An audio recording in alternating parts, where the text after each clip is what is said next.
All right. Um, and did somebody say that Jason's already in the room? We had Jason. It looked like we had Jason for a few minutes, but he dropped out a while Okay, ago, that's a couple fine. minutes ago. I just put a group chat together, so I'm gonna DM him the link, and yeah, we should be fine. Let's see, we have Aaron up here, Tiff, if you can hear me. I'm gonna send you a co-host invite, Fringe, and I sent Tiff a co-host invite as well. So we should have the crew up here. Um, yeah, I really, can you guys buy me like 5 minutes? Is that okay? Um, I need a at least I need to DM Jason the space link. Yeah, I think we have both me and Tiff up here. I think Aaron's up here. We can get you 5 minutes. If we want to get you 20 minutes, we could let Gabe the Babe come up. Um, but then we wouldn't be able to drop him down because he's too famous now. So I'm not sure if we want to do that, Tiff. What do you think? We could start with Aaron did the water fast, right? Maybe if you wanted to talk about that a little bit. Oh, yeah. Let's talk about the water fast.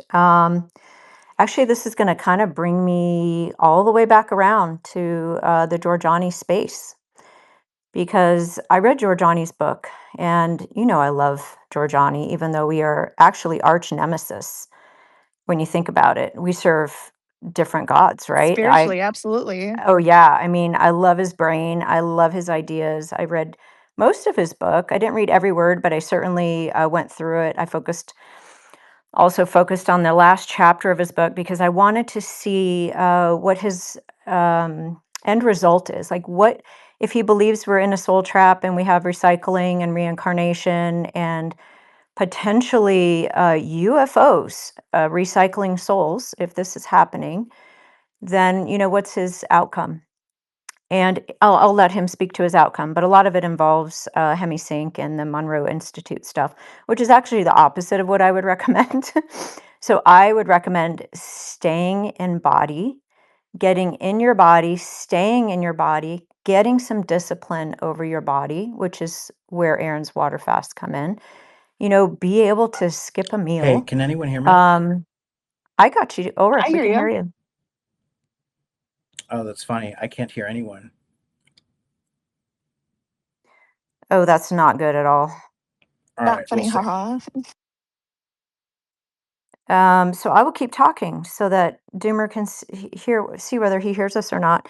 So I say stay in your body, get some physical discipline, get some mental discipline, do some shadow work, do some somatic meditations, perhaps, with the body, get in tune with the body. So actually quite the opposite of what recommends at the end of his book. So yeah, We both coming to the have water fast. experiences with walk-ins, so it's like you're speaking from personal experience of having a walk-in before. Oh yeah. I mean, I had the lady download herself into my body and take my body over.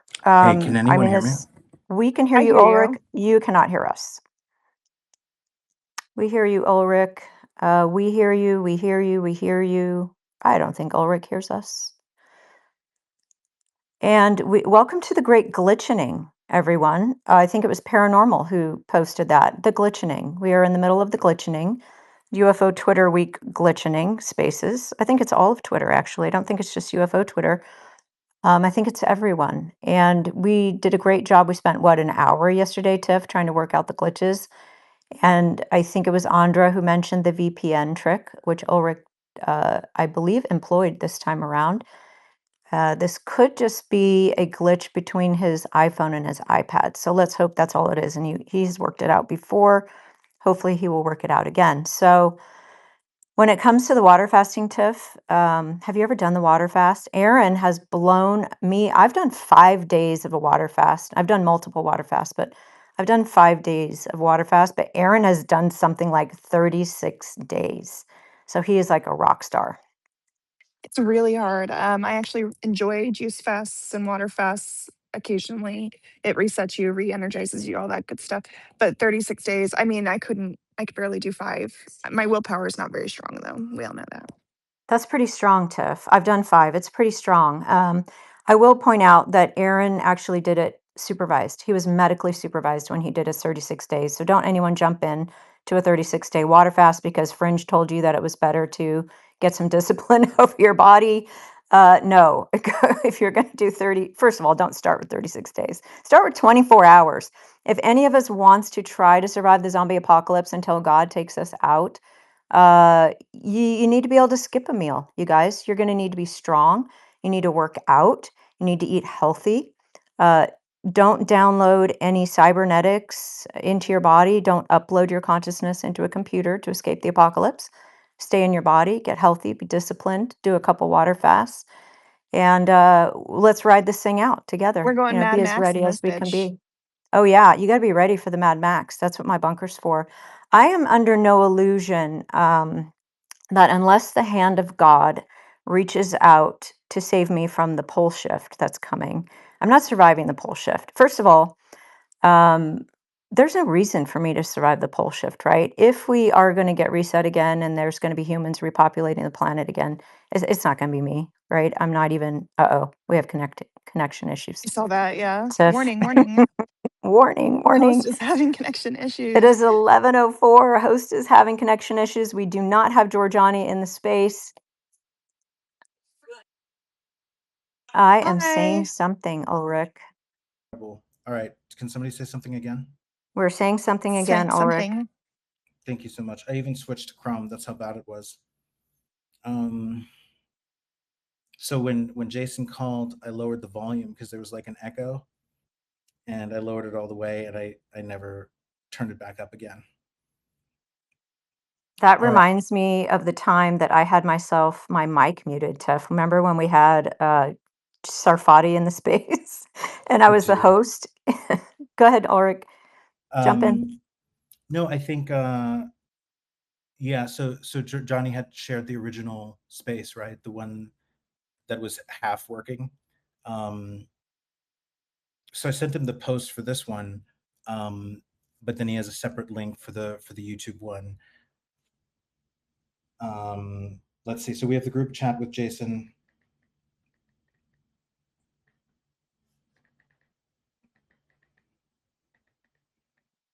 And is Aaron up here? Aaron, how's it going? Oh, I don't know if he can. Are you able to talk when you're doing this for the live feed? Yeah, I'm working out some audio, so I'm getting echoes and stuff in my end. We've got a new roommate in the house last few months who's a master at this stuff, and he'll be back in a few moments. So I'll get my end figured out on the YouTube thing. So if anybody's hearing echoes and stuff there, that'll get figured out shortly. But the space sounds good, but we're all speakers, so and it's probably gonna sound more good to us than it does to the listeners. And Well, actually, I was downstairs before I got put up to co-host, and I could hear everybody. It sounded clear. There weren't any glitching, so I feel like we're gonna be good. And is the YouTube streaming live right now, Aaron? It is, yeah, it's live. I'm just playing. There's some of it right there. I'm playing with audio. I'm getting some weird echo feedback on it, but like I said, I'll figure it out. We got a whole virtual cables, audio mixer stuff, and we'll get that figured out shortly. So he's not in here yet, so it's perfect timing. So you guys, I'm gonna take a beat. I told Jason to take his time. If we start at 2:10, 2:15, that's no big deal. For those who aren't used to Doom Spaces, we're going to go deep on the interview. We're going to catch up on some stuff. We're going to go deep on the interview. And then we're going to leave a ton of time for audience questions because that's what Jason wants. So you're welcome to put your requests in now, but you'll probably be in the request queue for hours. I see Jason's profile up there. Jason, welcome. How's it going? Can we help you? Do you need anything with posts? I'm sorry about the tech issues. Don't worry about it. Hopefully enough people will see the link change. Can you hear me now? How's my audio? I can You hear sound you really excellent. well. Great. I can hear you really well. I think enough people can see the link change, but I think it would be so my DMs are blowing up, and anytime like you have to start a new space, you have 20 people yelling at you because they're still tuned into the space that shut down. And I think it makes sense for me to take like 5 minutes, try to get a post out, consolidate everything. Is that cool? Can you You go ahead and and do that, Ulrich. I yeah? can chill here with people if you want in the Yeah, meantime. I think that's a good idea. We're just going to get more people in the space. It's always a good sign if things are cataclysmic in the beginning. I'm not worried. People are so excited for the space, Jason, and they're gonna find it. So also your name is tagged in the space. So as long as you saw a Why? notification, an Hold on, icon. hold on, Ulrich. This happened Yeah. last time too. The tag is wrong. It has at Asen instead of at Jason Jorjani. Yeah, that's correct. But the tag is, and this isn't, this is because Elon has third graders working on X Spaces. The tag is only wrong on desktop. So if you, Oh, okay. yeah, so the way you know whether or not it's functional, if on mobile people see it correctly, but if you check your notifications, and in your notifications, if you see a space that has your name tagged in it, that only Uh-huh. happens if your name is in there. Um, and so people are going to see when they go to your profile to see like a purple ring around it. So I think we should all take a beat. Like nobody's going to get rid of us. We're used to a bunch of disruptions in Doom spaces. Let's take a beat. We'll chit chat. Buy me like 5 minutes, and then we'll take it from there. But we're all super excited, Jason. Well, I'm looking forward to it as well. Talk to you in a bit, Ulrich. Um, uh, Fringe and Tiff, do you want to? I mean, I know everybody knows who you are. Do you just want to like start introducing yourself, and you as well, Aaron, unbiased AI, right? We'll do that, and then we should be good to go. Yeah, and if everybody wouldn't mind also reposting the space just to help it circulate, that would be so cool. Thank you. And I'm Stone Ape or Tiff or whatever, and I'm just here to chill. Same. Everyone, please retweet the space. I am very excited that we have made it through the great glitchening. We spent what about an hour yesterday, Tiff, trying to get through the glitches that 5 are different in. spaces. Yeah, everybody had to open multiple spaces. We finally figured it out. We put a lot of effort into making sure that we were able to get through today. And so take two is not bad when it comes to the great glitchening. So I'm super excited for the space, catching up with Jason, who a lot of times I just refer to as Jorjani for whatever reason, just the last name is stuck there with me. So I'm looking forward to catching up, seeing what's new, going through his new book. And then, of course, getting to the audience questions, which is the best thing about Spaces, is just having this town square format, which is where Spaces just, as much as they glitch, and we put up with a lot of tech issues, and we bitch and moan and complain about the tech issues. What's fantastic about Spaces that is very much unlike podcasts is the audience interaction. I mean, that's why we do it. We don't just do it to come up here and listen to ourselves bloviate. I believe Jason today wants to, like he did last time in our 6-hour space, he wants to engage with the audience.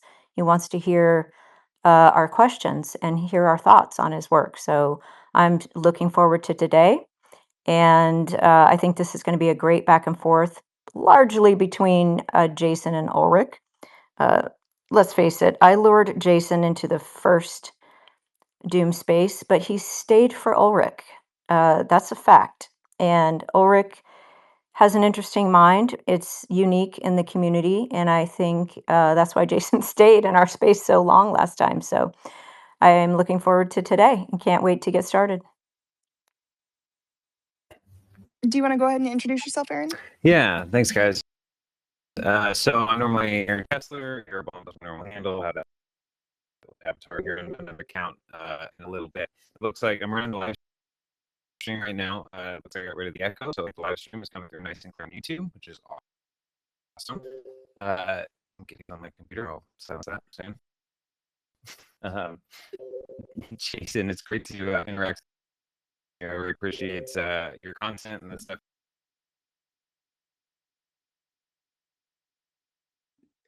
Aaron, we lost your audio.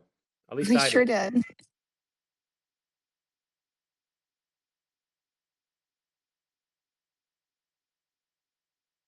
Yeah, we still can't hear you, Aaron. I'm sorry about that.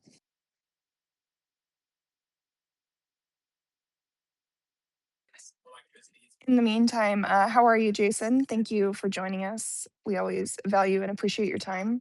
It's great to be back with you again. Thanks for the invitation.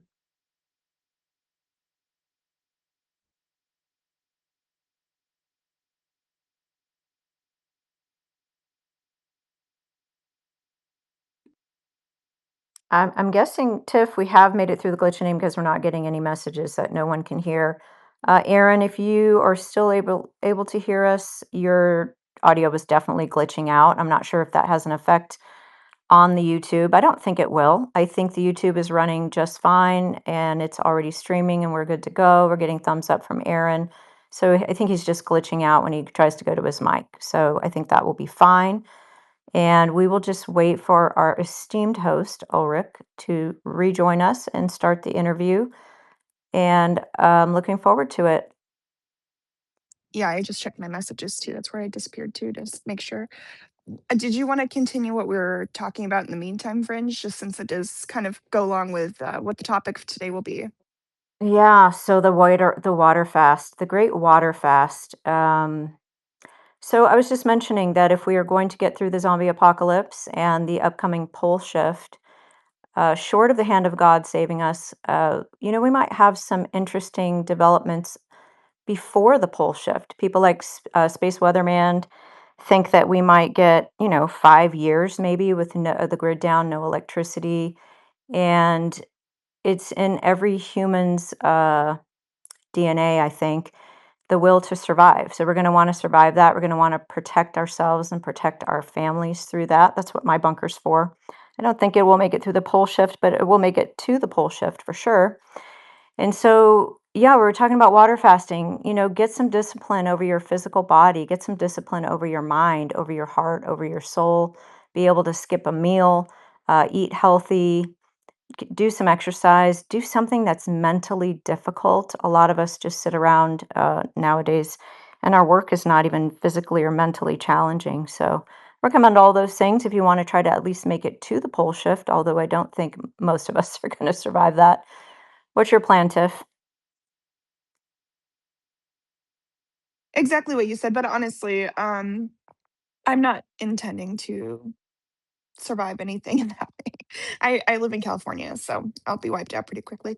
It's okay. I've made peace with that. But I will definitely try to avoid uploading. All the research I've done on it, it sounds like it's pretty risky. And I don't think I'll be alive long enough for them to work out those kinks. There's a lot of issues with locked-in syndrome, repurposed tissue, failed uploads, or just a digital mimic, and that's not the same thing as surviving. It's not. And I believe that is coming in our lifetime. It seems that we're just building out the infrastructure right now. We're building out that AI infrastructure for the NHI. And I think that in our lifetimes, we're going to have the option to upload our consciousness. I do not recommend that for anyone. I recommend that you stay as human as you possibly can, that you keep your DNA intact, that you keep your humanity intact, and don't buy into the upload or putting too much technology into your body. I mean, look at the grays. Do you really want to be a gray alien? I cannot recommend. All right, so the stream is clean. If you were listening up until this point, it got echoey and weird, and you heard me bitch on the mic. But after it's all done, I'll be able to scrub it all forward to right when we start. No problem. I'm on my phone now. So I was going to say, or I was middle saying, Jason, super appreciate just your participation. And I know the community, X community, and people in X spaces. I found out recently, I don't know how accurate the statistic is, but only 1% of X users actually use X spaces. And that's wild because I think it's one of the greatest formats for interconnecting totally random strangers across the internet, but also incredibly well-known people, and to be able to come to space that feels very radio-esque, except you also get a little profile picture and little emojis, but it feels very organic and very raw and very real. And just the amount of time that you're willing to give to elaborate. I mean, obviously you spend so much time putting into your materials and books and things, and just the additional time to actually engage the content with, strangers on the internet. We really appreciate that. So thank you very much for being here, sir. My pleasure, Aaron. You sound great. It is the unbiased AI avatar also you? Yes, correct. Yeah. So that one, I've just stepped away from the computer and that's doing its thing now. All right, very good. I just wanted to make sure I was already following your account. So I am following that one. Oh, Good to appreciate it. Thank you, sir. I also created, Ulrich said he sent it over to you. I created an infographic based on your last space that you guys did, that 6-hour space. Oh yeah, that was you. Um, Yeah, Ulrich sent me that. It was pretty cool. and it was cool to hear you say that because the unbiased AIs thing. So this is just Google's notebooklm.google.com. And it's something like kids have been using, I think, for a couple of years, college students and doing research stuff, but they have an audio review aspect to it. And that's where I did the audio reviews. But they just this month added infographics, doing slide decks, and they've had some bugs here and there. And I was like, go to review to see if it's accurate or they have little spell checks or whatever. And I was so impressed with how accurate that seemed to me. From what I remember from the conversations and your materials, it seemed really accurate. And have you endorse it basically saying accurate is super helpful because we did a stream with, I did an unbiased AI with Eric Weinstein on his geometric unity theory. And he reposted it and he was very impressed with, like, of course, it's not perfect, but they do a really good job digesting the material and presenting it in an unbiased way. And so that's awesome. I'm glad that you enjoyed that and that adds to, the stuff that you're putting out in a way that's accurate and helpful. Can you send me a link to that interface in DMs? 100%. We'll do right now. I'm going to check it out at some point when I've got a minute. Thank you, Aaron.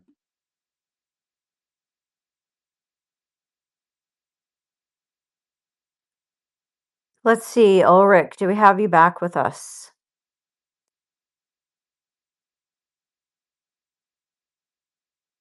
Yeah, you guys, we are set to go. I am Jason. If I have a little group chat with you, Fridge and Tiff. Do you see it in your message threads on X? Let me take a look.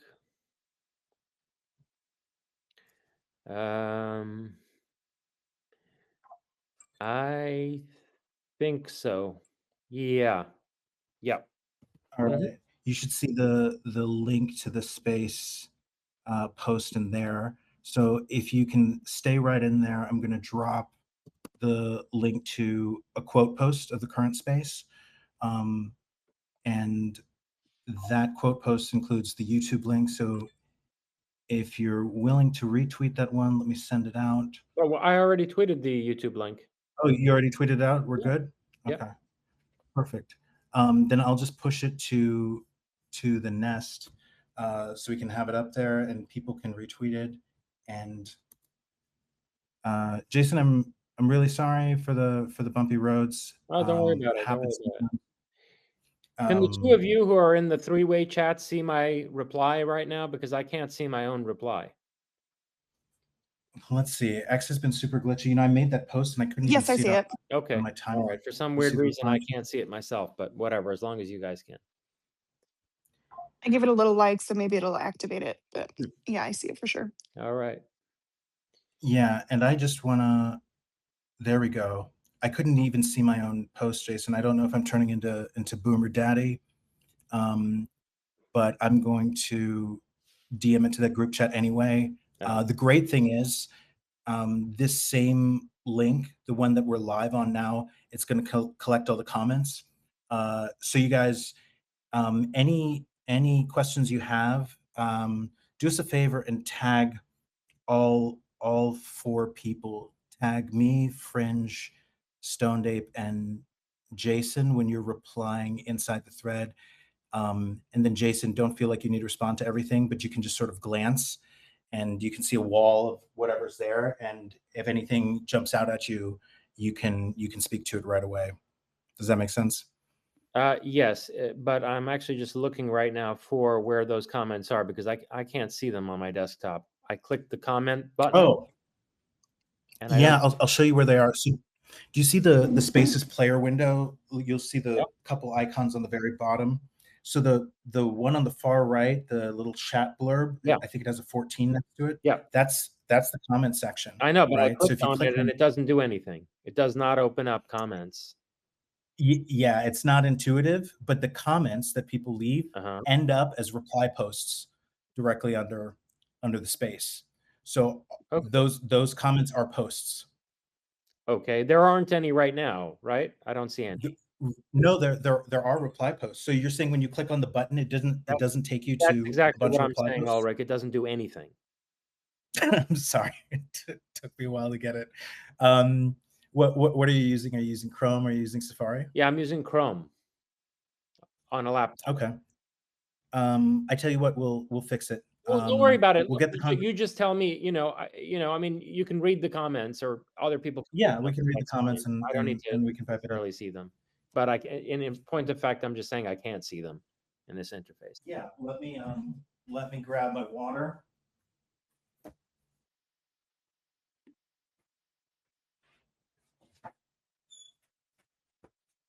All right.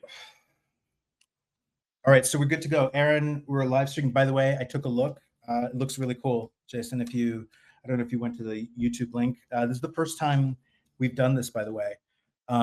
Super excited for it. You guys, this book, Thanosis, touches on a topic that I feel was way too rarefied and way too niche, even at the beginning of the year. And something happened somewhere halfway through the year. Everything around death traps, reincarnation, past life, it became a topic that sort of anchored itself inside the consciousness of a bunch of people. And Jason, are you still here? My computer might be Yes, hallucinating. I lost you for a minute. I lost you for a minute, but I'm back. It's okay. It's okay. I was just saying that this topic is very near and dear to a lot of people, and it's incredibly timely. So I'm honestly honored that you're willing to talk about your 15th work. And so after all of the exigencies we've suffered through, please deliver a warm welcome to Dr. Jason Reza Jorjani. And Jason, welcome to the Doom Room. It's great to be with you, Ulrich. I'm wondering, when you say that the work is particularly timely, what do you have in mind? I mean, I also think it's timely, but I'm curious to hear why you characterize it as that. Yeah, it seems there's that saying, the future is already here. It's just not evenly distributed. I think when it comes to whatever is happening in this world, when it comes to the UFO phenomenon, and everybody has their own personal pizza apocalypse, and everybody is coming up with their own way. There's certain people who are actually more in the future, especially when we're dealing with recursive timelines, and we're dealing with retrocausality. The people who have figured out how to go into the future by looking further back into the past and understand what's going on are going to be the people who figure out the story. And I think even if you're just a month ahead, or if you're just a year ahead, the crucible we're in and the inflection point we're in, a year in 2025, a year in 2026, it might end up, in terms of information density, it might end up meaning hundreds, thousands, maybe even hundreds of thousands of years. And the UFO phenomenon, to a lot of people who've dived deep into it, seems to be inseparable from the afterlife. There's definitely a crossover there, and I think it is the hardest one to touch. It's the one that's not just the most esoteric, but it's the least tangible one.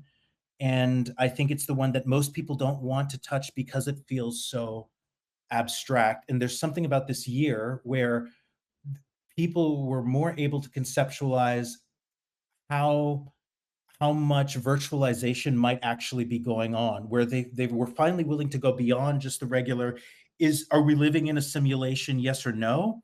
And they were willing to look back into consciousness as a potential manipulation of the soul, and that the UFO phenomenon, just like we're interested in ZPE, the UFO phenomenon is deeply interested in controlling the trajectory and arc of our soul and our consciousness. and you were somebody who decided to make something that was so incredibly intangible. I need to silence one of my devices. So incredibly intangible as concrete as possible. Let me know if I'm making sense, Jason. Yeah, no, that's an accurate characterization. You know, my work has been radically empiricist from the start. That's a term that I'm using in the connotation that it had for William James, where, you know, basically James, I mean, sort of inextricably from his pragmatism, thought that we should engage in as few abstractions and unfounded extrapolations as possible and stay close to the evidence,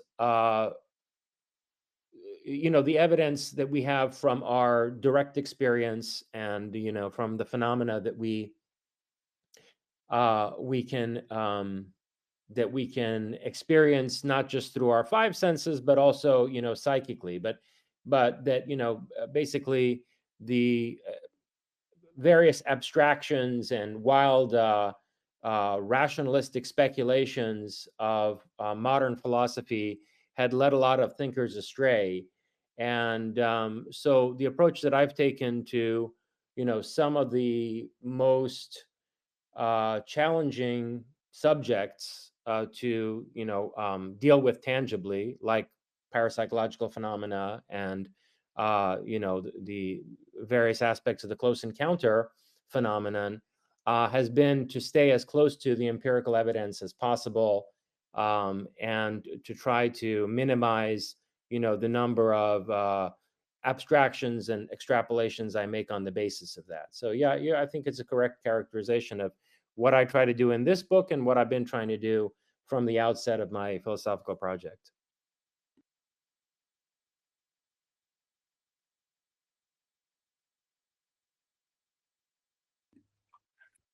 I think we lost Ulrich again, it sounds like. Oh, you I'm guys, gonna I was go. talking with Oh, my there he I is. was talking Okay.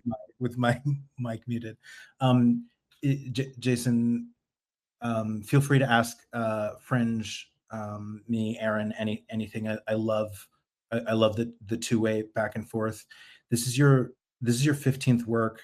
I'd like to get a little bit Tim Ferrissy on you later, if that's okay. I'm interested in your process, but the question I have at the top of mind right now is, um, it's your 15th work, so why now? I'm sort of throwing the same question back to you.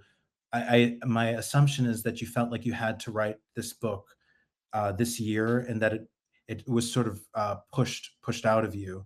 Correct? Push back and tell me if I'm wrong. But my question to you is like, why did you have to write? Why was this your 15th work, and why now?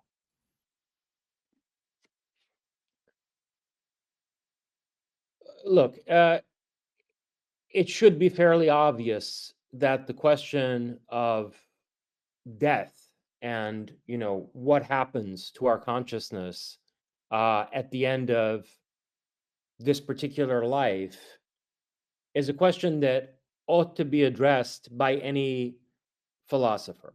And, you know, the fact that we have so-called philosophers spending their entire careers engaging in all kinds of abstruse, you know, conceptual speculation, and they never even look at the data from parapsychology, let alone try to think through it on their own, is a travesty. It speaks to, you know, the decline of our entire intellectual culture. So I think it's a duty and a responsibility of a philosopher to engage with this question, as, you know, the great thinkers from Plato and, you know, Hegel and so forth onward did throughout the history of philosophy. But why it is that I wrote this particular work now, why I devoted an entire volume to this question um, at this particular time, is because I guess if you look at my last two works, the two texts immediately preceding Thanosis, namely Philosophy of the Future and Metapolemos, in those works I kind of gave a summary of my philosophical project. In Philosophy of the Future, It's a summary that is structured around the original philosophical concepts that I've developed.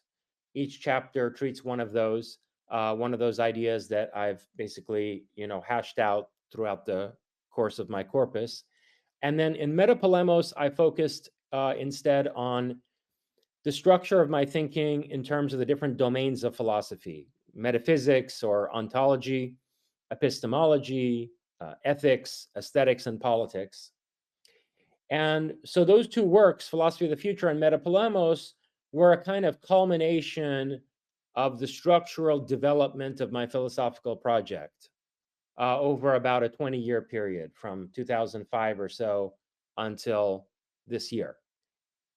And it seemed to me that, especially given the depth with which I've, engaged parapsychological data, and as you said, the overlap between the close encounter phenomenon and various, phenomena studied by parapsychologists, like near-death experiences and, past life recollections, the recollections of what happens in the transition between death and rebirth and so forth.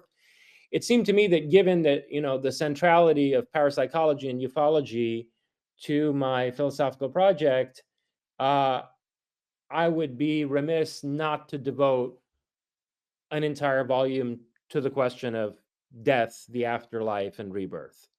So that's one reason. In other words, my philosophical project on a structural level really couldn't be complete without the writing of a book like this. But the other reason, which is more, I suppose you could say, experiential and personal, and that's based more on intuition, is that I think, you all were discussing this moments ago before we really got going, and that's that we may not have a lot of time left. And, I hate to start off on such a grim note, but frankly, I think for a variety of reasons, it's likely that we're going to have more dead people on this planet over the next 20, 30 years than we've probably had in thousands of years. So considering the fact that we're headed into another global convergence of catastrophes, another, apocalyptic, let's say, turning point, okay, or filter in human history, the like of which we probably haven't seen for about 12,000 years, I think it would be very constructive for at least those who are conscientious enough and contemplative enough to want to be concerned with what happens to them after this life, to be offered, my sustained contemplation of that subject matter. And so, there is also this urgency in terms of the impending apocalypse that we're going to be facing on this planet, and the fact that the prospect of our deaths on an individual level, my own included, is, something staring us right in the face. So that urgency also motivated me to write this book at this time. The And Promethean archetype. Yeah, I was just no, saying no, Promethean archetype. what made you say Promethean archetype, Tiff? Because I feel like archetypes are coming in pretty hot right now. But what he is presenting is that we do need to think about what comes after our lives end, and the fact that many of our lives may end sooner than later, and to come up with a new or not an new solution. It's the Promethean archetype that he's embodying. He's having the discussion. I'm not really sure that I'll let you guys do it. Well, I mean, Tiff, you bring up a point that I'm curious for you, Jason. Are you instinctively also as suspicious as I am that we seem to be on the event horizon, both of a is it Neil Howe style fourth turning, right? A sort of everything is meeting its longevity and everything is meeting the finish line, and at the same time we seem to be on the event horizon of a potential singularity transformation. And I'm incredibly suspicious that these two inflection points are converging, because Rationally, I don't think they should. Let me know if I'm not making any sense, but I feel that there's an element of betrayal that is more central, likely more central to the human story, um, that that has been withheld from us and only bubbles to the surface during these times of apocalypse. I'd be curious on your thoughts about that. Yeah, no, I agree with you. And to get more specifically into that question, there is a part of my book which deals with the very strange phenomenon of remembering future lives. So there are a couple of past life regression hypnotists, past life, regression therapists who've taken a methodology very similar to what they use to um, hypnotically catalyze past life recall in their subjects and their patients. And they've applied it to progressing people forward into what may be their next life, or, to a point hundreds of years into the future, and asking them to describe their surroundings and what the conditions of their life are then. And, I deal with this particular type of um, this particular procedure in a rather skeptical way. I mean, it's definitely not the parapsychological data that I would want to rest, any of my central arguments in this book on, but I do engage with it. And one of the interesting and disturbing things that you see when you read the accounts of, these people who are progressed into their future lives is that, if they were all making it up, or if, the hypnotist was basically suggesting a scenario to them, uh, then, I don't think that, people who are patients of different hypnotists would all be presenting a very similar vision of the relatively near future, which is in fact the case. We see that, the majority of people, regardless of the particular therapist who's using this protocol, the majority of the people who undergo it come back with stories of living future lives in a post-apocalyptic world. And I belabor the point in my book, as I have in, other writings of mine, that the future is certainly not determined. And there's a great deal of evidence for the fact that we have individual agency. I mean, you can see this reflected all throughout research on various psi abilities, particularly psychokinesis. And it's also corroborated by quantum theory. So we certainly have agency, and, no future is absolutely determined, but there do seem to be a number of probable futures that these people who are quote unquote progressed into a possible future life. Okay, there seem to be a number of probable futures that they are recounting to us, and they all look pretty post-apocalyptic. So some of the things that people see, and this is detailed in Thanosis, is a catastrophic global sea level rise. And this has also been witnessed by a number of ACE remote viewers, like, for example, Lynn Buchanan, Joe McMonigal, Stefan Schwartz. And these people progressed into their future lives have said the same thing, that basically, in very short order, all of the coastal cities of the world drowned. And, the majority of people are denizens of coastal cities, and most people in the world live in cities, and most of our cities are unfortunately coastal. So that's a rather grim prospect, and it doesn't look like this is a slow, gradual inundation of the kind that you would get from, your typical climate change scenarios. No, something else happens. I'm not exactly sure what it is, although I could speculate. that raises the global sea level by something like 200 or 300 feet within a very short period of time, a short enough period of time that the people in those cities do not have the opportunity to move when the catastrophe takes place. So that's one thing that they've seen. Another thing is, and this is particularly, it was strange to me when I came across it, and I'll tell you why. People also see a world that has been badly irradiated, where there's a lot of radioactivity that's affected both the health of people and the environment, and in some cases has caused mutations in nature, in plants and wildlife and so forth.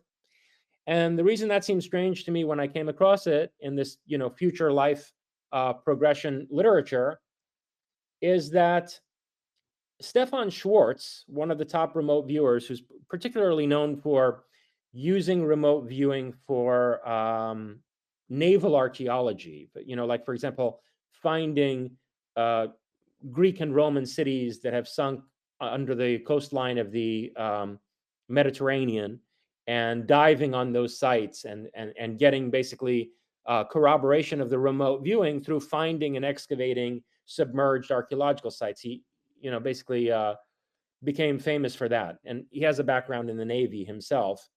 So Stefan Schwartz put together a massive study involving tens and tens of people. This was back in the 1970s, to remote view the year 2050.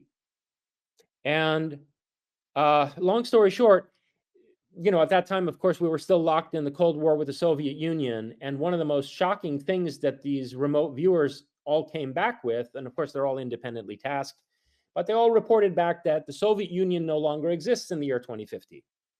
And at that time, when they were initially conducting this study in the 1970s, they found this to be absurd. The other interesting thing that they said, which is, I guess, somewhat connected with that, is that there is never a large-scale nuclear war. And people who are familiar with the close encounter literature might set that in the context of the fact that so many encounters with these Nordic-looking people involve warnings about nuclear war, or an expression of an intention on their part to prevent a global nuclear war from taking place. I mean, not necessarily for benevolent reasons, but for whatever reason, these Nordics do not seem to be keen on allowing some kind of global thermonuclear war to take place. So these remote viewers all said that, no, that never happens. Consequently, when I was looking through this future life progression literature, and I saw that, these people are all saying, okay, well, I'm living in a world that's been massively irradiated. Some of them said we're living in shelters underground because of the radiation. It was strange to me, until suddenly it clicked, rather ominously, that, well, if there's going to be a sudden, catastrophic global sea level rise, remember what happened at Fukushima in Japan, where the reactor went into a meltdown because of the tsunami attendant to the earthquake. If we experience a sudden, unforeseen global sea level rise, all of the nuclear reactors that are near the coast are going to go critical and melt down. And that would explain why there's going to be a massive irradiation. So that was an unfortunate realization that I had. Then some of the other things that these people describe are disease, something like COVID, something like a pandemic, or a bunch of super bugs that force people into a much greater isolation than they live in today. And in large parts of the world, a regression to a much more rural, simple lifestyle, with people struggling to meet basic survival needs in certain parts of the planet. But on the other hand, small pockets where technological development has continued, and where the technology we have now has been preserved, and further advances are taking place. However, they describe these pockets of surviving technological civilization as being controlled by corporations, and as places where individuals are badly dehumanized, so that the way that people are being integrated with this advanced technology is really not describable as human enhancement. It's more a kind of instrumental dehumanization. So it's a harsh prospect. This is what a lot of these people report. Now, again, I don't think any future is inevitable. I believe very much in that, Sarah Connor's motto from Terminator: "No fate but what we make." And I'm obviously personally highly motivated in trying to do whatever we can to carve out a better future than the ones that these people have seen.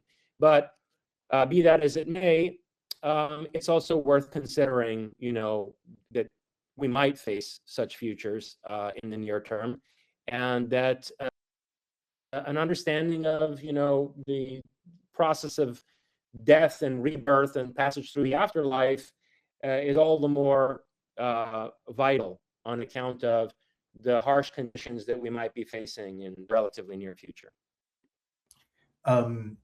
Jason, I purposely intentionally stayed away from the pole shift subject during our first space, simply because your tome of a work, Closer Encounters, is just covers so much. There was, it's like those megalithic structures. There's no room for a razor blade or a sheet of paper. A cataclysm is simply too big of a subject to squeeze into that 6-hour space. I'd love to go there a little bit, if that's okay with you. I mean, even if it's not something you've. Yeah, absolutely. So Really? do you want me to launch into that, or do you have a specific question about it? I mean, to be honest with you, it was actually your work years ago that forced me to question and reconsider that there might be a fundamental, just like there was a left turn in, theoretical physics, or maybe there's a better word for it, but a psyop, right, where we lost half a century, and in string theory, a similar thing I believe has happened when it comes to geophysics and the convective model when it comes to the core of the Earth. I think a lot of it holds up, and I think there's a major part that absolutely doesn't hold up, that is just as glaring as the problem of unifying, of quantizing gravity, or of harmonizing the models. I'd love to know how far your research has gone, and I'd love to be able to contribute something. Maybe I can't, but it's a subject that I purposely did not. I never was attracted to geology or geophysics, and it seems so central to answering the question of why does human brilliance and civilization keep on getting reset. And it didn't make sense to me that it was always due to some moral corruption from technology. Does that make sense? I'd love to go Yeah, into the totally. topic. Totally. Yeah. So, I mean, obviously, I'm not a geophysicist. And one of the things that happens when you're a philosopher and you engage with different domains of knowledge in order to craft new concepts is that people wind up having the false impression that you're like a subject matter expert in, all different areas, and that you're polymathic in that sense, in which, people like Leibniz actually were. But my knowledge of geophysics is very limited, but I have thought about the specific question of a pole shift, and I'm familiar with the major theories. I would say that this theory that's been promoted by, I believe it's Ben Davidson. We had him on the of- show, by the way, a year and a half yeah. ago. Okay. Well, my problem with his theory, I have a number of problems with his theory, but Let my it rip. I biggest want to hear more. Well, I'll tell you what my biggest problem with this theory is, and that's that as grim as the picture is that I've been describing to you, based on, who was it, Bruce Goldberg and Brian Weiss, who did this future life progression therapy with people, right, and came back with similar accounts as some of the ACE remote viewers about the relatively harsh future that we may be facing. As grim as those accounts are, they don't match the outcome of the kind of geophysical event that Ben Davidson is talking about. There would be much more sudden, much more widespread catastrophic damage than what's being described by these people, if Davidson's scenario were to unfold. I mean, that scenario, it's certainly the most apocalyptic, but it would have consequences that are not reflected in any of the top remote viewers' precognitive data about, let's say, the world of 2050, nor is it reflected in the future life progression accounts that I was summarizing earlier. So, and then, I don't like to base anything on my own personal intuitions or precognitive glimpses that I've had, but to be honest with you, I've Give had you a some. minute, I want to hear them. Like, Yeah, you well, know, I've had some, and Davidson's scenario also doesn't match what I've seen. It's too extreme. what What are you willing to I think, share? yeah, well, let me come back to that. What I think is more likely, to happen is the type of scenario that Charles Hapgood theorized in his book, The Path of the Pole. And Hapgood was, I think, actually a history professor, if I'm not mistaken, at Boston University, but he wound up doing work for the CIA. And he got interested in geophysics through studying ancient maps that appeared to depict a deglaciated Antarctica, suggesting that Antarctica had not always been completely in the southern polar region. And the only way that Antarctica wouldn't have always been in the southern polar region, and large parts of it would have been ice-free, is if the crust of the Earth moves over time. And so he developed this theory called Earth crustal displacement, which was endorsed by Albert Einstein, according to which, to simplify it, at certain intervals, glaciation at the poles, particularly the North Pole, essentially makes the Earth top heavy in a way that stresses the crust and causes the crust of the Earth to slip over the more dynamic and fluid mantle of the Earth, so that the position of the continents gets altered by about several thousand kilometers. And there's good empirical evidence for Hapgood's theory. One piece of evidence is the rapid, freezing of the mammoths in Siberia.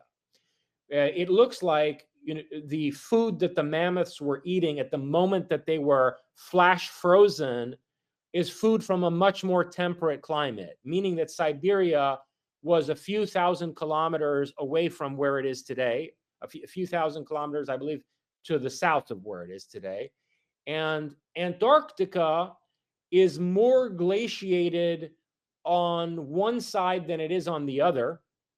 In other words, the ice is not distributed the way you would assume, in a way where, the thickest part of the Antarctic ice sheet is at the South Pole. Rather, the thickest part of the ice sheet is in the part of Antarctica that, according to Hapgood's theory, would already have been within the southern polar region before the crustal slippage. And the rest of Antarctica would have been around about where Argentina is today. So anyway, Hapgood found a bunch of evidence. He also looked at evidence in the Hudson Bay area that suggested that the Hudson Bay had formerly been a North Pole, and, prior to crustal slippage. So he found evidence for the pole shifting a number of times throughout the course of geological history, but only by several thousand kilometers each time. That kind of a pole shift would toss the oceans out of their basins and result in devastating worldwide tsunamis. But the tsunamis wouldn't wash over the whole planet. They would probably go, let's say, a few hundred kilometers inland on each of the coasts, and depending on the terrain, it will be different in different areas. Like, for example, the Appalachian Mountains and the Catskill Mountains on the east coast of the United States would act as barriers, whereas there would be other areas that are much flatter, like, let's say, around the Gulf of Mexico, Gulf of America, where the flooding would be much more severe because there are relatively flat lands around the coast. So Hapgood's theory does result in these global tsunamis, which we have, in the accounts both of remote viewers and of these, people who are describing probable future lives. And it seems to me more reasonable. Now, there's a third kind of pole shift, and that's a magnetic pole shift. And we have evidence that these take place. I forget what exactly the interval is, whether it was Roughly every roughly every 6 to 7,000, and then they occur with greater intensities at higher octaves of 12 to 13,000 and right. 24 to 25,000 a Right. year. Okay. Yes. Yeah. So that now the interesting thing about that to me has always been that certain traditions like Norse tradition and the Germanic folklore describe their equivalent of Atlantis, namely Thule, as having been at the north of the Earth, a continent, a northern polar continent. Well, we don't have any continent at the North Pole, okay? But ultimately, the only objective definition of which is the northern pole and which is the southern pole is the magnetic definition of poles. And if the South Pole was once the North Pole and vice versa, well, then at some point in the past, Antarctica was a northern polar continent. And it's probably what the Germanic mythologies are describing as Thule. So that's why that magnetic pole shift has always been interesting to me in relation to the whole question of Atlantis or Thule or Hyperborea, all of which I think are actually describing the same place in different mythologies that have gotten confused in various ways. But in any case, there's also this magnetic pole shift. Now, the magnetic pole shift could result in all kinds of damage to instruments, damage to the electric grid. It would have electromagnetic effects, presumably, in ways that were catastrophic on account of their impact on our technology. It's possible, in any case, that would be a result of that. Whether it would actually move the crust of the Earth in any way, or whether the magnetic pole shift could, in fact, trigger the kind of crustal slippage that Hapgood theorizes, is a question that I don't have an answer to. I mean, that's something that geophysicists should be looking into and aren't, and they probably won't before the thing winds up happening to us. But these are three different types of pole shifts. And I think that the Ben Davidson scenario is the least likely of them. The other two are probably going to happen. And whether they're connected, I don't know, but they might be. And first of all, thank you for giving me your recap of the three different ones. I've followed Ben Davidson and Hapgood's original theories, and they do overlap in some ways. Is it mainly the severity, the 90-degree latitude shift that you're most skeptical of when it comes to Ben Davidson? Because my understand, I think Davidson has some of the best collection of empirical evidence, but I don't think he's ever really gone deep into explaining all of the dynamics. Does that make sense? So yeah, nobody. Okay, so if that 90-degree shift took place, yeah, as Davidson, explains himself, I mean, it would just obliterate human life on most of the planet. I agree. All of a sudden, and nobody sees that happening over the course of the next, I don't know, people have looked hundreds of years into the future, both with remote viewing and then this strange form of future life progression therapy that I just described. And nobody sees that scenario unfolding. They see a lot of devastation. There are certainly, look, we're living in some kind of a post-apocalyptic world, according to all the best remote viewers, but it's not some world where all of a sudden, due to one geophysical event, 95% or 90% of the population of the planet goes extinct. That nobody sees that happening. So I don't want to make this something where I'm trying to convince you, but if you were presented with compelling data that doesn't say yes or no Ben Davidson, but sort of fills in some of the holes for each of the three pole shift scenarios, would you be open to you possibly being off on your timeline by an order of magnitude? Meaning, what do you mean by off on the timeline? I don't grasp that part. 20 to 30 years, if you were presented with compelling data and I'm not talking about the level of devastation, right? Because Ben Davidson thinks it's 40 to 70%. Chan Thomas said 99%. That's not what I'm saying. I just mean in terms of how quickly this could occur. Would you be open to the possibility that we might just be 2 to 3 years away and not 20 to 30 if you had compelling empirical backing? I'm open to considering anything if there's compelling empirical backing. I mean, I'm a radical empiricist. If the data is there and it's compelling, you know, I will take it seriously. But again, I would say that the data from precognitive remote viewing goes back decades. It was done by the top remote viewers. Again, people like Lynn Buchanan, Joe McMoneagle, Stefan Schwartz. These people have impeccable track records as remote viewers. And all of their students have been involved in these sessions. I mean, they've enlisted, these are just people who've led projects to do precognitive remote viewing decades into the future, but they've enlisted tens of other remote viewers to be independently tasked with the same targets. And none of these people have seen that kind of scenario taking place. So that's also a body of evidence that would need to be considered if you're somebody who takes parapsychology seriously. Absolutely. No, absolutely. In Sorry, fact, sorry to interrupt you two, No, but jump- I think Lynn Buchanan actually saw a 75% population decline, if I'm not mistaken. Lynn, absolutely. I discussed this with him in his living room. So yeah, most definitely. But what Lynn describes is the 75% population decrease due to many different factors. And they line up, unfortunately, with what these future life progression people recounted. One factor was the catastrophic sea level rise.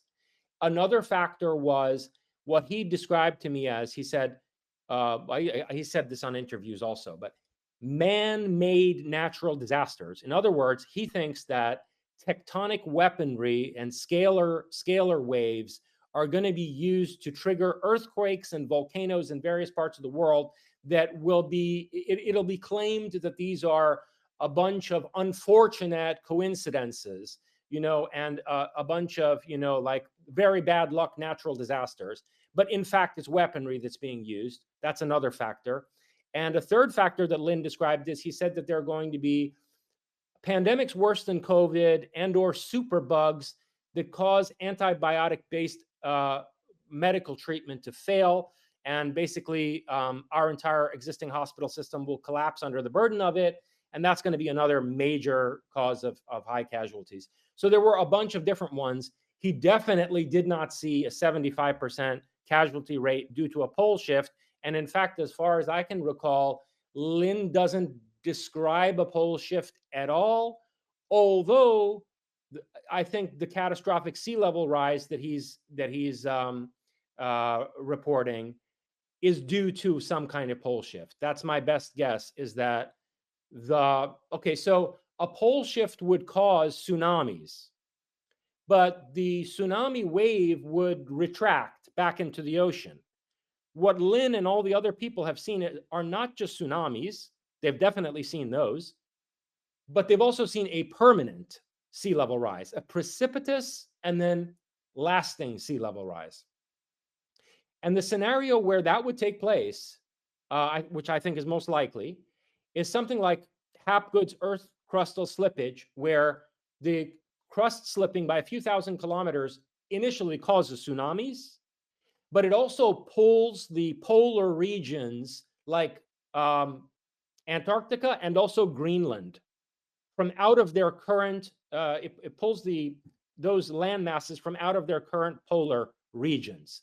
And so the ice in Antarctica and the ice sheet in Greenland melt precipitously because those continents are no longer in the polar regions.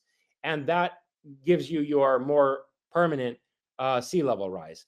That's my best guess of what the mechanism is. But Lynn himself, as far as I recall, didn't say that it was caused by a pole shift. Yeah, I think it was the overall decline. It's the decline before the decline. And so if we get to the pole shift with minus 75% of our current population, how many actually survive it? Yeah, I mean, I don't think that lines up well with most of the remote viewing data. In other words, I think the pole shift, it certainly will be a catastrophic factor, but I think that the other factors like disease and failure of antibiotic medicine and some kind of also EMP event. People have seen that the failure of the power grid is something that a lot of people have seen, frankly, myself included. And so it's a lot of factors that contribute to the population decline. I don't see the pole shift being the single most significant one. But who knows? We're speculating. So Jason, I even though I am a pole shift maxi, I'm not right now. I'm not coming from a place of being a pole shift maxi. I simply want to give back a little bit because I found the subject in much the same way, not for the same reasons, but much the same way. Just like you couldn't not touch the domain of death and afterlife and past life and future lives.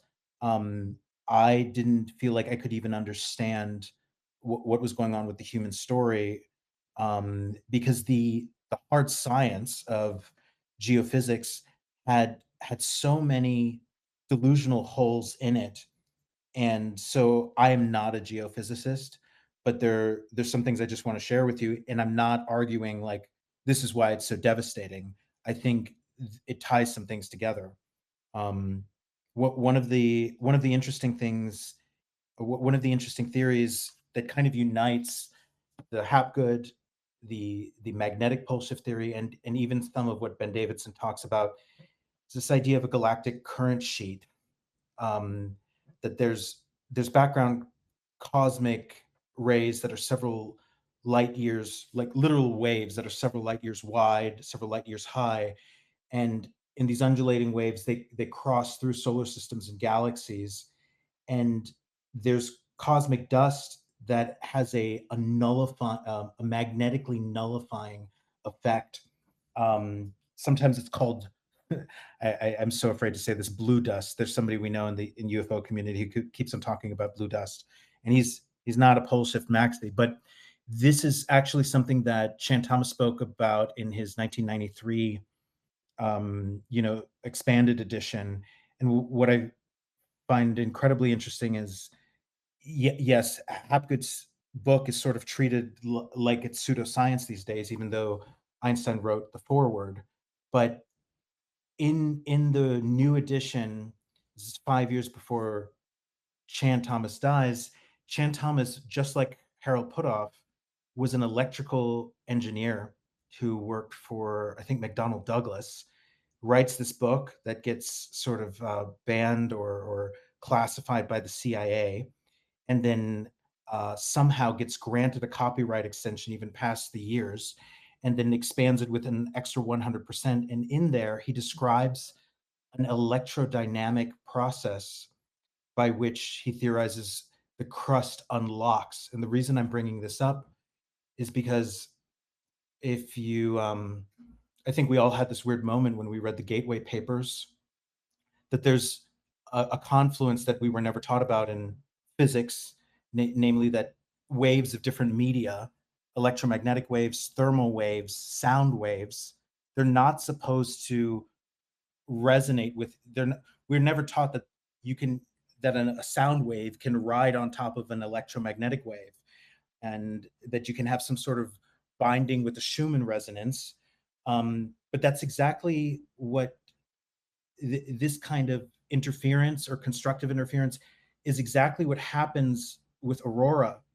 In fact, it's Hans Alfvén who got the Nobel Prize for his Alfvén waves, that produce a lot of the phenomenon that we see, where you hear the electric crackling in aurora, and you see light and sound that gets produced. And I don't want to sound like a crazy conspiracy theorist here, but it's possible that the same holes that we have for advanced propulsion are adjacent, if not overlapping, when they come to the electrodynamics that might actually unlock the crust.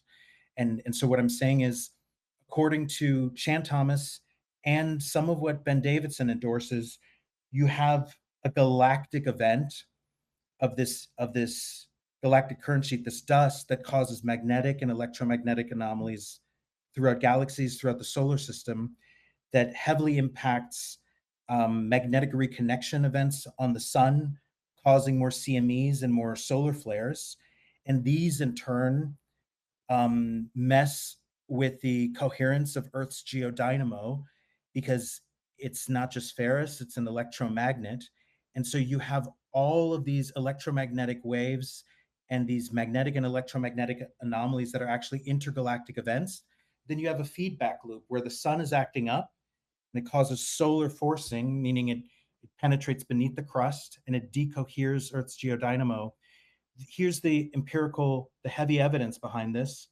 If you track the drift of the magnetic pulse since the 1859 Carrington event, the rate of drift and the net, how far it's really gone in total, and you track the degradation of the magnetic field, they track perfectly almost 1-to-1, and they're exponential. And so the theory behind this is that what is actually binding the crust to the mantle is not primarily friction or gravity, but something that depends, much like mercury, when you put like a current through it, there's moments when it's solid and it's bound, and it's an inverse function of the strength of the magnetic field.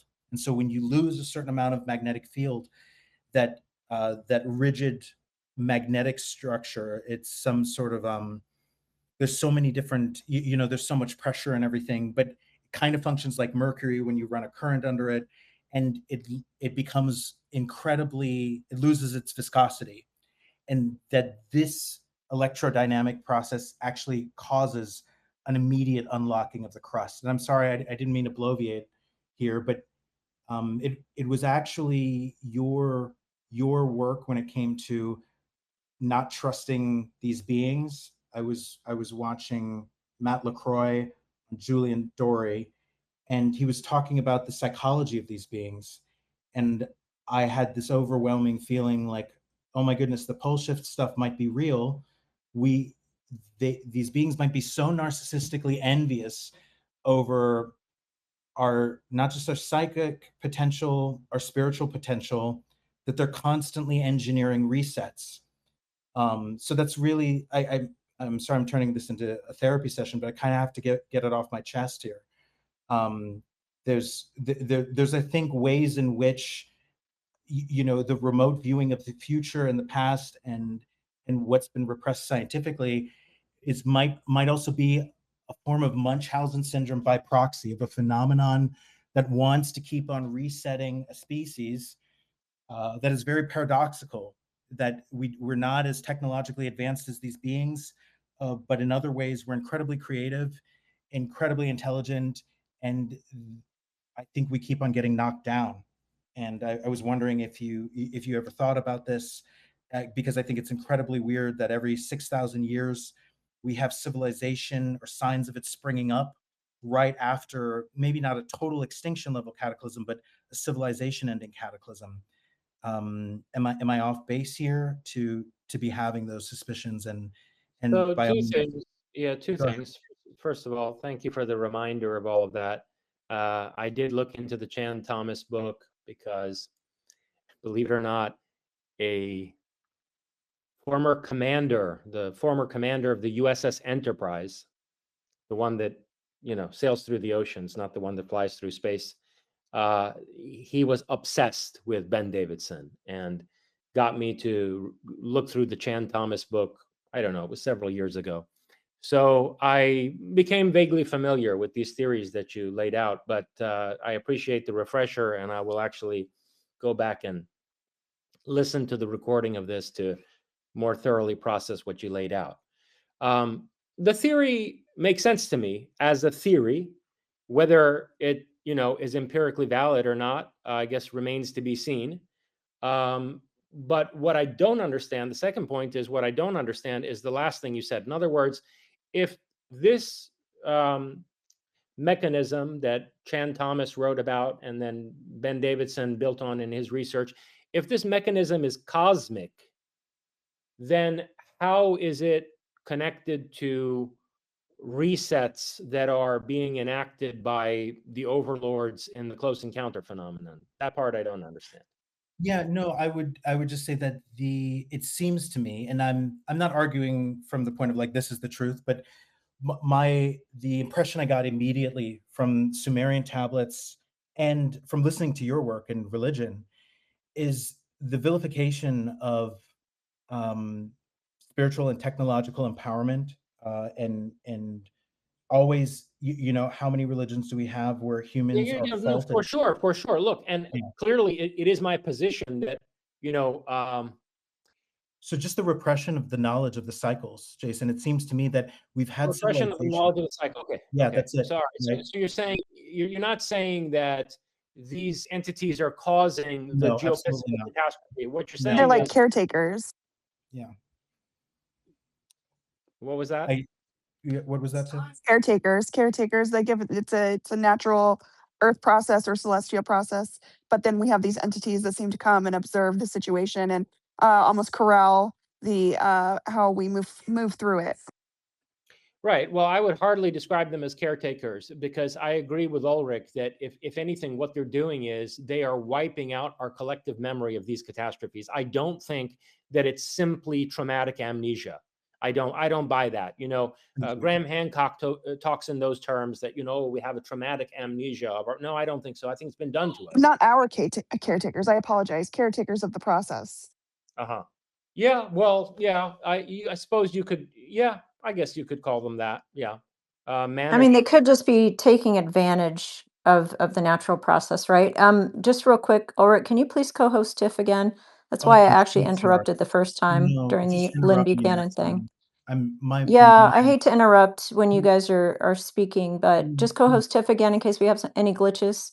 That Tiff, would be awesome.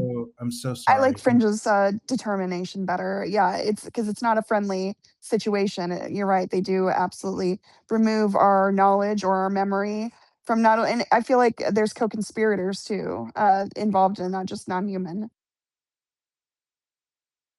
Yeah. Yeah, Now, on and the other Jason, hand, there's also, did I answer you? Sorry, go ahead.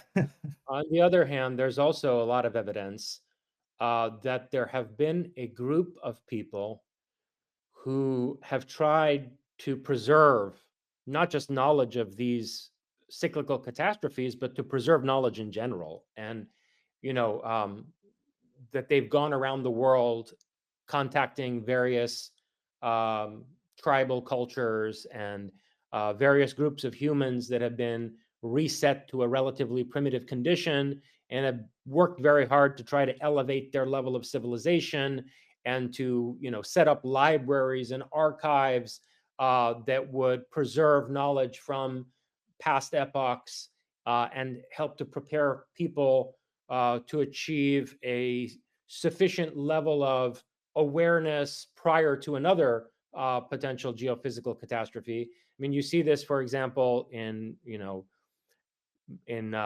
Mexico and Peru with the legends of Quetzalcoatl and Viracocha and their companions, and you see it in Egypt, the sages that came to Egypt after the flood. And really, it's a story that's all over the world. I mean, you see it in the Sumerian mythology and in the Persian Gulf region as well. So now, one of the most interesting questions, which we discussed last time, and I don't want to, you know, be repetitive of our last X space, but one of the most interesting questions is obviously, you know, situating this group of knowledge preservers in the framework of various traditional religious belief systems. Who are they? Are they, you know, I mean, if you study Greek mythology carefully, or, you know, the Hindu epics, I think a very good case can be made that these are not the gods. These are the people who are rebelling against the gods, but who have godlike power.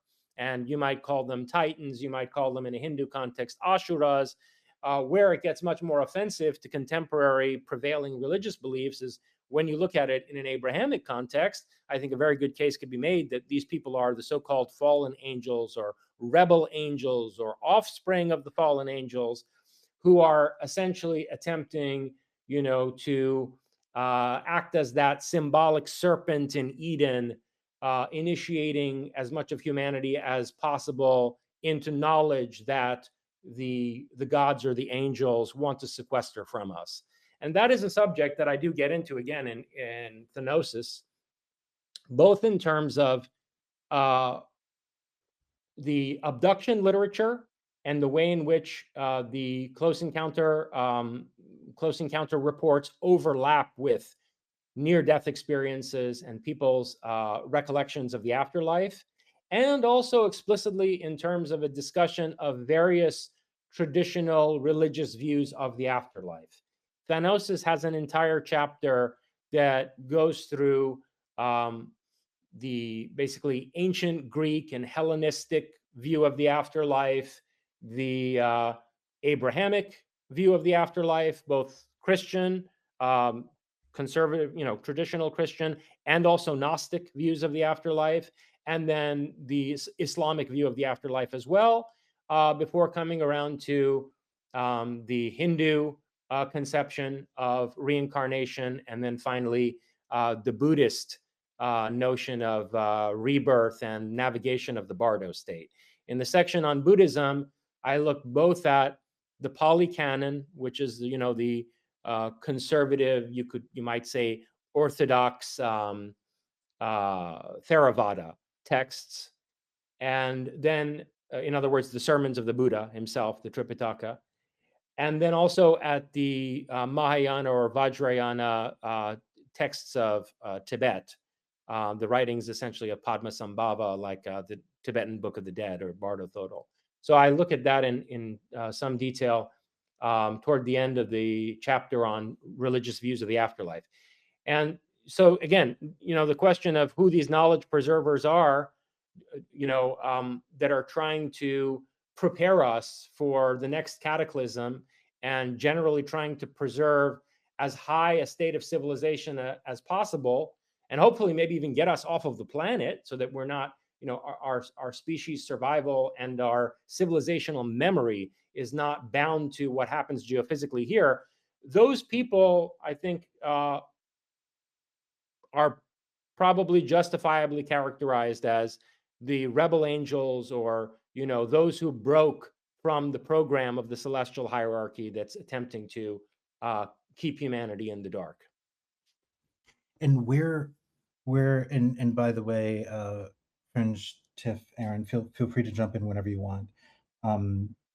Where do you place their involvement, contemporaneously, like right now? Like, where are your thoughts, Jason, of how things are playing out? And if I'm being too vague, let me know. I'm talking in terms of disclosure No, and you're where not we're. being vague. Look, this is a very sensitive subject matter, particularly because we have the Collins elite out there, like really working overtime to dominate the disclosure discourse in a way that frames it in terms of angels and demons. You see this coming from out of the mouths of, Anna Paulina Luna, Tim Burchett, Tucker Carlson. It's all over the place. And it's the Collins elite discourse. So in the context of that Collins elite discourse, we can actually get a clue to, where these beings are right now and what they might be up to. Because the Collins elite is convinced that there are parts of the United States government that are, quote unquote, working with demons or working with the fallen angels. And that essentially elements of the US deep state have made a Faustian bargain through which they hope to obtain technological parity with our overlords.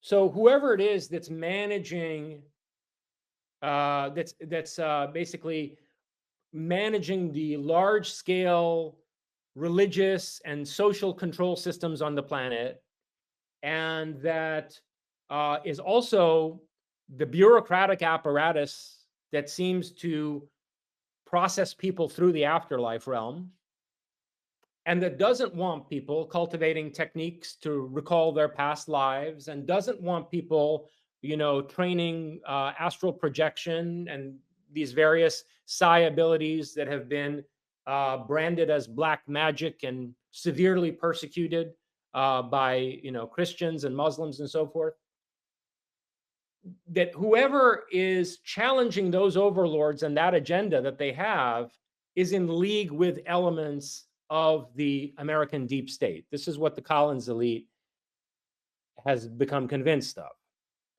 And so, it's a very sensitive subject matter, because essentially my answer to you would be that if these, these same rebels that tried to preserve knowledge in Mesoamerica, that fought Tezcatlipoca, who was demanding that human hearts be cut out on the tops of pyramids, and that these poor Mayans be thrown, mutilated and thrown down the steps of pyramids in human sacrifices. The same Quetzalcoatl, whose symbol, by the way, was the serpent or the dragon, this same force that was represented by him in that era in Mesoamerica might be in league with elements of the U.S. deep state, which have been vilified and demonized for having to resort to various extreme extrajudicial methods in order to maintain secrecy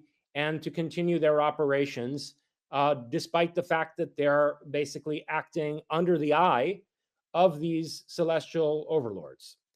So that would be my short answer to you. And, I guess we could unpack it further if you wanted to go there, or, whether you want to move on to another subject. It's up to you.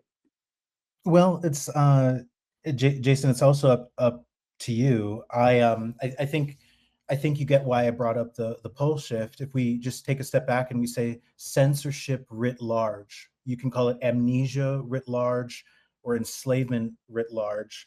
A cataclysmic pole shift, when it is, let's just say, civilization resetting, functions as a form of memory wipe. And there's something awfully curious about when religion is taking such a large role in the domain of science and technology.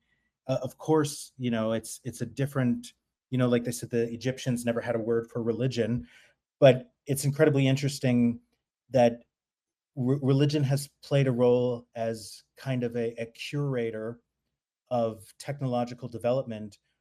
And obviously it goes in the other direction as well. There are implications of technology, whether it be ayahuasca or genetic engineering or remote viewing, that has direct bearing, maybe even on our past life or the trajectory of our soul.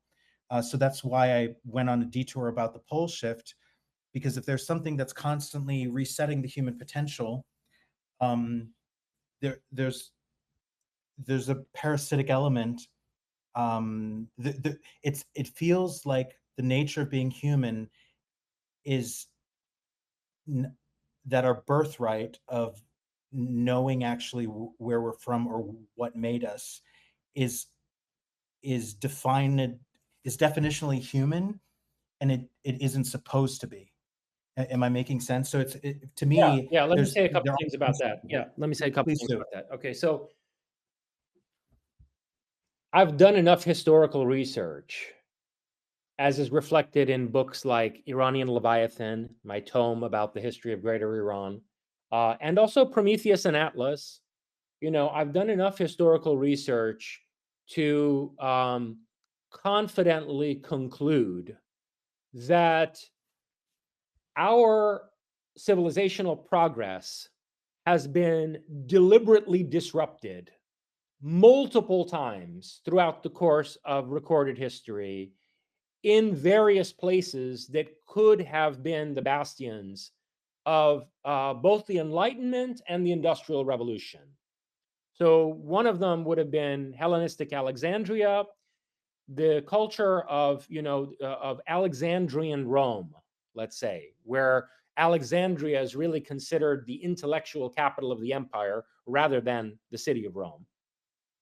That culture could have produced both the Enlightenment and the Industrial Revolution by about, let's say, 500 AD had it not been disrupted and frankly gutted and utterly devastated by the rise of Christianity. So Christianity was used as a mass dismantling, deconstruction, and retardation mechanism to completely derail the Enlightenment and Industrial Revolution that would have taken place in pagan Rome, with a city like Alexandria as its nerve center. Then you look at the case of Iran, and it's also very clear to me that if the Islamic conquest of Iran had not taken place in 651 AD, by round about 900 or so, we would have had the Enlightenment and the Industrial Revolution take place in Greater Iran instead of what eventually happened in Europe almost 1,000 years later. So, I mean, these are just catastrophic sociological resets that are being implemented through the revelation of retarding religious belief systems like Christianity and Islam. And so how it's relevant to the way you framed what you were saying is that it's true, of course, that a pole shift or some kind of a massive geophysical catastrophe like that is going to result in loss of civilizational memory. But we could easily have gotten off of the planet by now. If the Enlightenment Industrial Revolution had taken place in, pagan Rome circa 500 AD, or if it had taken place in Greater Iran circa 1000 AD, where, this so-called golden age of Islam, which is actually an Iranian Renaissance, that thing was an abortion. It was a miscarriage of what would have taken place in Iran had the Islamic conquest never occurred. Okay, so if we had this Enlightenment and Industrial Revolution not in Europe in 1800, but instead in Rome, at the year 500, or in Iran in the year 1000, we would have cities on Mars by now, and we would not be bound to whatever geophysically happens to this planet, and our civilizational memory would be preserved in other places in the solar system. Now, of course, there are people who don't want us to have cities on Mars because they inhabit Mars themselves underground. They control it. And for whatever reason, they haven't terraformed it. And we can speculate about that. Why are there people? I always call them people. I mean, they like to be thought of as gods or angels or whatever, but frankly, they're people. Why are there people living underground on Mars underneath these ruins in Cydonia and Utopia Planitia and so forth, and they haven't terraformed the planet yet? That's an interesting question. But in any case, they're there and they don't want us there. And so they have repeatedly reset civilization. I'm not talking about the 12,000 year, geophysical reset. I mean, sociologically, they've repeatedly disrupted our progress so that we won't ever get there. And I can guarantee you right now, I'm sorry to disappoint a lot of people who might be, Elon Musk fans, but that man and his rocket enterprise are not going to lead to Martian colonization. You can take that to the bank. Don't you think it's a breakaway, Jason? There was a breakaway. There was a breakaway. Forgive me. I have to push you a little bit on this. Not push back, but pull on a thread. Please speculate away. Why is Mars not being terraformed?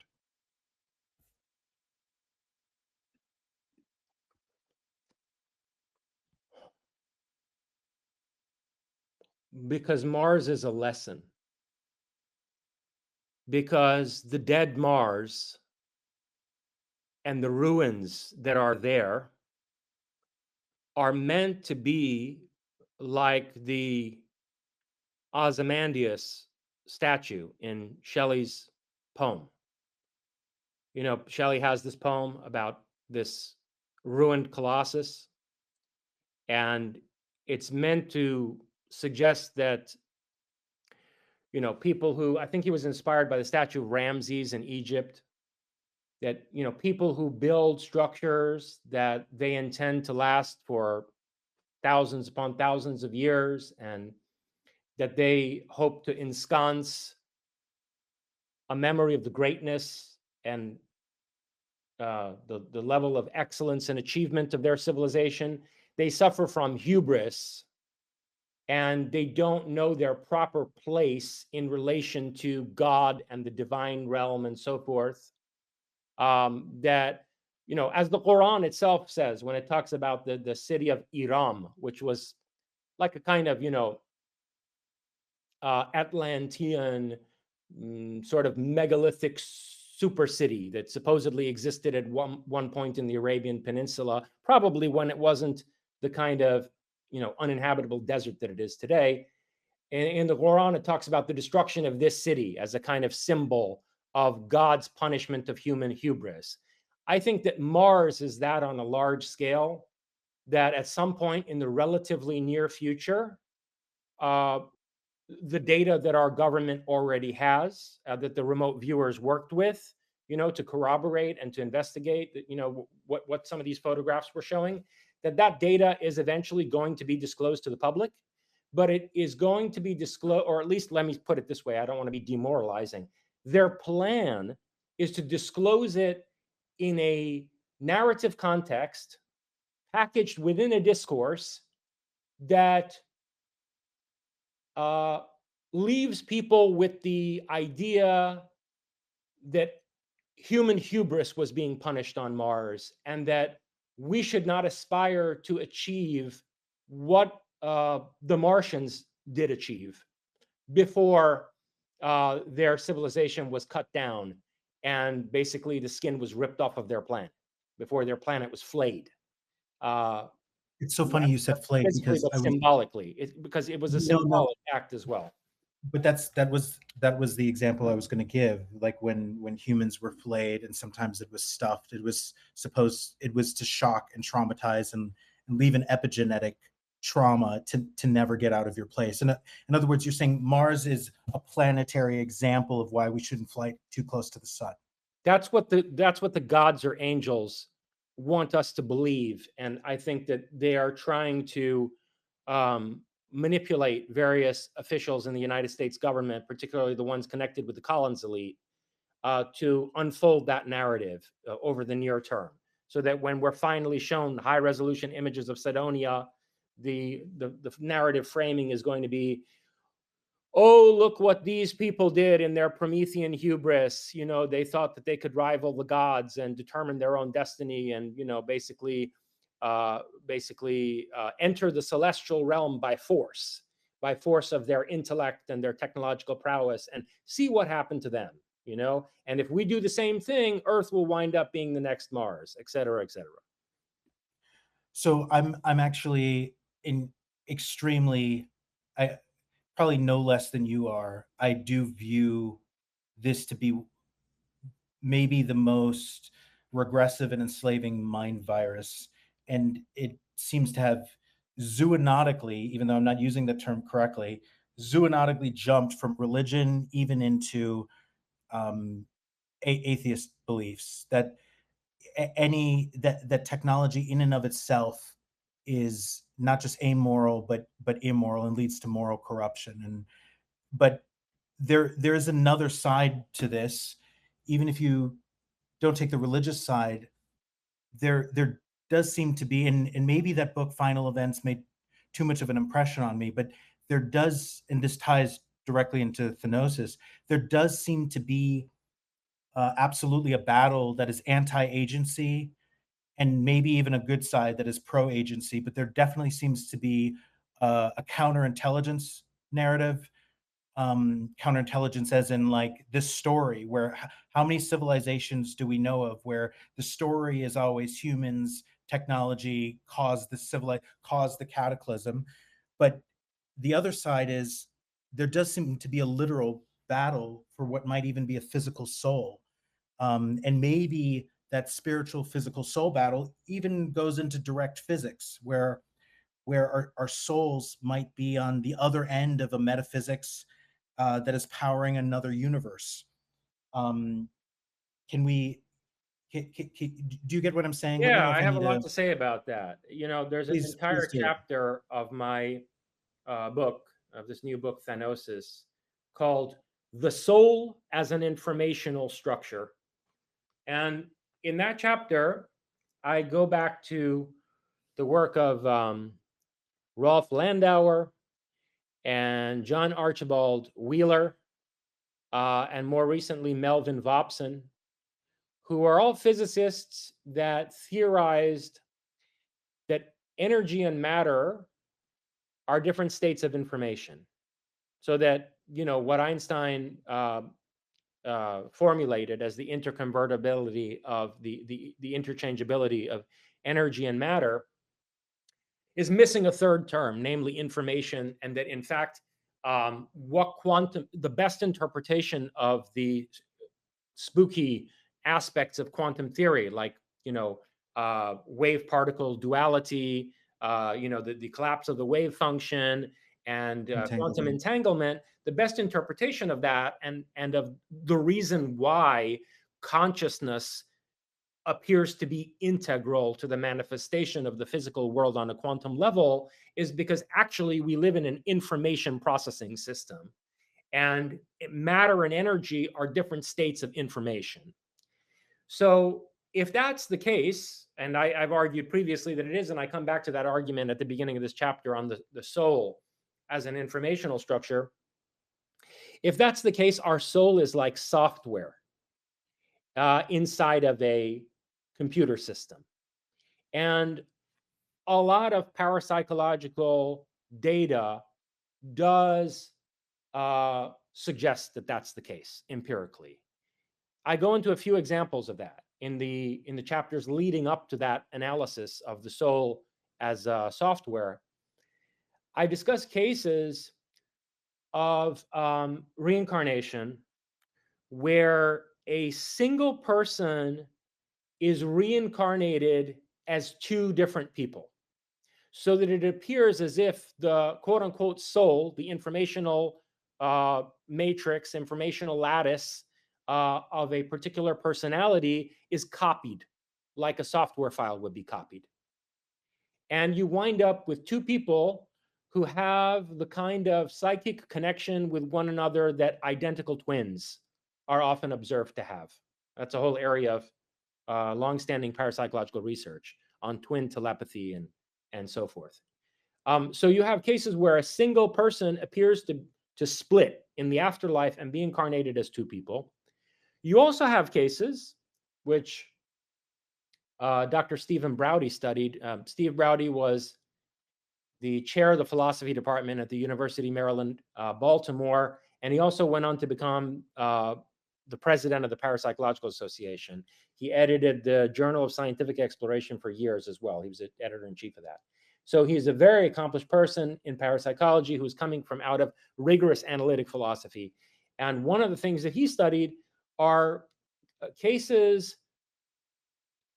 that are misdiagnosed as multiple personality disorder, but that are in fact multiple souls sort of incarnated, you could say, in one body, where, one of the interesting things in terms of these cases is if you compare them, if you compare Browdy's writing on multiple personality disorder, misdiagnosed cases of multiple personality or dissociative identity disorder, with some of the cases of reincarnation studied by Dr. Ian Stevenson, you come away with the conclusion that I do in Thanosis, namely that there are cases where multiple people are reincarnated into a single body. And an individual might come in with one soul, and then another soul also subsequently incarnates into that body, and it may be several souls. Or there are even cases where a person is born with 2 or 3 souls. And again, what that looks like is information processing. So, Ian Stevenson studied reincarnation for about 30 years, I think, for decades at the University of Virginia, where he was in think it was the psychiatry department. And for decades, he went around the world studying cases of children who spontaneously recall past lives, usually between the ages of like 5 and 8. And these children's memories of their past lives were extremely disruptive in most cases to the lives that they were living with their families. In other words, these were not stories that certainly the parents would be making up. And if you look at the details of the cases, it really doesn't hold water that the kids would be making them up either, because the consequences were usually very disruptive. You would have children, claiming that, their parents weren't their real parents and they wanted to be taken back to their real family. And often in these cases, their memory of death in the previous life was traumatic or violent. And so Stevenson theorized that if someone dies a violent death, particularly at a young age, it seems that they retain memory of their past life better than the average person does. So these kids would remember dying in various horrible ways, and they'd want to be taken back to the family of their previous personality. And Stevenson would, based on the comments made by these kids and noted very carefully by the team of researchers that would travel together with him, he would go and try to identify the previous personality. And he found that in most of these cases, the person was in the same town or in the next town over. And so one pattern is that in most of the world, which is not as developed as metropolitan America, in most of the world, people don't travel all that much in the course of a single lifetime. At least they didn't in the era that Stevenson was doing this research. And so people tend to be reincarnated close to where they died. One very interesting exception to that was he found a whole bunch of cases where, let's say, Japanese soldiers who died in a place like Burma during World War II were reincarnated as Burmese, or European soldiers, that died in, I don't know, some other part of the world in Africa or whatever, were reincarnated as North Africans. And in these cases, he would find that the children's behavioral memory matched the cultural traits of the previous personality, so that the Japanese soldiers who died in Burma, when they're reincarnated, these kids wind up behaving more like Japanese people than they behave like their own Burmese family. And there's even phenotypic traces of Japanese physiognomy in these Burmese children. So their eating habits also, what they prefer to eat, fit more the culture of the previous personality. Another bleed through seems to be if someone's sexual identity changes from one life to the next, so that a woman is reborn. Let's say a man is reborn as a woman. There were a number of cases like that, which I actually included in Thanosis. Say if a man is reborn as a woman, she tends to be more masculine than the average woman, and retain masculine traits. But to go back to where I started out, a number of the cases that Stevenson looked at involved more than one personality being incarnated in a single person. And in particular, this seemed to occur when a person underwent some extreme crisis, particularly like a very adverse health, crisis, severe fever, or, they nearly die of some cause. And then when they come back to, when they come back from out of that illness, they have a whole different set of memories and a radically altered personality, which actually winds up being identifiable as the personality and the biography of a deceased person. So he was able to find that, this apparent possession by a second or third personality was a possession by an actually deceased soul who could be identified, and whose family could be found, whose records could be retrieved from coroner's reports and so forth. So you have cases both where multiple souls are quote unquote incarnated or instantiated in a single body, and cases where a single soul splits or is copied into more than one body. And that's one of the things about this informational lattice of our uh, persona that looks a lot like what we do with software files in an information processing system, where they can be copied, the file can be corrupted, it can be recoded, it can be spliced, so that 2 or 3 files can be merged into one. Those types of informational dynamics appear to be relevant to reincarnation cases and to the relationship between reincarnation and what we might call possession, and what, according to Browdy, is sometimes misdiagnosed as multiple personality disorder. Jason, the insights you've made, or the sort of flip the script for me when this I found to be one of the most interesting parts of the book, when I started thinking of possession. We typically experience ourselves as one integrated whole, unless we go through some sort of extreme peak psychedelic or traumatic experience, NDE.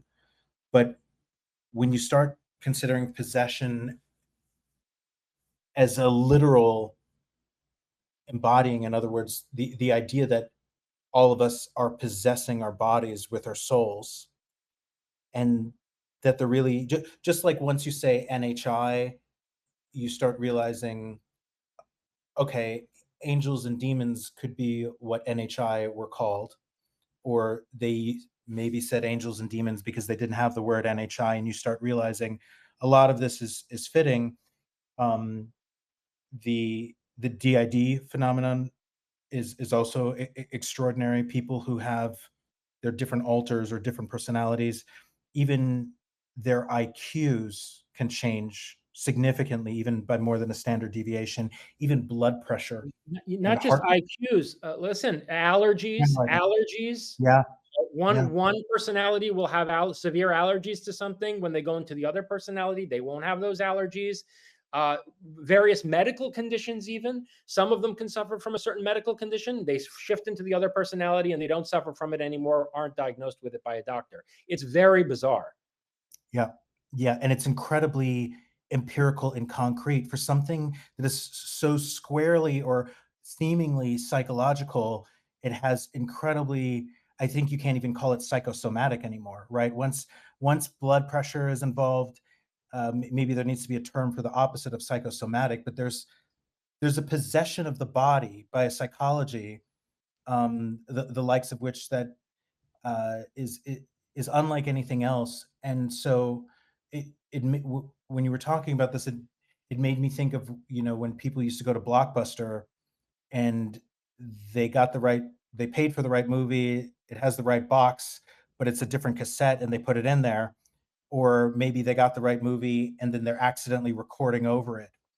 And so these past life impressions are like a recording over. It makes me feel like somebody fucked up at the adjustment bureau, or either they fucked up because they forgot to completely memory wipe, or they fucked up because they had the soul possess the wrong body.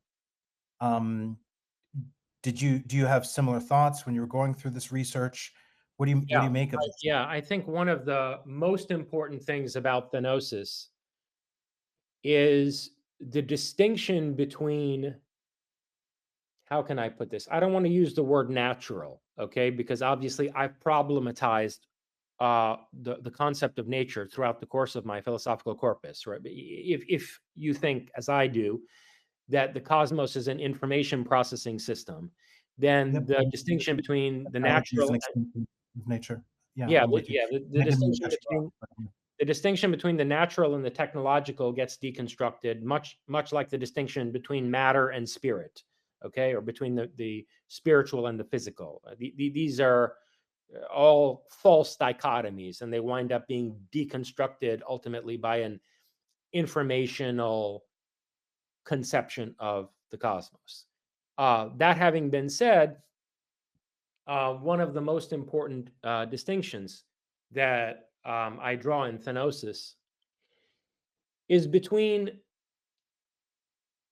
let's say, a process of death and rebirth that is not interfered with, which is not to say that it's entirely self-directed or under conscious control. Because if you look at the details of a number of Stevenson's cases, it appears that a lot of people, when they die, are subconsciously compelled to fixate on particular individuals who wind up being their mother in their subsequent incarnation. For various reasons. Like, let's say the mother, the future mother, was a family friend, and this kid who died due to some accident had a particular fondness for this family friend who would come around to the house. And so when the kid dies, he finds himself following this woman through the marketplace and back to her home, and like develops an obsession with her, and eventually winds up incarnating as her son. There are a lot of cases like that. And so that's not a case where the person is self-directed in the transition between death and rebirth. It's a case where, you know, this kid is subconsciously compelled, but there's no interference taking place in that process on the part of other entities or some kind of a psychotronic management system. All right. So there are cases like that. And what those cases suggest is that there is a kind of, again, I don't want to use the word natural, but, you know, there's a sort of, let's say, default process of navigation between death and rebirth. But then there is also deliberate fuckery where, you know, there are entities, you could call them overlords, the Gnostics called them Archons, who are capable of managing, not just interfering with, but on a large scale managing what happens to people after death and on their way to rebirth. But there's a distinction between these two. And it appears that the controllers do not have comprehensive control over the entire human population and every instance of somebody transitioning between death and rebirth. Which suggests that in theory, at least, it is possible to break free from their control. And how I end my book is with a series of techniques, devices, machinations that one can cultivate and develop in order to exert more agency in the transition between death and rebirth. So this is all coming out of, you know, what you were saying about the Blockbuster video and recording over the video.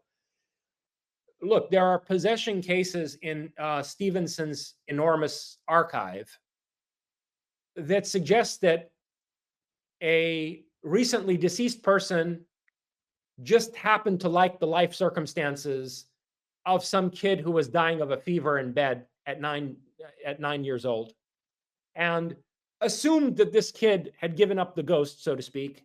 And so this person just decided to possess this child's body and make you know, her family, make this child's family her own. Okay. But there are other cases where, as you suggested, it could be more like the Archons are fucking up a Blockbuster video, you know? And there are cases like that that I address in Thanosis. Like, for example, there's this case of a Hindu called, what was his name? Jatav. What was his first name again? I think Durga Jatav, I believe. And he flatlined in a hospital. He flatlined in a hospital, and his family was mourning over his dead body. And then all of a sudden, the guy comes back to life, you know, after a significant interim where he's flatlined. And he comes back with this horrendous story about how he was taken to hell by demons and they proceeded to dismember him there as a punishment. At least they severed his legs. But then these demons wound up consulting with their superiors in the celestial, hierarchy in the afterlife bureaucracy, and they were informed by their superiors that this Durga Jatav was taken by mistake, and he is to be promptly returned to the realm of the living. So they take him to a rack where they have a bunch of severed legs, and they ask him to pick his own. Presumably they're carrying him, or his torso, because he's, obviously can't walk on his own. And he picks out his legs, and they reattach his legs, and then lo and behold, he is conscious back in the hospital bed. The really disturbing thing is that what they noticed as soon as Jatav came back to life is that he had scars extending across both knees, or I forget was above or below the kneecap, where his legs had been severed in hell. Okay, so this is pretty fucked up. I mean, that is the blockbuster video like mess up scenario there. Yeah, that's the taped over video still shining through a little bit. Yeah. Right. So that's an important distinction that I make at the core of my book, is that, and by the way, you get the same thing, as you see in the Durga Jatav case with abductions. There have been abduction scenarios where people have recounted close encounters with entities that realized halfway through the abduction, or were told by their superiors, that they have abducted the wrong person. And so they rush this person back to their bed, with the understanding that they were supposed to actually abduct the next door neighbor. Okay.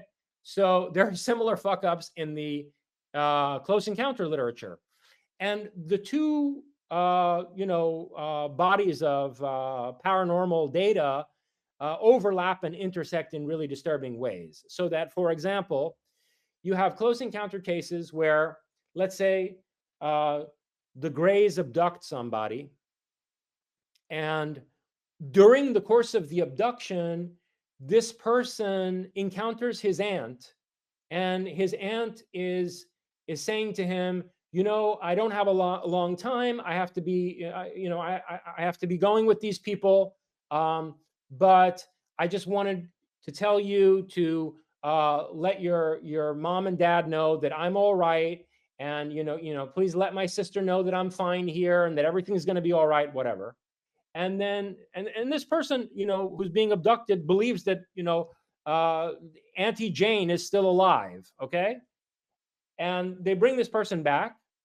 Next thing, lo and behold, there's a phone call the next day informing the family that Auntie Jane died the previous afternoon before the Greys abducted this person. So cases like that, cases like, the Betty, Andreas, and Luca abduction, which I went into in depth in Closer Encounters, and I come back to it in Thanosis, where, Betty, Andreas, and Luca is told that the Greys work for the angels, and that, the Nordics, the tall, blonde, beautiful people, are the angels. And she's taken to witness basically the Greys ferrying away the soul of a deceased person in a hospital at one point. These kinds of cases suggest that the same entities who are behind close encounters are the managers of the afterlife realm, and that, the control system that we're ensconced in is not just a physical control system, but a psychotronic one. So that if, for example, as we discussed, I think at some length during our first X space, if it's in fact the case that, the moon is relatively hollow, and, these Archons or overlords have some kind of machinery inside the moon, Gurdjieff may have been right that our souls can wind up being food for the moon. In other words, the machinery that's inside the moon isn't just about, stabilizing or, pacing the rotation of the earth or something geophysical. It's actually psychotronic machinery as well. And probably the moon is integral to the management of the afterlife system. This is something that Gurdjieff intuited, and that a number of remote viewers have also corroborated. I have a rather disturbing remote viewing session that I recount that comes from Brett Stewart and his team, where they also describe the moon as being integral to the psychotronic control system that manages, a lot of people in the afterlife.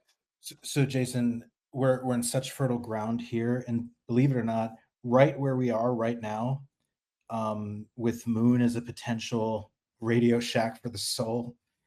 This is where I wanted to go during our first space, and there was just too much to cover, and I was worried we were going to get reset and we were going to have a cataclysm before we could get there. I want to. I think it has to happen. When you touched on the abduction phenomenon and I don't want to use the word appropriation. I want to use something much harsher. The hijacking, let's just call it the hijacking, the stealing of what might be the mining of intelligence or consciousness or an entire personality. This is speculative or theoretical, but when it comes to it even has implications for synchronicity, right? The Jungian phenomenon. It suggests that we might not even know whether synchronicities, whether they're reaching back from the afterlife, whether it is a simulacrum. There's no such thing as synchronicities. There's no such thing as Oh, synchronicities. So okay. let me explain. I first broke this down in my book Prometheism.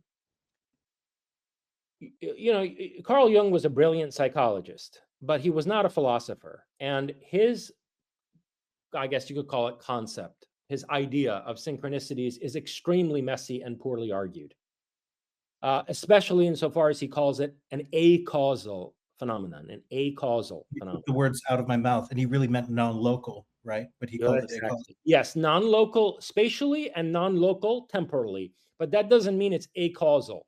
I agree. I'm saying I don't know whether the term in quantum physics existed, but it absolutely was not acausal, and that's what he called it. Right. And so the big problem with synchronicity is that when you start to analyze actual synchronicities, with some fine-grained attention to detail, you realize that there has to be a psionic causal mechanism for these events to be taking place. It may be an incredibly complex causal nexus involving, let's say, many different people, and it may involve things in the future causing effects in the past, retrocausally. It may involve intentions being transmitted to the future in a way that seems not temporally chronological, but these are all things that we see in laboratory experimentation on telepathy, telekinesis, clairvoyance, precognition, and so forth. So whatever's causing what Jung called synchronicity, in other words, whatever causes extremely bizarre apparent coincidences to take place, is causing it through various forms of psi. And that might happen just between individuals in a not very coordinated and spontaneous way. But it might also be evident, especially when we're dealing with large scale, extremely bizarre synchronicities. It might also be evidence for, the matrix programmers deliberately staging impressive events in order to manipulate a person psychologically.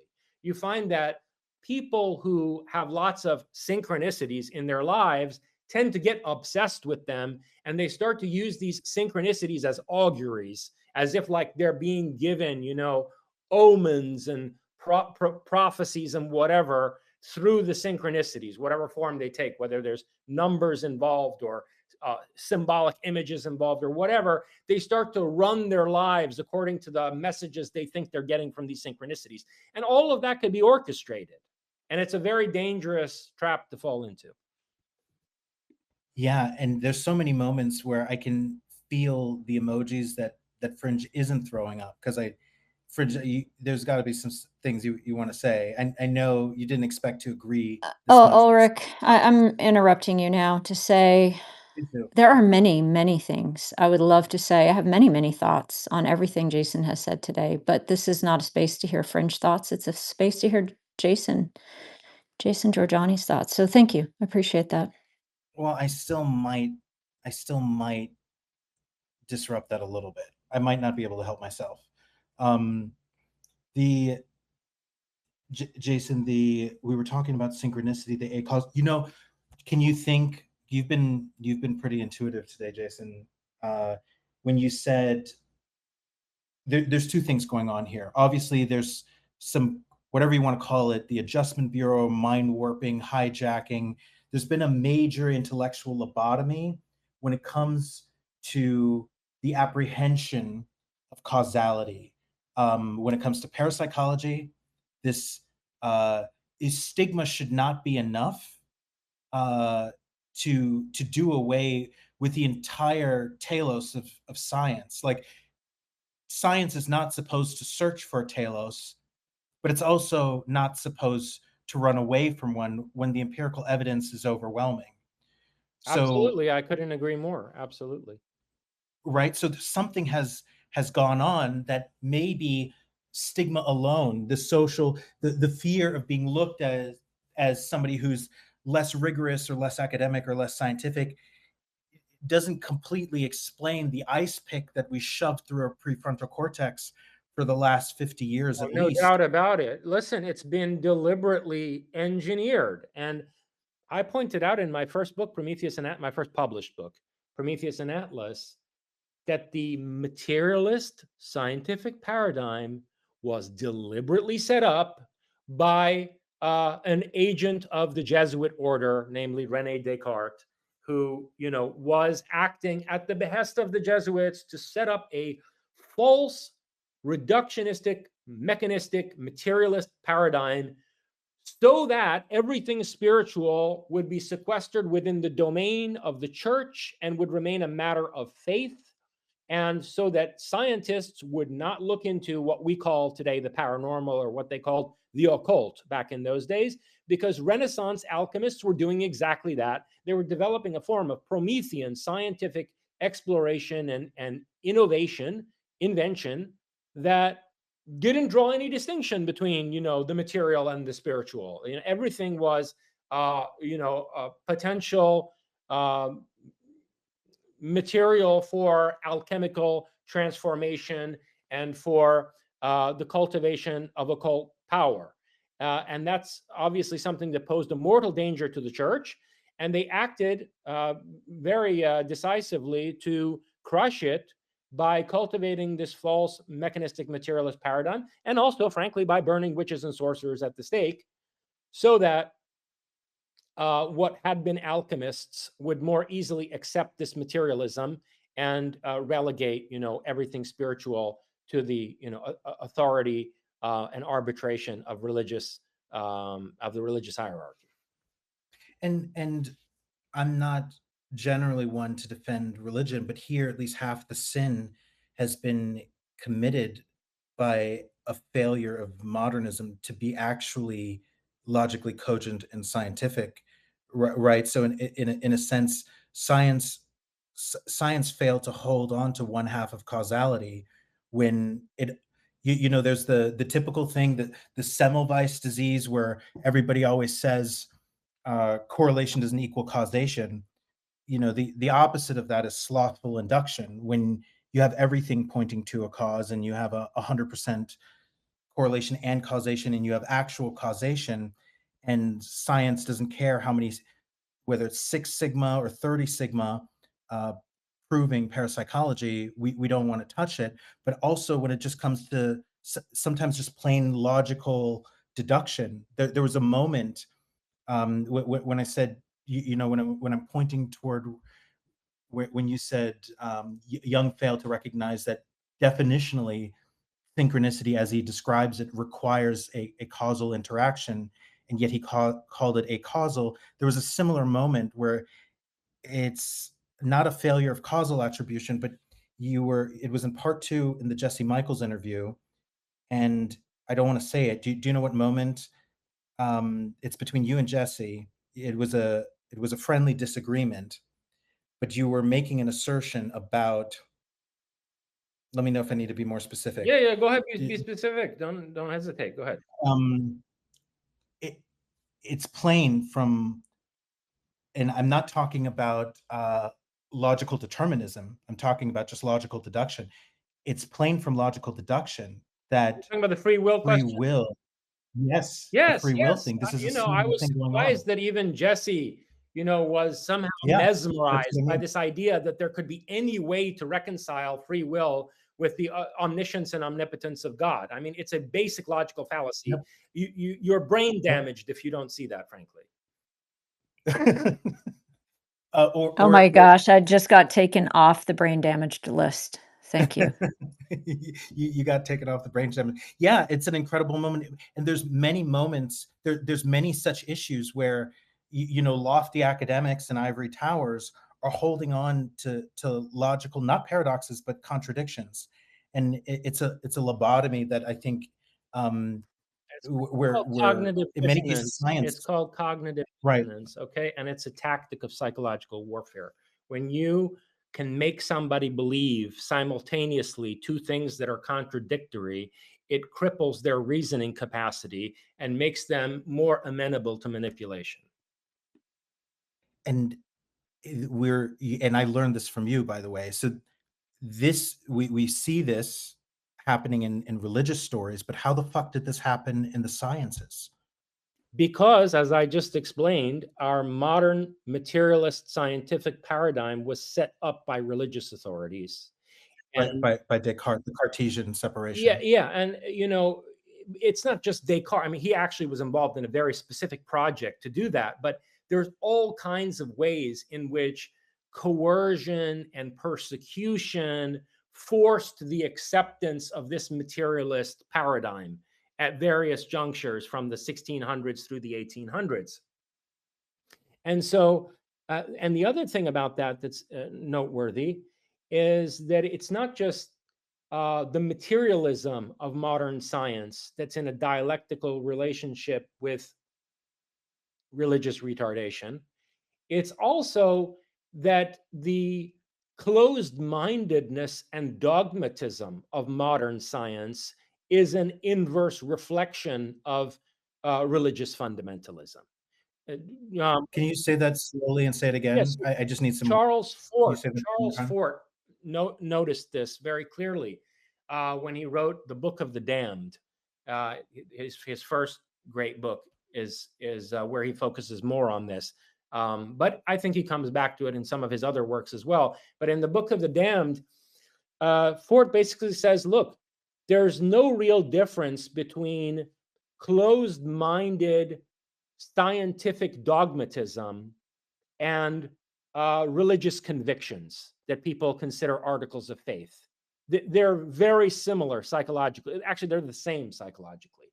And so, in a way, closed-minded dogmatism in the sciences is also a form of religious faith.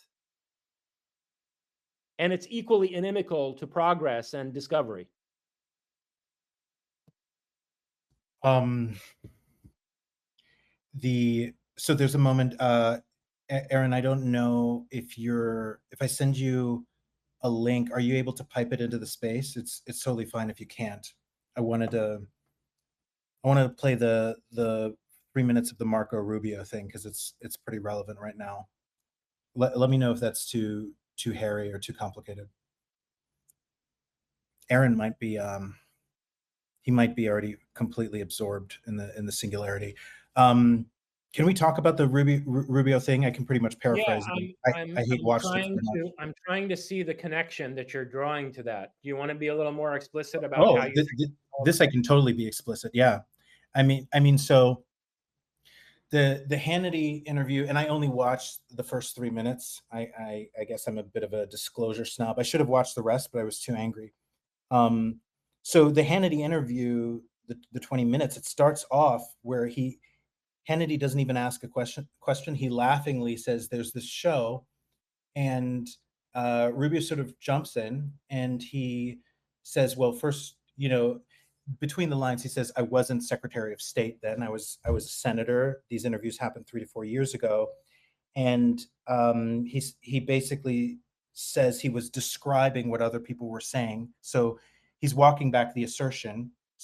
The interesting thing is here, if Rubio isn't making any claim whatsoever, why is he counted as one of the 34 witnesses? This is a mild logical point that just needs to be brought up.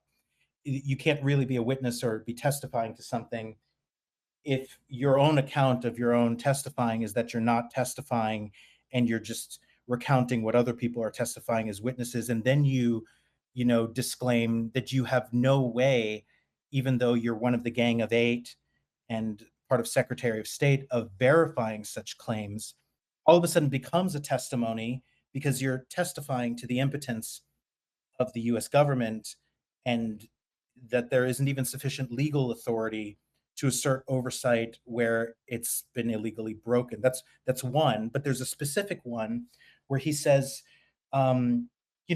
these people are either lying or crazy or they're telling the truth, and two of those three are bad. But if they're telling the truth, they're telling the truth about the government lying. So there's no scenario in which there isn't a major betrayal. All three are bad.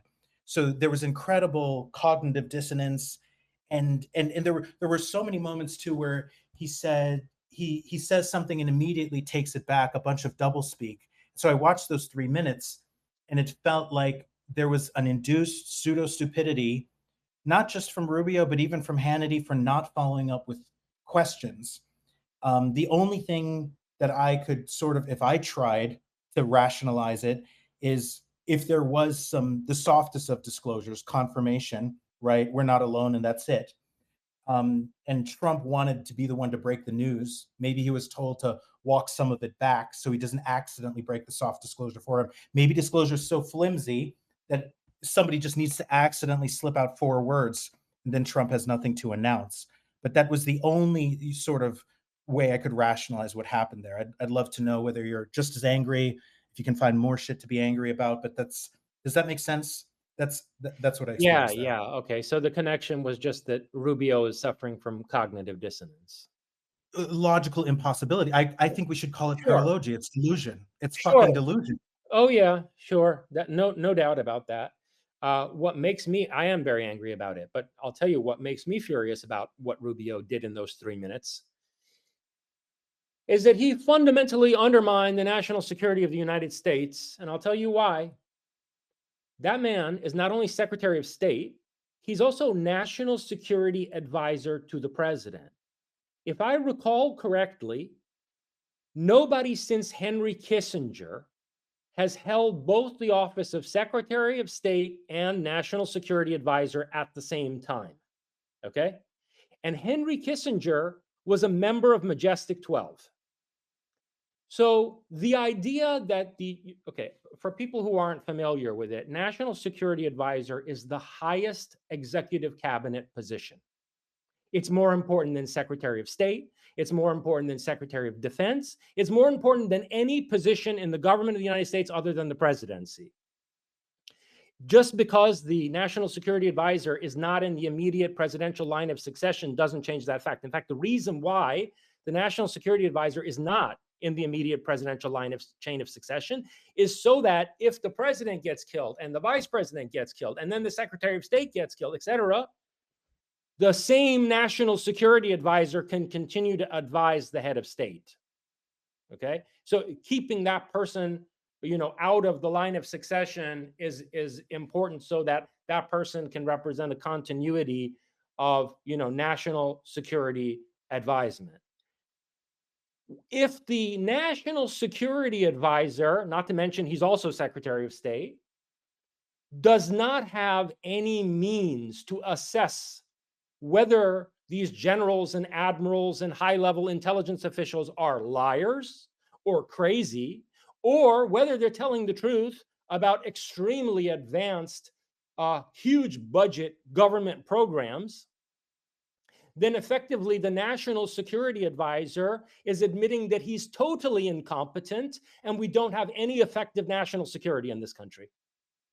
Okay? So what does You that just do? healed me, Jason. Just What so does you that know, you do? saved That me tells 2 the years of therapy. Chinese, it tells the Chinese, it tells the Russians, it tells our enemies in the Islamic world that this is a cockamamie bullshit circus over here, not the government of a serious country.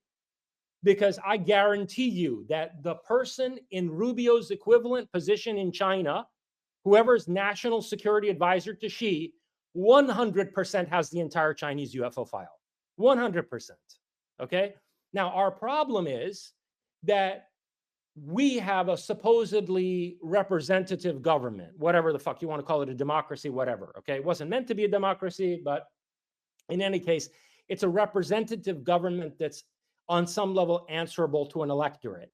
They have an authoritarian, collectivistic, hierarchical control system, okay, in China. So they're not answerable to their people. So therefore, you can give the national security advisor in Beijing access to the UFO file because he's under no obligation to make any public statement about it, okay? So this is a serious problem with the American system that has basically resulted in the breakaway of the, deep state black projects into a kind of autonomous culture, because the people working on these things have had to find some way not to be answerable to the electorate, and they have had to keep the representatives of the people in the dark because they are in fact answerable to the people who elected them, or at least to the president who was elected by them and then appointed these executive officials. So anyway, it's a disaster. If Rubio doesn't have any, suppose he's telling the truth, which is the worst scenario. Suppose Rubio is telling it like it is, and he actually doesn't have any way to find out whether these programs are even real. Forget about what's inside them. I mean, if you're questioning, admirals and high-level intelligence officials as to whether they're insane, whether they're delusional, or whether they're basically committing the worst form of prosecutable perjury. If you're questioning that, that means you don't even It have would a. be treason, Jason. It Would it means, not be hold treason? on. It means you don't even have a way to find out if these programs exist, let alone to know what's inside them. If that's your position as the highest level national security official in the United States, you don't say so in a public television broadcast. You shut the fuck up and go find a way to get the clearance. Okay? It's borderline treason. It's so incompetent that it's really borderline treason. I wasn't saying that what Rubio was doing was treason, and I see what your point about it being borderline treason. It is. But I'm saying so harms our national security that really it's an incompetence so gross that it borders on treason. But even if you don't concede that, the scenario he describes fits the definition of treason, at least when it comes, if it's option number 3, the truth. If people are telling the truth, here's the problem. It comes back to Carl Schmitt's analysis of the nature of political sovereignty, which has been very important to the development of my political philosophy, and it's particularly reflected in my second book, World State of Emergency. If you understand the nature of a political constitution and the actual structure of sovereign power, the way that Carl Schmitt did, you realize that the sovereign of a state is not necessarily an elected official or a particular council that has that responsibility on paper. The sovereign is the entity actually responsible for the welfare of the people and actually capable of acting in a way that preserves the security of the state. So, in point of fact, the president and his executive cabinet are not sovereign. The sovereign are the people who are running the black projects. And they are the ones who are preserving our way of life. And they actually have a different understanding of the constitutional mandate that justifies their sovereign power, okay? So that if you understand treason as a violation of your duty and responsibility to protect the American people and their way of life, it might turn out that they're not committing treason. They're breaking laws that are written on paper, for sure. But it becomes much more complicated when we analyze what the consequences of disclosure would be, especially if people in these black projects are engaged in giving Americans technological parity with a potential enemy that can essentially dominate the airspace and the seas of the entire planet, right? So if they're working quietly but diligently to give us some fighting chance in a potential future confrontation with, you know, the overlords and these UFOs, then who's really committing treason here? Is it those people, or is it the completely incompetent elected officials who are utterly unable to handle the reality of this phenomenon any better than the vast majority of the population who elected them is capable of processing what's actually going on here with the close encounter phenomenon? Right? It becomes a much more complicated question. Can we have that conversation though? Because it's, even if we don't have the answers, it is the job. It is the import of philosophy to stretch your mind to the limit. Just because you don't know the answers doesn't mean that the question or the potential answers aren't important. And this one is incredibly important. I mean, we don't even know whether the US government proper is in possession of the IP. Obviously, it has eminent domain that it can't enforce since 2023. It can't even pass a UAPDA in its own interests. If you just look at things logically, isn't it clear that the U.S. government, I hate to say this, is cucked? Like the whole thing has been a puppet government. It doesn't seem like it can even enforce its own interests. Let me know if I'm wrong here. No, you're not wrong. Look, a very long story short, there are three layers. There's the civilian government of the United States that, you know, may be grossly incompetent, but is in good faith trying to work for the American people. Then there's another layer underneath that, which are people who are facilitating the black projects, but who serve in the civilian government and who stop things like the Schumer Amendment from being passed in Congress. They are either elected officials or appointed officials that are in cahoots with the people who run the deep state programs, but who are still part of the civilian government. And a lot of them are in intelligence, but some of them are also people who've been positioned in Congress to make sure, you know, certain legislation like that Schumer Amendment don't get passed. Then there's a third layer underneath that, and those are the actual, you know, black projects, and they were moved out of the civilian government, you know, starting more or less. Well, I mean, it was a process, but, you know, between the 1960s and 1970s, I think almost all of the hardcore black projects were moved into the corporate sector. And so the IP no longer belongs to the civilian government of the United States, nor can government officials get direct access to what's inside those programs unless they literally like organize a military operation to go storm some facility. And by the way, if they do that, they should be prepared to meet forces that are better equipped than theirs are. So that's the situation, okay, with that. But the more what was the other thing that you were saying? So the thing I asked is like, is it really just incompetence, or do we lack raw power? Yeah. Okay. This was the more important point that I wanted to make.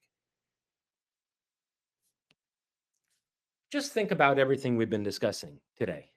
Okay. The subject matter of my book, Thanosis, particularly those cases that I was talking about earlier where close encounter experiences overlap with afterlife accounts that we get from, you know, people who've had NDEs and so forth, or some people who've had OBEs. Like, for example, I mean, Robert Monroe, you know,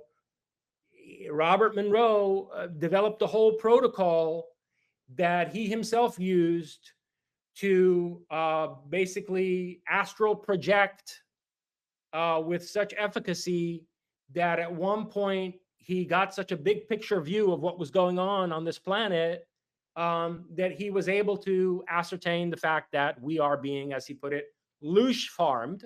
We are being harvested for a kind of energy that we produce on account of our subjection to emotional turmoil. Okay? And that the entities who are loosh farming us are probably, connected to people who are the same people who are carrying out the abductions and who are responsible for some of the more disturbing aspects of close encounters. So just think about that. What percentage of the American population could possibly handle a disclosure of those facts? What Less would than happen? 1%. People talk about, and I have, of course, in my book, Closer Encounters, the consequences of revealing 0-point energy. Okay, where you have a potentially unlimited energy source, which of course would be great for the environment, and it would be great in terms of lifting people out of poverty. But this same energy source that you can put in your garage, that is like a tabletop device, this can also easily be weaponized into some absolutely horrific bomb that would make a nuclear weapon look like a firecracker, right? So the security issues around the 0-point energy propulsion of UFOs are bad enough. Then you go into the question of, there are these beings that have this tremendously sophisticated technology and are in control basically of the entire planet. And so our governments really aren't sovereign. And all our governments are actually being manipulated. And if we put up a fight against them, we're probably going to lose. And so our whole, conception of being a free and independent people and whatever, the Constitution promises the citizenry is fundamentally undermined. So that's another huge problem that we have that I discussed in Closer Encounters.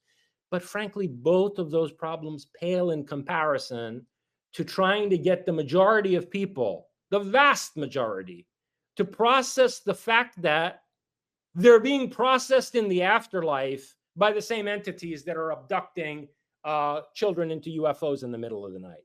How are you going to tell people that?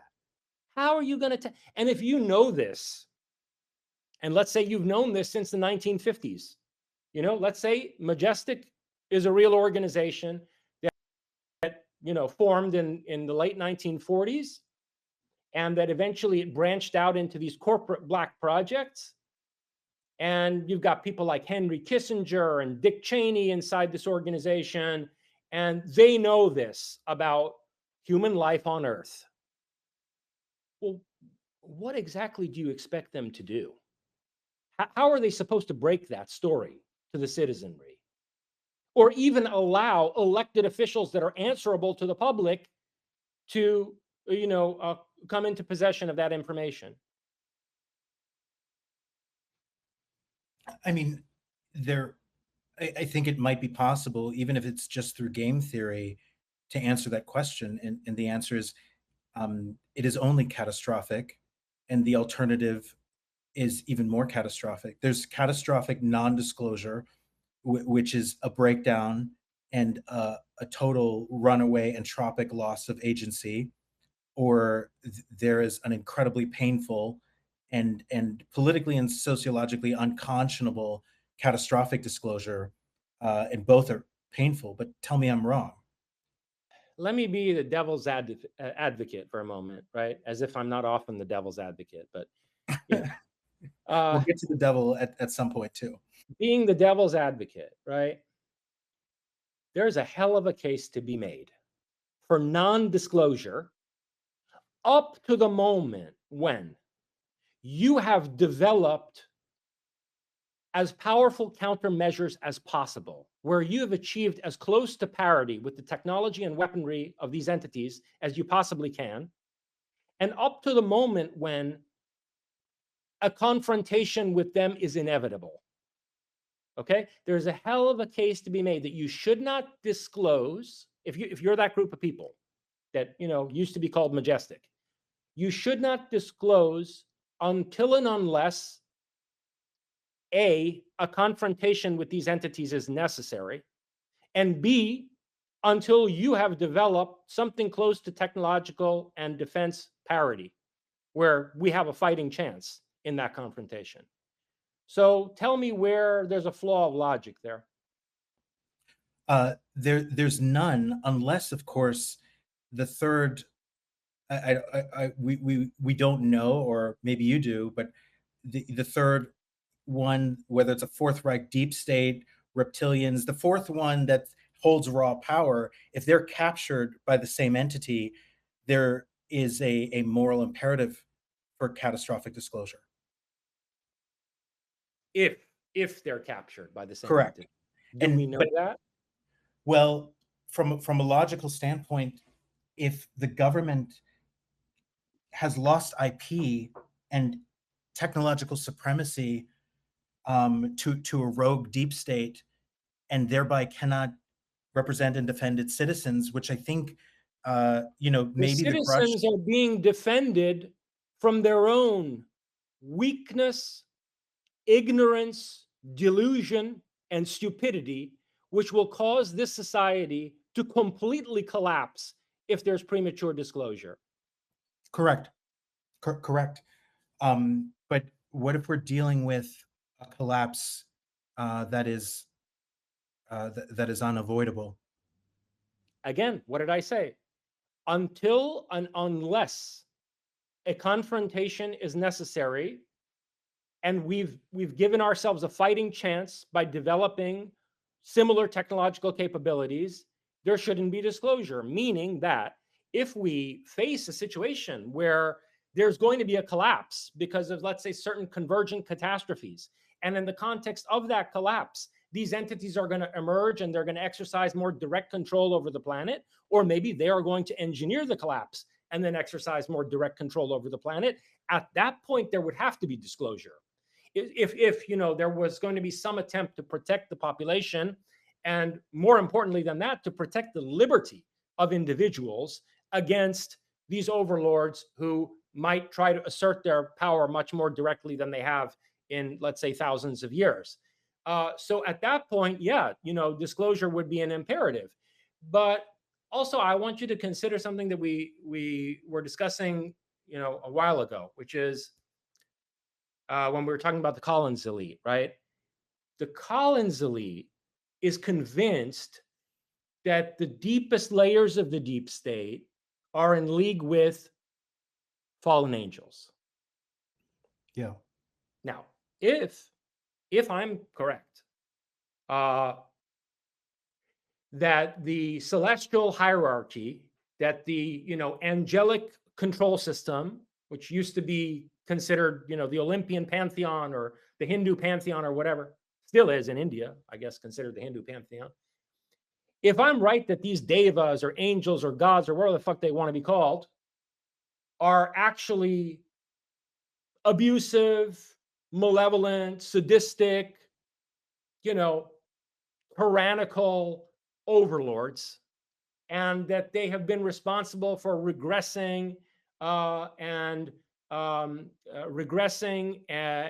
basically weakening and manipulating the human population over the course of all of recorded history, then if the deep state is in league with the people rebelling against them, maybe the deep state, the deepest substratum of the deep state that the Collins elite is afraid of, is actually trying to give us a fighting chance to defend our freedom and independence, particularly here in America, where the ideals of freedom and independence are integral to our whole constitutional structure, to the point where without freedom and independence, the idea of the United States doesn't even make sense.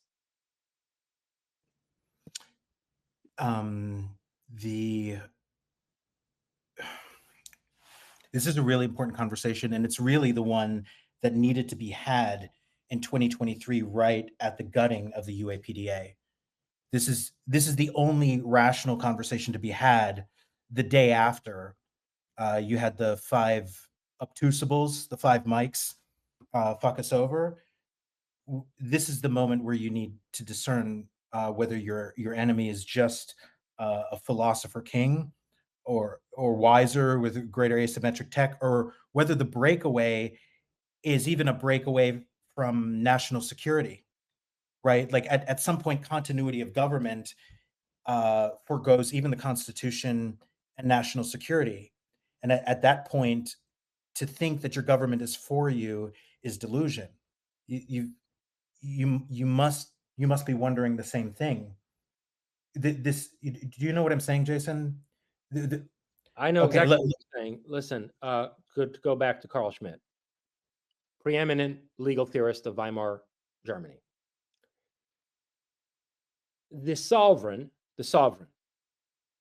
the actual sovereign, not who's elected president, not who, whatever, separation of powers there is that's responsible for executive functions in a government on paper. No. The actual sovereign is he who decides on the exception from the law, and he who determines the enemy, particularly in a state of exception.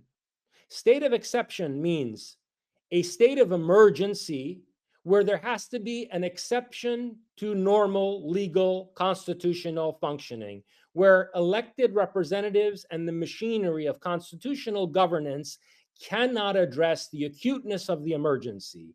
And therefore, the sovereign must act in a way that transcends the law, and in particular with a determination of an enemy that poses an existential threat to the people. So what took place in 1947 was the declaration of a state of emergency or an exception from the constitutional order, and the determination of an enemy that poses an existential threat to the American people. And from that moment onward, there has been another structure of sovereignty, an actual structure of sovereignty, that underlies this illusion of a representative civilian government that we think is the government of the United States. Exigent circumstances, would they even justify the assassination of JFK? 100%. Are you still playing devil's advocate? I just need to know. Listen, I'm trying to explain to you that there has been a continuity of government. The actual government of the United States in 1947 declared a state of emergency. They formed a group called Majestic. That group, which was, by the way, was formed by the President of the United States, okay? In other words, it happened legally. Legally, the President of the United States formed the group, which became something like, the Knights of the Round Table and a King's Council. And that group took upon itself the responsibility of executing sovereign authority in this country by managing the emergency and by attempting to protect people from the enemy. Now, the enemy turned out to be not just, like space aliens who can traverse the solar system and who have superior weaponry, but it turned out to be people who manage what the fuck happens to you in the afterlife. Imagine having to deal with that kind of an emergency. And you're just like, some elected official, you didn't ask to find out about the Greys and, who are handling dead people in the afterlife and not just flying saucers filled with, children abducted in the middle of the night, right? You're a government left to deal with that. What the fuck are you going to do? What would you do in that situation if you were Dwight Eisenhower? Do you think Dwight Eisenhower even had the choice, or do you think his military industrial complex wasn't just referring to an MI6? I think he had the choice. Remember who Eisenhower was. I mean, Eisenhower was the highest ranking military official. It's not like, look, when Eisenhower talks about the military industrial complex, he's talking about his own fucking people. Eisenhower was the highest ranking military officer who was responsible. He was the Supreme Allied Commander of Europe, responsible for the entire European theater during the Second World War. Okay. So, the buck really stopped there. And it was his choice to deal with that situation the way that he did in 1947 and formed, Majestic. And from that moment onward, that was the real government of the United States. So there has been a continuity of government. The thing that we hold elections for is a farce. And the question is when the farce is going to end. When and under what conditions is the farce going to end? But Jason, do you think there's been a double fuck up, that we had a breakaway from the breakaway, and through asymmetric tech, there is a sovereign that is not concerned with anything regarding government, national security, Here's but the is just problem. waiting. Yes. Here's the problem is that when you're forced by the situation, frankly, as I just explained, to start operating like a crime syndicate, you also over time start to behave like a crime syndicate. You see, so certain structures are set up that look like a mafia or look like an organization of pirates. And it may be that the first generation of people who set that up do it with very good intentions, with noble intentions. You know, you could think of them as kind of like noble liars in the context of Plato's Republic, as the guardians of the Republic who have to engage in noble lies on occasion for the protection of the people, and especially as stratagems in the face of an enemy that would otherwise pose an existential threat. That's, by the way, the context in Plato's Republic where Plato first elaborates the concept of the noble lie. It's a stratagem that mainly serves to defend against an enemy. In any case, kind of idea that like you have to lie to your own people sometimes in order for the enemy not to gain a strategic advantage over you, right? Because whatever you tell your people, you're telling the enemy. Okay, so that's the context in which Plato develops the noble lie. And one can imagine that when an organization like this was first set up, it consisted of, you know, noble-minded people who were dealing with an extremely difficult situation in a way, but that was still motivated by protecting citizens and, above all, defending some semblance of, you know, the freedom and independence that we Americans consider integral to our identity. Okay, but in the second generation, and now maybe the third or fourth generation of this organization, as the organization had to be moved from the government into the corporate sector, probably a large number of the individuals involved with it took on more and more of a mafia mentality that's, you know, consonant with the operations of a crime syndicate. And now, the example that's really relevant there is Lex Luthor.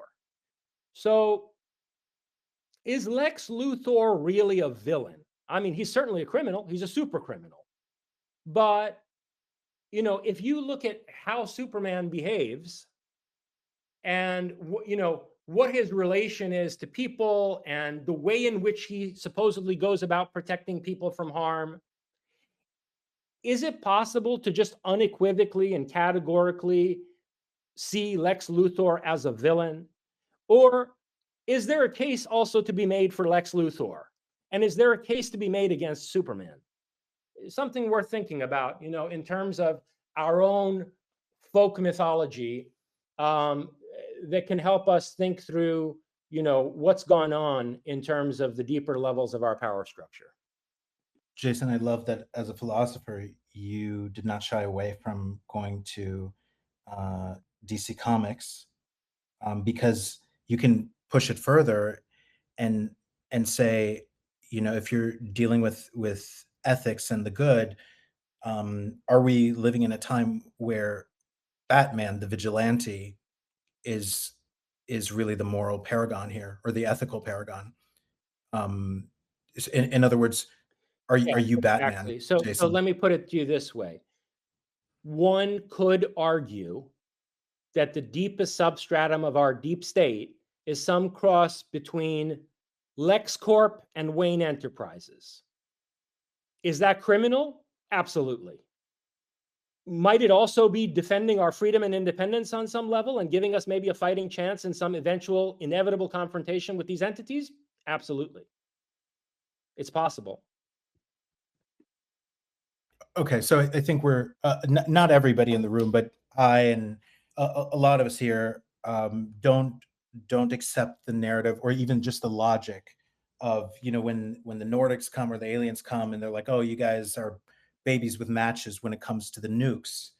And I'm arguing, if you're sending the babies to war, you need to shove a loaded gun into their hands and teach them how to shoot.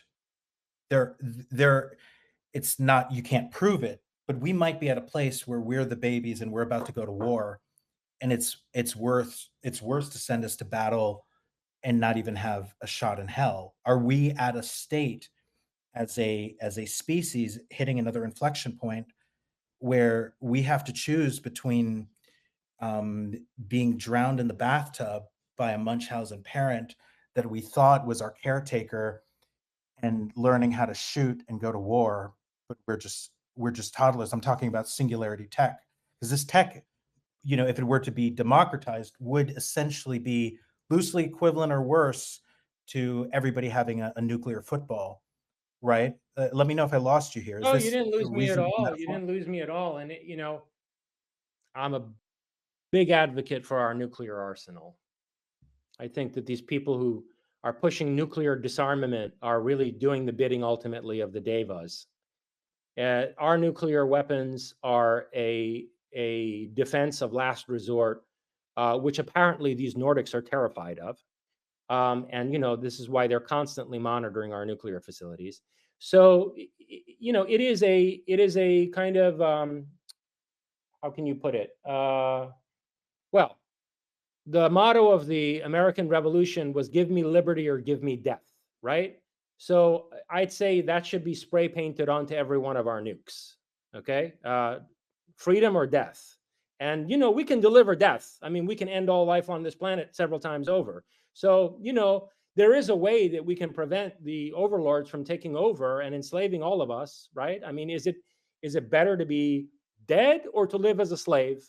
I mean, the American revolutionary ethos is it's better to be dead than to live as a slave, right?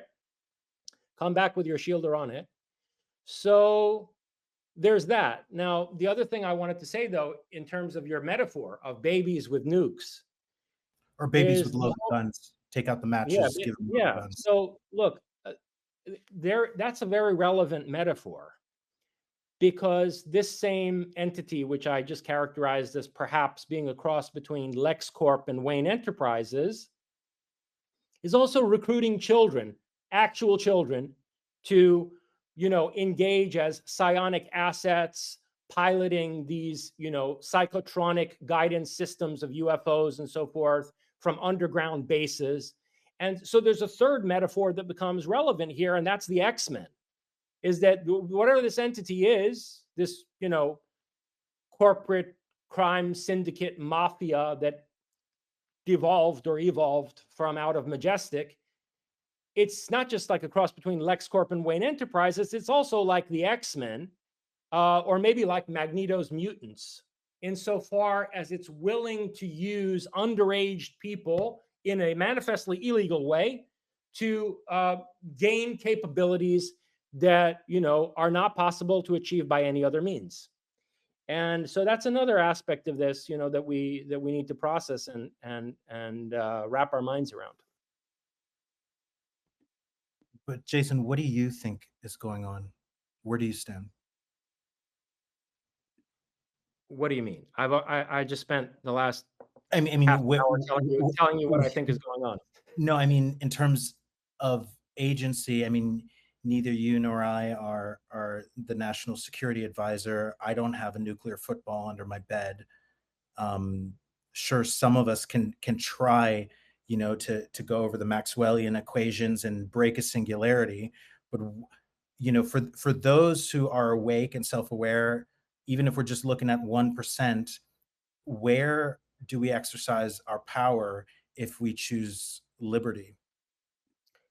Well, I'm a philosopher, so I'm exercising my power in terms of putting out a corpus of writing that, hopefully clarifies some things for people, challenges people to think more deeply, and I've been a very public intellectual in my philosophical project, not just somebody who writes books and, hides away in an ivory tower or in a basement somewhere. So that's what I'm doing because it's suited to my talents and, aptitude and interests.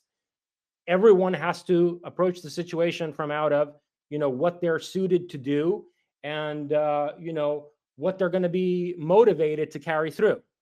So you can only ever answer the question that you're posing to me in a personal way. The answer is going to be different depending on who's the subject of it. Totally fair. Let me ask a better question.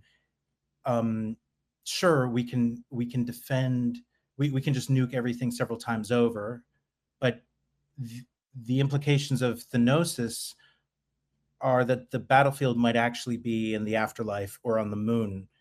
This sounds really stupid, but I'm going to ask the stupid question: should we actually be going to war on the moon?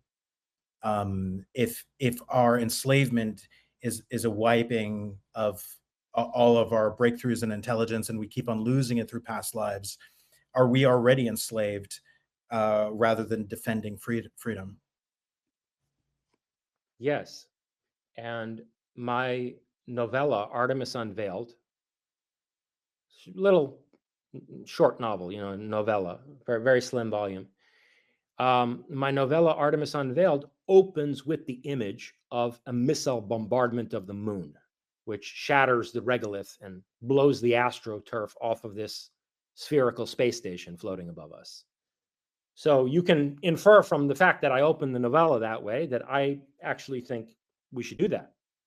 And if I were to give Elon Musk the benefit of the doubt, which I don't really want to give Elon Musk the benefit of the doubt, and I frankly don't think very much of him. I think there are various reasons why I think I have reasons to think he's a manipulated tool of the deep state who doesn't even understand the function that he's performing, and that he lives in a certain degree of dissociation.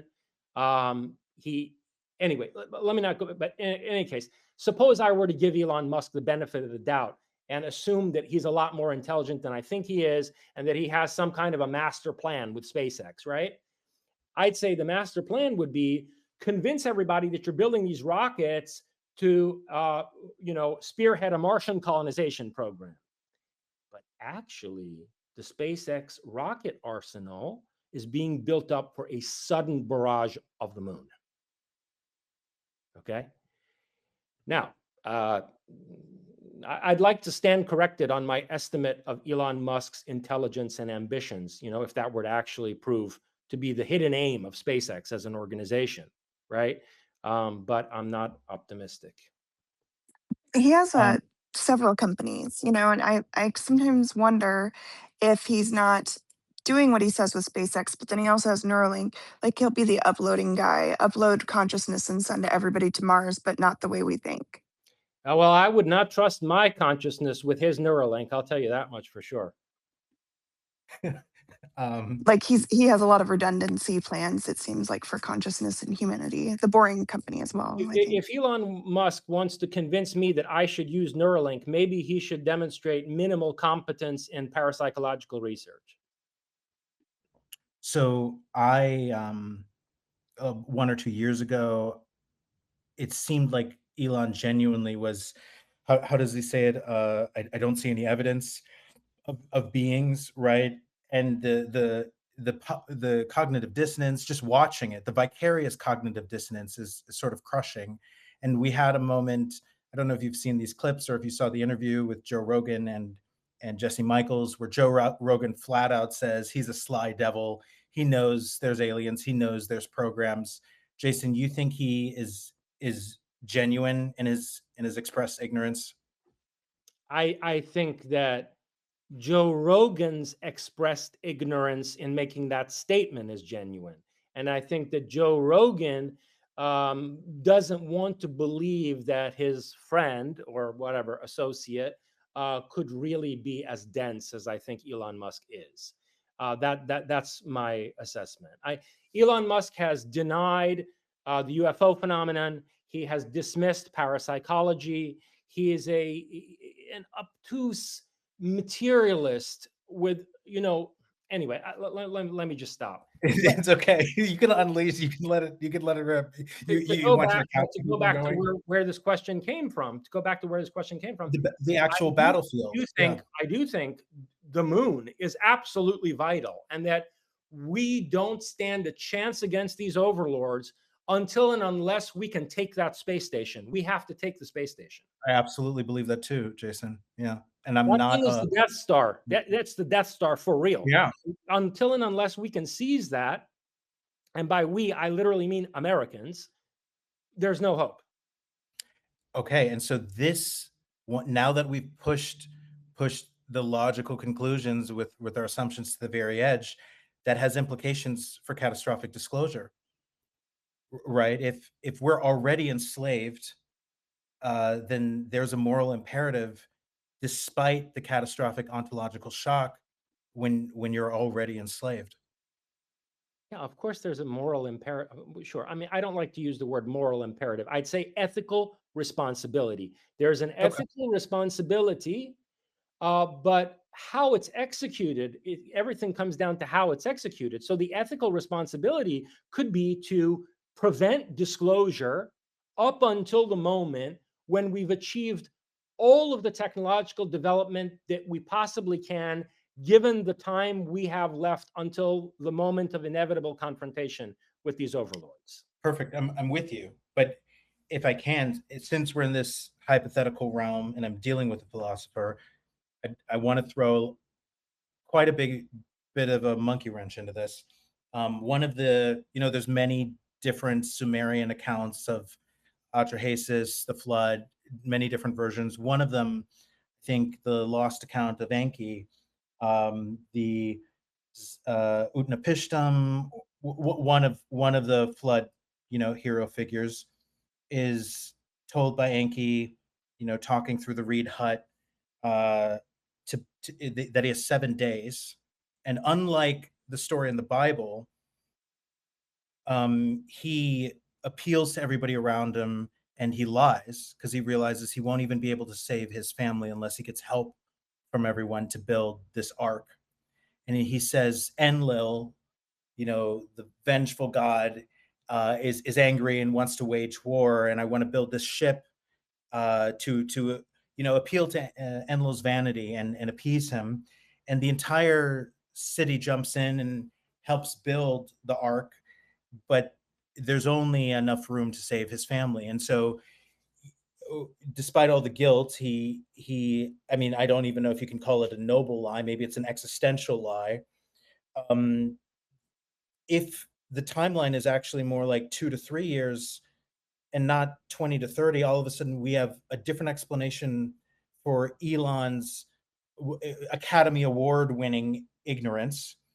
And the entire disclosure dance could just be a form of brinkmanship, where the US government is only concerned over continuity of government, not for a nation, but for the remaining survival of maybe 100,000 people.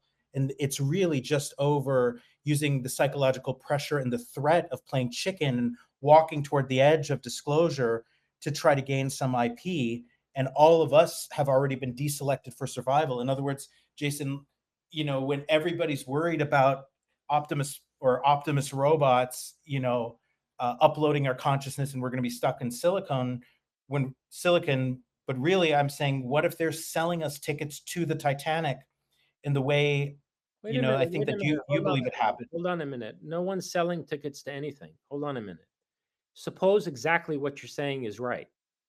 Yeah. Okay? Suppose an assessment's been done that in the inevitable confrontation with these entities, I mean, supposing they're going to fight it all, okay? Which, by the way, that already is an assumption. I'm Supposing talking about a pole shift, Jason.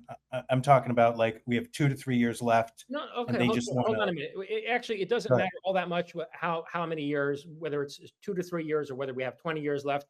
For the essence of your question, it actually Yeah, doesn't I'm just matter. talking about betrayal. The question is this: suppose an analysis has been done by the people who run these black projects, the head of the LexCorp Wayne Enterprises conglomerate, right? That has its own Yeah. X-Men unit. Suppose they did an analysis that showed that even with the best technology that they would be able to engineer over the course of the decades that they've been working on it, there is no way they can possibly defend the majority of Americans, let alone the majority of people on the planet. And that the best that they could do would be to build a constellation of vast underground cities connected by, a subterranean maglev system inside vacuum tunnels. And that at a certain time, they will move as many people as they possibly can into these underground cities. And then whoever's left on the surface will be left to fend for themselves in the midst of this confrontation. And then at the end of the confrontation, presuming they're successful in being able to shatter the control system of the Archons, they will move this population back up to the surface from out of the underground cities and reconstitute the United States from out of that. And moreover, since the rest of the world has been devastated, the American vision of the way of life organized around freedom and progress and independence and libertarian ideals is going to wind up setting the standard for the entire globe, because the strongest national ethos that's left on the other side of the conflict is the ethos that was preserved underground by the American breakaway. Suppose that analysis was done and this is the plan that they arrived at. I understand it's very grim. What's your proposed alternative? I would be fine with it if it included soul level or afterlife emancipation. Yeah, I'm saying, let's say they've got a plan to take the moon. Let's say sure, but they understand that in the course of that war, there's no way they're going to be able to protect 90% of the American population. Yeah, and so even they've if it's made this 99%. contingency plan, whatever. So they've made this contingency plan, and they've got all these underground cities, and there's a certain point where they're going to try to suddenly move as many people as they can down into those places that they've prepared. And then, they're going to give it their all to use whatever weaponry and technology they've developed to break us free from out of this control system. I'm just saying, hypothetically, if that hypothetically that's been developed, well, nobody's selling tickets to the Titanic there. What's happening is actually they're trying to quietly save as many people from a sinking ship as possible. Let me clarify just the metaphor. When I say selling tickets to the Titanic, I mean when we have this promise that AI is going to launch us into the next age, right? That's what I mean by selling tickets to the Titanic. That we're actually, all the remote viewing things. You would know way more about this, but a lot of the ones that I've seen aren't us on hoverboards. It doesn't look like Elysium. That's right. Right. That's right. I'm relieved to hear if there's pocketed areas of singularity, right? But so when I say selling tickets to the Titanic, I'm saying we think these prime robots are for us, but maybe they're not for the moon. Maybe they're for Mars because there's a clock ticking on Earth, and they don't want to be there. They want to be on a safe beach and drink a Mai Tai on Mars. I know that's not the most beach-like place, but you get what I'm saying. What if it's more of a save your own ass and not we're going to fight for freedom and rescue souls on the moon? Because, Lloyd, it's not going to be the Mai Tai on Mars being served by Optimus robots, because the folks who live on Mars right now are not going to host them. Okay, the folks who live on Mars underground right now are not going to, let a Mai Tai, Optimus robot service beach resort get set up over there. All right, that's not their ethos. Right. I mean, just emergency, Jason. Like, what if Mars is just about the few 10,000, 100,000 people, and everybody else is like the humanity that can't be saved anymore? That's all I'm saying. Like, what if plan A for all of us isn't our plan, but it's total abandonment? That doesn't make a lot of sense to me, because our planet, and one of the things you learn when you study the close encounter phenomenon closely, and even the activities of our own American breakaway, is how much can be engineered, not just underground inside mountains, but also under the oceans, in the continental shelves. Like, our planet is vast and has all kinds of spaces other than the surface that are conducive to human habitation, much more so than the surface of Mars, which is an incredibly hostile place. I mean, the storms that cross the surface of Mars are, they're devastating. So the amount of energy it would take to, colonize Mars without terraforming it first and making it, Earth-like, it far exceeds the effort of just like building some underwater cities, or cities in the continental shelf or whatever. So I think even as a last resort, they wouldn't go to Mars. They would build an underworld. And I think they probably have. Fringe, I know you wanted to jump in here, even if it's past. I'd love to hear what you were going to say. No, it was just some housekeeping. Again, we're not here for the fringe space. We're here for Jason. I wanted you to co-host Tiff, and then because our back channels are compromised, we did have Red up here putting in a request. I know we're waiting on requests, but I wasn't sure if he was doing a YouTube or what was happening with that. So Yeah, I'll just bring Red up. I'm sorry, I didn't even notice. Yeah, Red, if you can hear me, feel free to request, and we'll bring you up. By the way, Ulrich, would you like to go to open Q&A soon, or? Yeah, absolutely. I think now's a good time. I want to. Can we do just like 5-10 minutes? I'll look at the clock and Sure. we'll start. So, first of all, Jason, can you talk more about the title, Thanosis? I know it's a fusion of Gnosis and Thanos for death, but I have a sense there's more to it, and if it has any future implications, if you can touch on that as well. Well, it's a fusion of Thanatos. Thanatos means death in ancient Greek, and gnosis. So gnosis regarding death, right? Knowledge of death. And the book, look, there's only one chapter that explicitly deals with religion. And in the context of that chapter on religious views of the afterlife, I specifically get into Gnosticism as one of many religions that has an account of the afterlife. But it's fair to say that even though the book takes a radically empiricist approach and its arguments are built up from out of the evidence of parapsychology and over a century of psychical research, there is a kind of Gnostic perspective that emerges from out of the research, not in the sense of affirming any kind of metaphysical dualism, because, one of the main lines of argument throughout my entire philosophical corpus involves, as I said earlier, a deconstruction of metaphysical dualism and false binaries like spiritual and physical.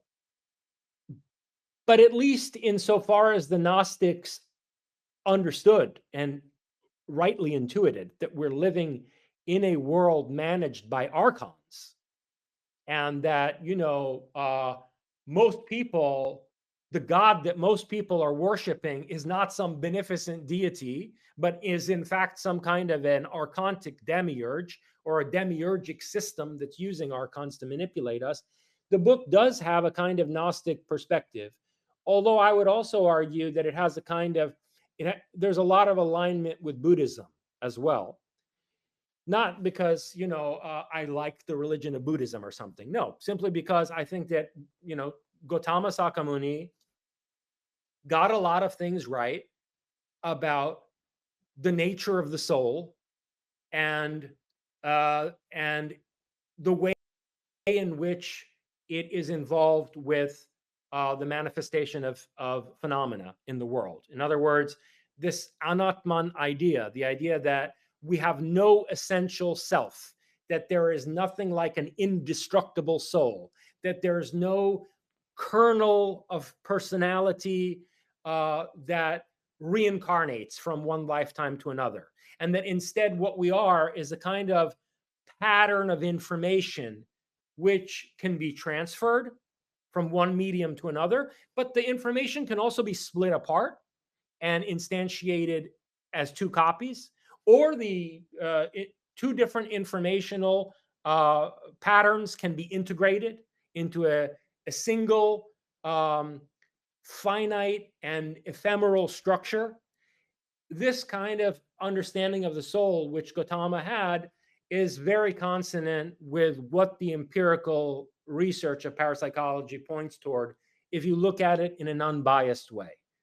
So there are aspects of Thanosis that are Gnostic, and that's partly why I chose that title. But there are also aspects of it that, again, I think align significantly with Buddhist metaphysics. And Jason, I assume you would agree that the recursive implication of the, what is it called when you fuse two words? There's some fancy term for it, but the recursive implication of that word is that your self-knowledge can't be complete without knowledge of the functioning and the operant mechanisms of the afterlife.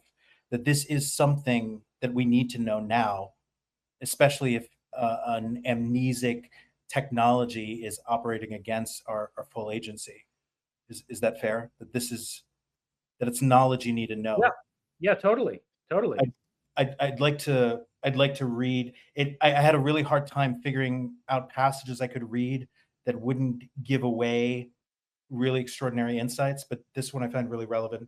Is it okay? It's just a couple sentences. Yeah, sure. Please do. The future of eschatology is neither theology nor mysticism, but a techne of survival. It is the science and art of authoring our pattern, of forking and merging, of navigating bardos and archives, of refusing lethe. Did I pronounce that right? Yeah, lethe. Lethe, of refusing lethe and seizing mnemosyne. To those who imagine this Promethean program hubristic, I reply, only in such audacity is human dignity preserved. For without it, we are but livestock in a cosmic farm, our tragedies rendered into loosh for the moon. With it, we may yet wrest the fire of immortality from the hands of the Archons and become at last sovereign over death itself. I think this is really the at the very edge and also at the very heart of disclosure. There is a centrality of techne and spirit that humanity needs to figure out.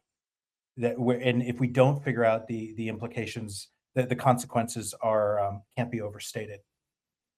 I agree. It was a great choice of passage, Ulrich.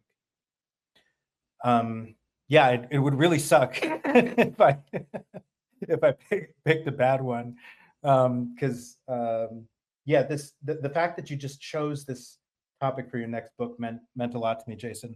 All right, we're about to bring people up, but I want to ask you about the future, and I know there's so many moments where I wanted to like throw a lasso around you and pin you down, because there was a portal moment. I mean, there was one portal moment. You know what I mean when I say portal moment? You had a pause that lasted about 5,000-6,000 years in the last space. That was one of my favorite moments. You had another one in this space, but there was. Look, I'm just gonna fucking say it. You're obviously an experiencer, and I had that sense from the very first interview I watched of you, and I know you're not even going to try to deny it, and nobody's entitled to anybody's experiences. But I feel like I feel one that how what am I trying to say? I feel like there is an experience that you've had that is that you know something, not like you know something's going to happen on a certain date, but you're seeing a little bit over the event horizon. And this might just be my male or female intuition, but I feel you've peered a little bit over the event horizon, and probably with good reason that you haven't like talked about it. But I feel there's something that you understand about how things are going to unfold.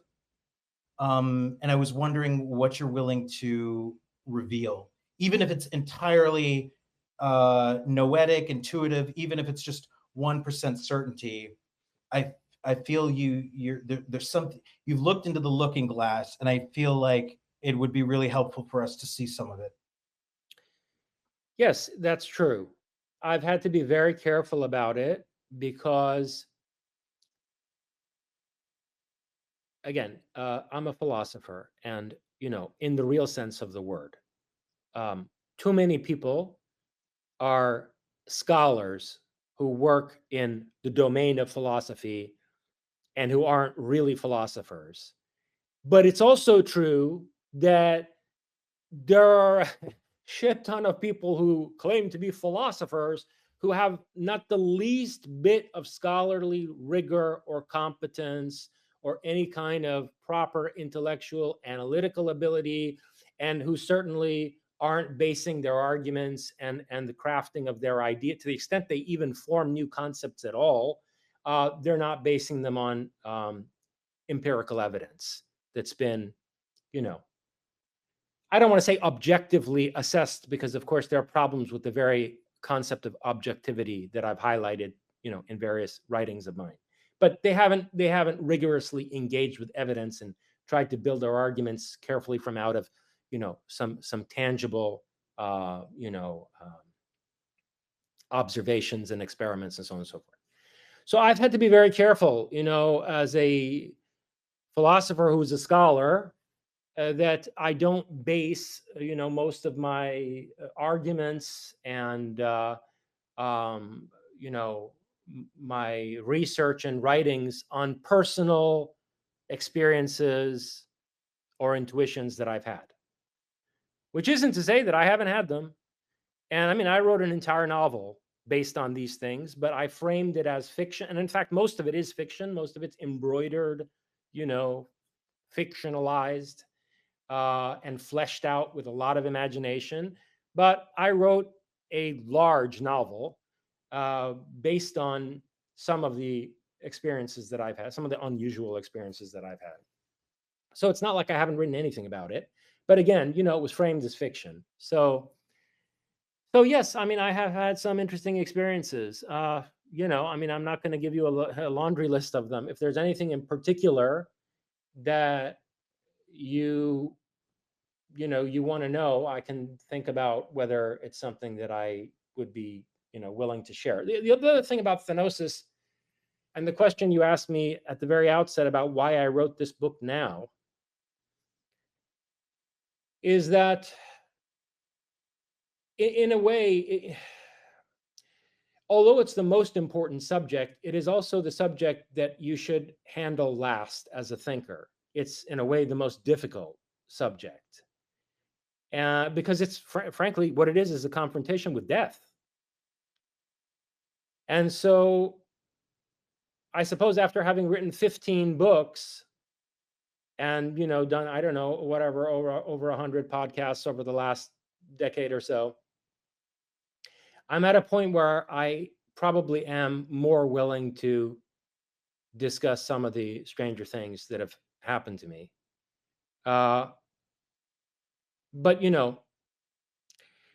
it's always a balancing act, because it is possible that I could find myself in the relatively near future in a position where I have to assume certain responsibilities, and I don't want to compromise, my,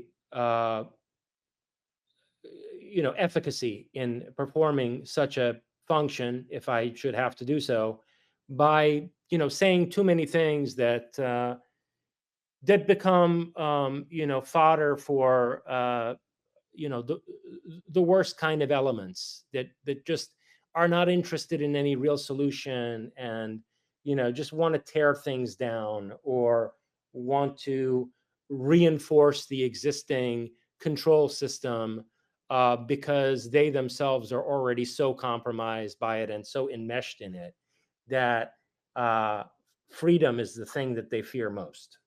So I have to be a little bit careful. But if there's anything in particular that you're interested in asking. Yeah, and I appreciate that. And I think, or I hope I'm not coming from a place of entitlement.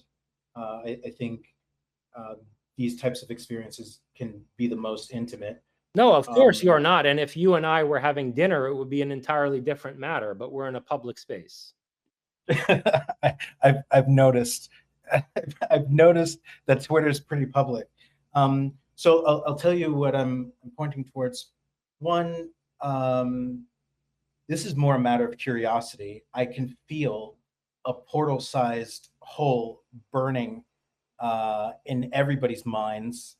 Whatever you can or you want to share about whatever more you can or want to reveal about the portal, but more intuitively closer to my heart is my sense is, and it's interesting what you brought up. Essentially, you're saying that what you reveal, the information, um, can not just recursively but also retrocausally alter your timelines, right? Like the very fact is the only what was it that Jesse Michael says? The only ways out of the prison are high energy physics and consciousness. Well, if consciousness is software, then it is just the arrangement of information that determines intelligence, and it is just this intelligence that allows you to go forward and back in time. And so to a certain extent, our freedom and our power depends on putting this fucking puzzle piece together. So I get you're managing your future and what you're saying and what you're not saying, but my sense is that you have insight. And you brought up William James.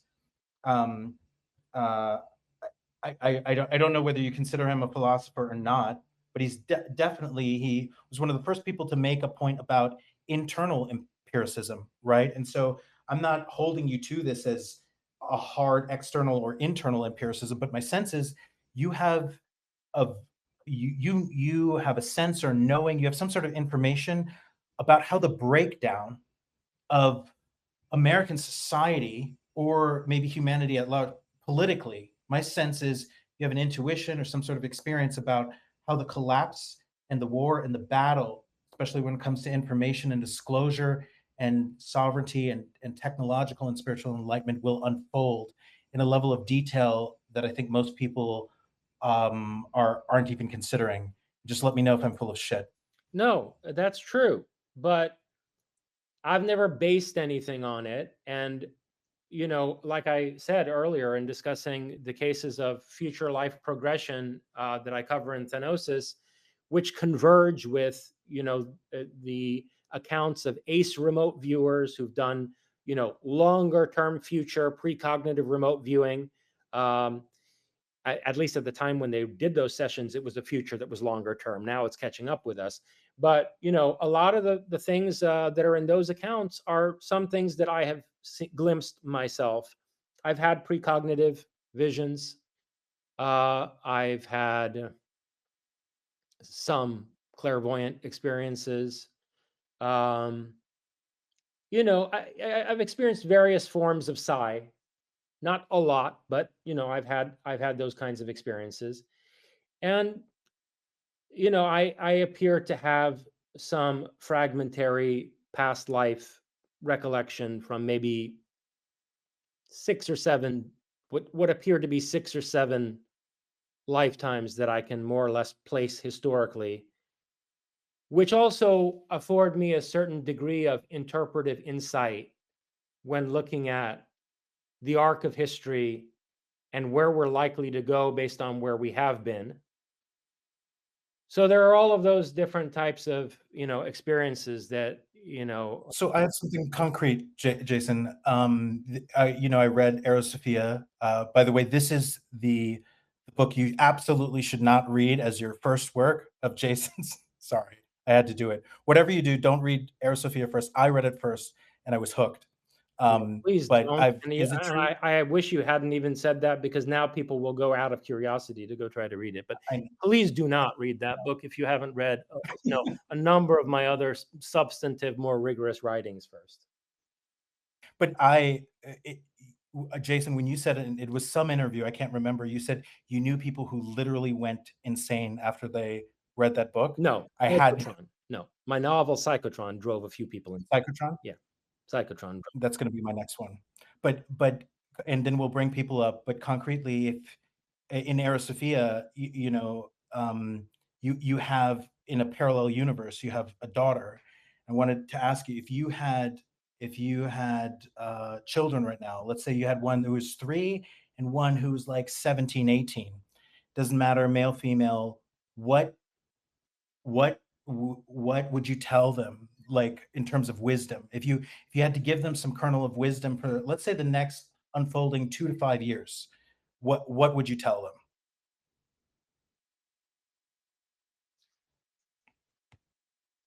First of all, I would try to ensure their physical security. In other words, I would make sure that they're not in certain parts of the country or certain parts of the world. And so I would try to get them set up in a place where they're going to be more secure than most people for as long as possible. Secondly, and I hate to say this as a philosopher and, somebody who's, in some ways kind of an egghead, I would have to tell them to focus on practical skills and develop as many practical, including survival skills as possible. That's the second thing. The third thing is that I would say that they should try. Somebody has an open mic. Somebody has an open mic. The third thing We're good now, I Jason. would say that they should try to cultivate as much integrity as possible in a very specific sense. I'm not using that word in a moralistic way. Integrity in the sense of not living in cognitive dissonance, to cultivate a very clear sense of who you are, why you do what you do, making sure the things that you do make sense together as part of some overarching rationale, and be very clear on what's motivating you. So these are the three things. One, physical safety. I would get them to a place that's safe, and a lot of places are not going to be. Two, that they should cultivate practical skills, including survival skills. And three, that they should cultivate and discipline themselves to be as coherent and cohesive a person as possible. And would 4 be to be really clear on what they're dying for? That comes with 3. That comes Because you cannot, and Martin Heidegger had this absolutely right in Being and Time. It's a very dense, abstruse, some often abstract and convoluted work to read. But one of the points that he makes most clearly and dramatically in that book is that you cannot possibly become an authentic individual without contemplating death. You cannot know what you're living for unless you know what you would die for. Jason, thank you for being generous and forthcoming and patient with me, for coming back into the Doom space. There's 7 people in the queue. We're going to bring people up one by one, so just don't get frustrated.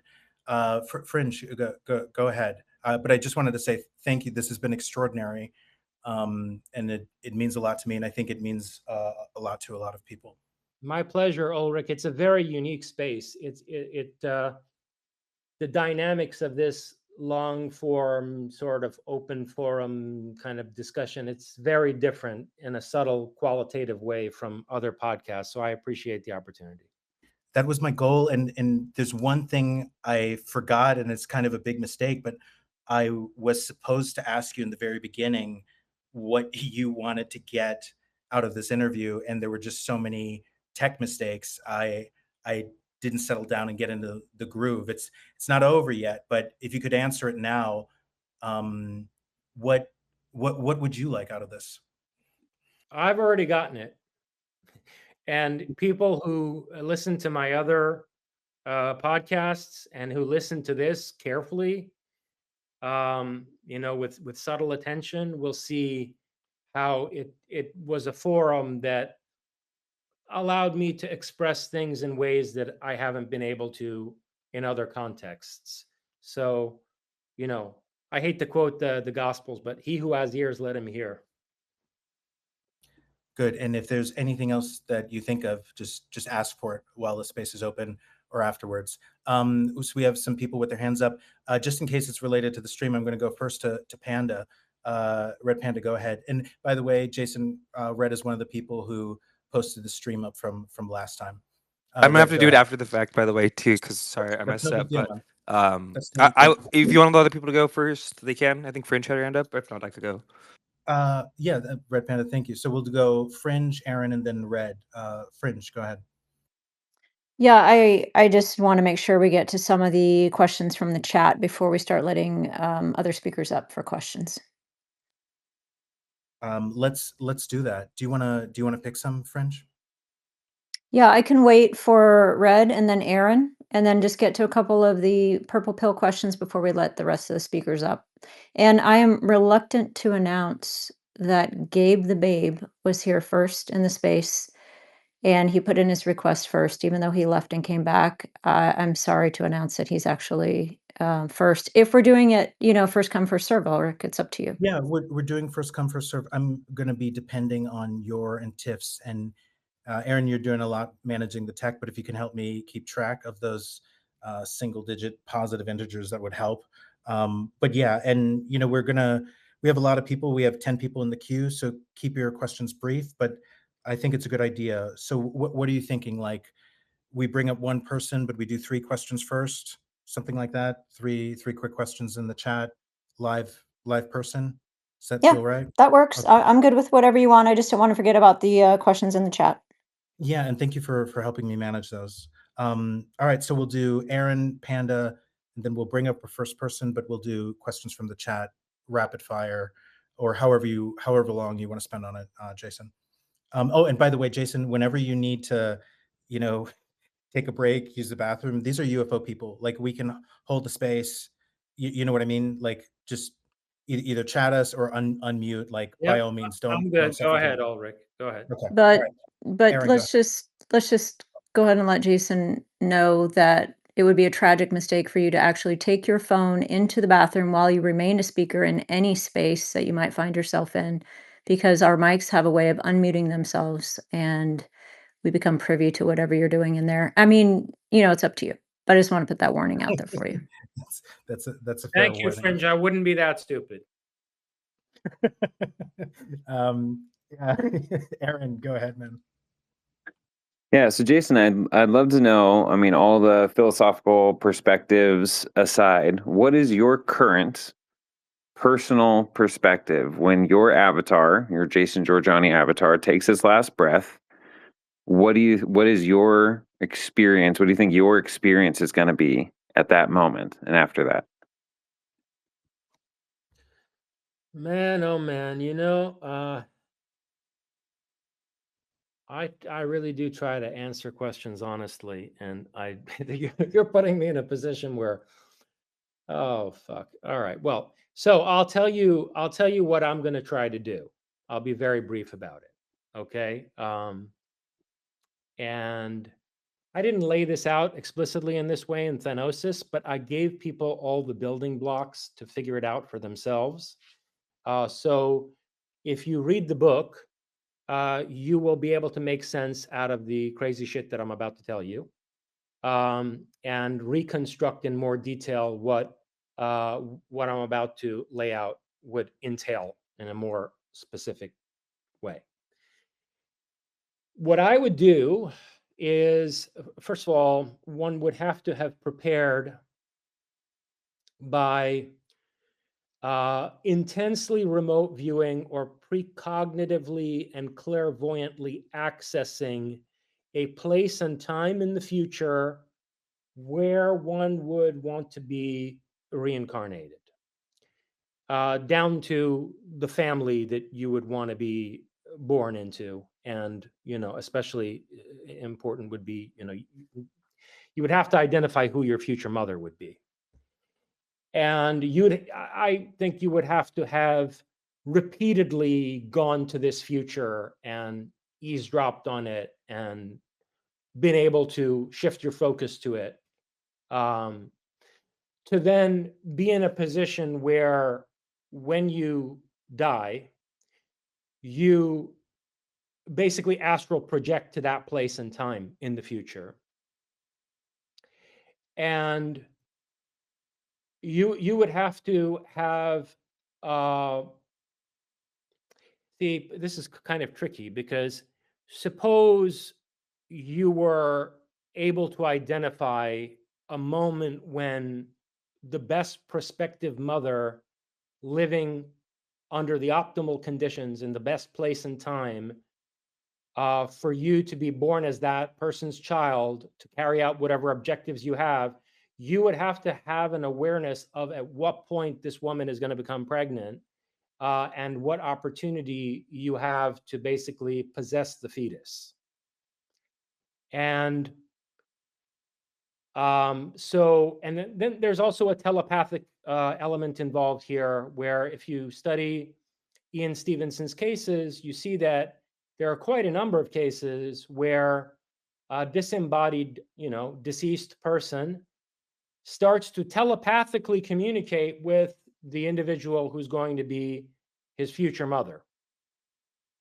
And there's a degree of telepathic communication and entanglement that takes place psychically and emotionally between a soul that wants to be born through a certain person and the mother that they're going to enter the world through. So you would also have to engage in that, and then basically sort of imprint yourself on and entangle yourself with the fetus, and hold that fixation for long, because during fetal development, I think a person goes in and out of the mother's body a lot. It's not like your consciousness, from the moment you get attached to a developing embryo, you're just in your mother's womb until you're born. It doesn't work that way. You wind up slipping in and out of that state. And so you would need to be able to hold the focus and the entanglement on some level, enmeshment, for long enough to then be born as that person's child. So, and there are other elements, of a certain kind of protocol that I would enact to be born at the right place at the right time as the right person's child. That's short answer to your question.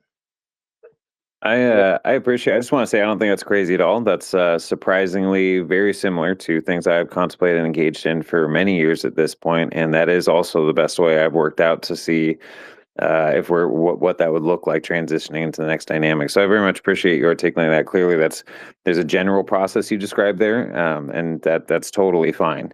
That is what I was trying to elicit. Obviously, if you contemplate the way I have, you may have some specifics for yourself, and you're certainly entitled to keep those to yourself. I appreciate you articulating it that way. Thank you.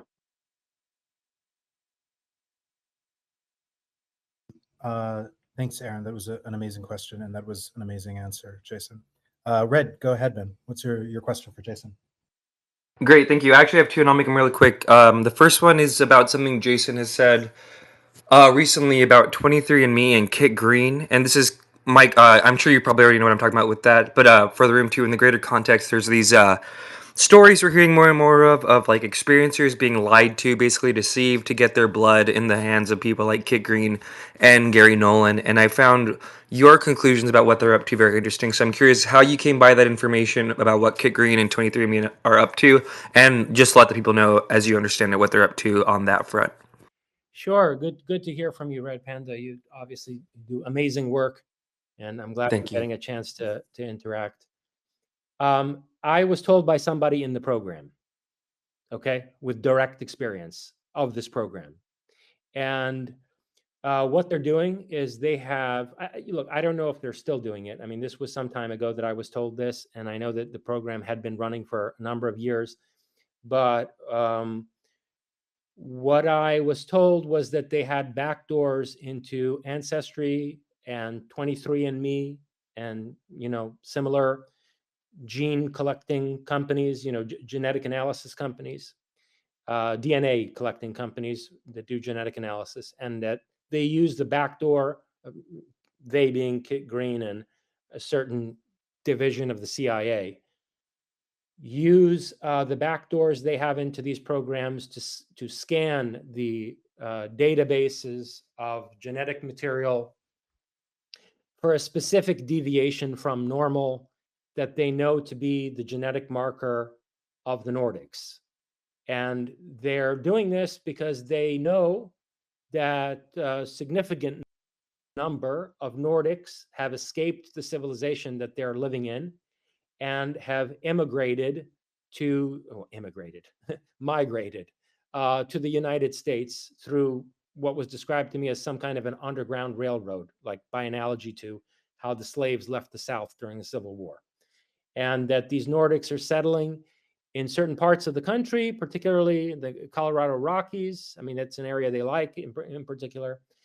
And that they're in some cases indistinguishable from tall, good-looking Nordic people, so they marry Americans and they have hybrid children with them. And a lot of these children and grandchildren have no idea what their real ancestry is. So they go and they get these tests done without consulting with their parents or their grandparents. And what Kit Green and these people are interested in, or at least what I was told, is that they are worried about the infiltration of our society by these hybrids, and they're looking to identify them. Now, what they might do with them once they identify them, I don't know, but there's a lot of concern on the part of these Nordics about what might happen to their children or grandchildren, and their attitude is that they just came to this country to provide a life of peace and freedom and prosperity to their children. A life with less coercion and control and hierarchy than is present in their own sort of collectivistic and tyrannical civilization. All right, thank you. And so for my second question, it was about Peter Thiel, and I think you had made a post recently, like you're going to expose Peter Thiel. And I guess I'm just curious, what's your thoughts about his role, especially in this field, ufology? Seems like he's funding and maybe even secretly funding a lot of things. People even say he's behind Enigma Labs, which maybe even ties into our earlier thing. What's your understanding of Peter Thiel's interest, influence, goals with this field, and I guess broader?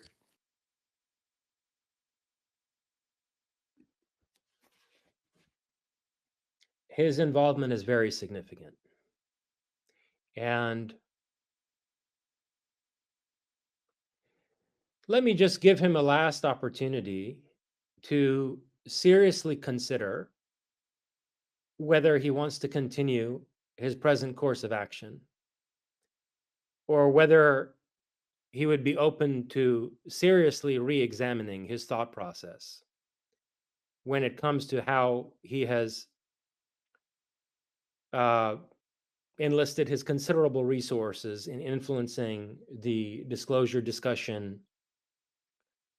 It's something he should seriously think about, because at a certain point, and it won't be today, at this moment, I may decide to publicly discuss at length and in depth what exactly he's been up to, in terms of shaping the disclosure process.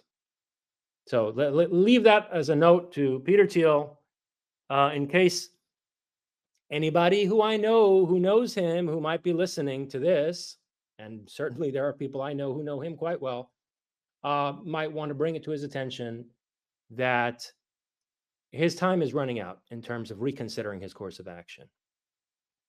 There is a level of hypocrisy, I assume, that causes extreme distaste when the man who complains about technological and intellectual stagnation in the world of atoms, and that we've only made progress in the world of bits, for him to hold a position on NHI and disclosure that just reemphasizes that stagnation is just incredibly hypocritical. I assume this is part of what you're talking about. I'll say this, and I'll say it as respectfully as possible. He's a deeply confused man, deeply confused. And the window of opportunity for him to gain some clarity is closing fast. All right. I think I know exactly what you're talking about, but I don't want to push you into the fire. I'll I'll say it privately to you, Jason. I don't want to breach any trust here. All Thank you, right. guys. I'm gonna drop down. Great space. And great question. I know I was supposed to ask the Peter Thiel one. I'm so glad you came up and asked it. Fringe, I'm going to bring one person up, and it looks like it has to be Gabe. There's 9 more people in the queue. Hang in there. And we're going to ask all of you guys to be as direct and efficient as possible. We're going to keep it to one question for now, and just manage my expectations, Jason. When you're running low on time, just tell me so I can manage the people coming up with questions. You got it. Thank Go you. ahead. So Gabe is coming up. It's a bit of a delay. He'll be up here in about 5. Yeah, 5 before we get to Gabe, Doomer. Yeah, we'll ask the questions and Gabe will hang tight. Thank you for Yeah, we'll bringing have Gabe hang tight. I'm going to take Gabe's question and then let's bring up Aaron next. He also had a question in my queue. So we'll get Gabe and Aaron going out of my bookmarks. So I just have 2 then before we get to Gabe. And the first one is more of a statement, but I'm interested in Jason's thoughts on this statement. And then just a really short question. So the first one is regarding, I think this is going to go back to the thought that there's some type of maybe military industrial complex, black program type entity that might actually be trying to save us or save the human race. And here's the statement: the flaw in logic is the assumption that you have or are given the time to develop a solution to counter the NHI threat. By making those humans in power believe they have that time, you can keep that secret by using their own intention against them, which just leaves the population vulnerable. The weakness of that tactic is that you put all your marbles comfortably in the hands of the NHI, giving you the time to develop countermeasures. In reality, you are just a sucker thinking you are being given the opportunity to rebel or overthrow their dominance, which is like pie in the sky thinking. You'd ultimately be better off telling the population because the population is integral to survival, not the minority, which would be fully informed gatekeepers. It doesn't take a high IQ to assess the gatekeepers mean well, but they have placed their marbles in the hands of the NHI and they are banking on time they have not secured. No intelligent strategist would choose that path, as is evident in real life. What are your thoughts on that, Jason? It's possible. I would never be so arrogant as to say that that is not a possible interpretation of what has happened. That may, in fact, be what's happened. That would be extremely grim, though, because it would mean that the overlords are totally in control and they are, their knowledge is so comprehensive and their surveillance capabilities are so ubiquitous that they are aware of every measure that's being taken to achieve parity with them. And they're confident that none of the measures that have been taken, none of the innovations, breakthroughs, discoveries, developments that the black projects have achieved come anywhere close to posing a real threat to them.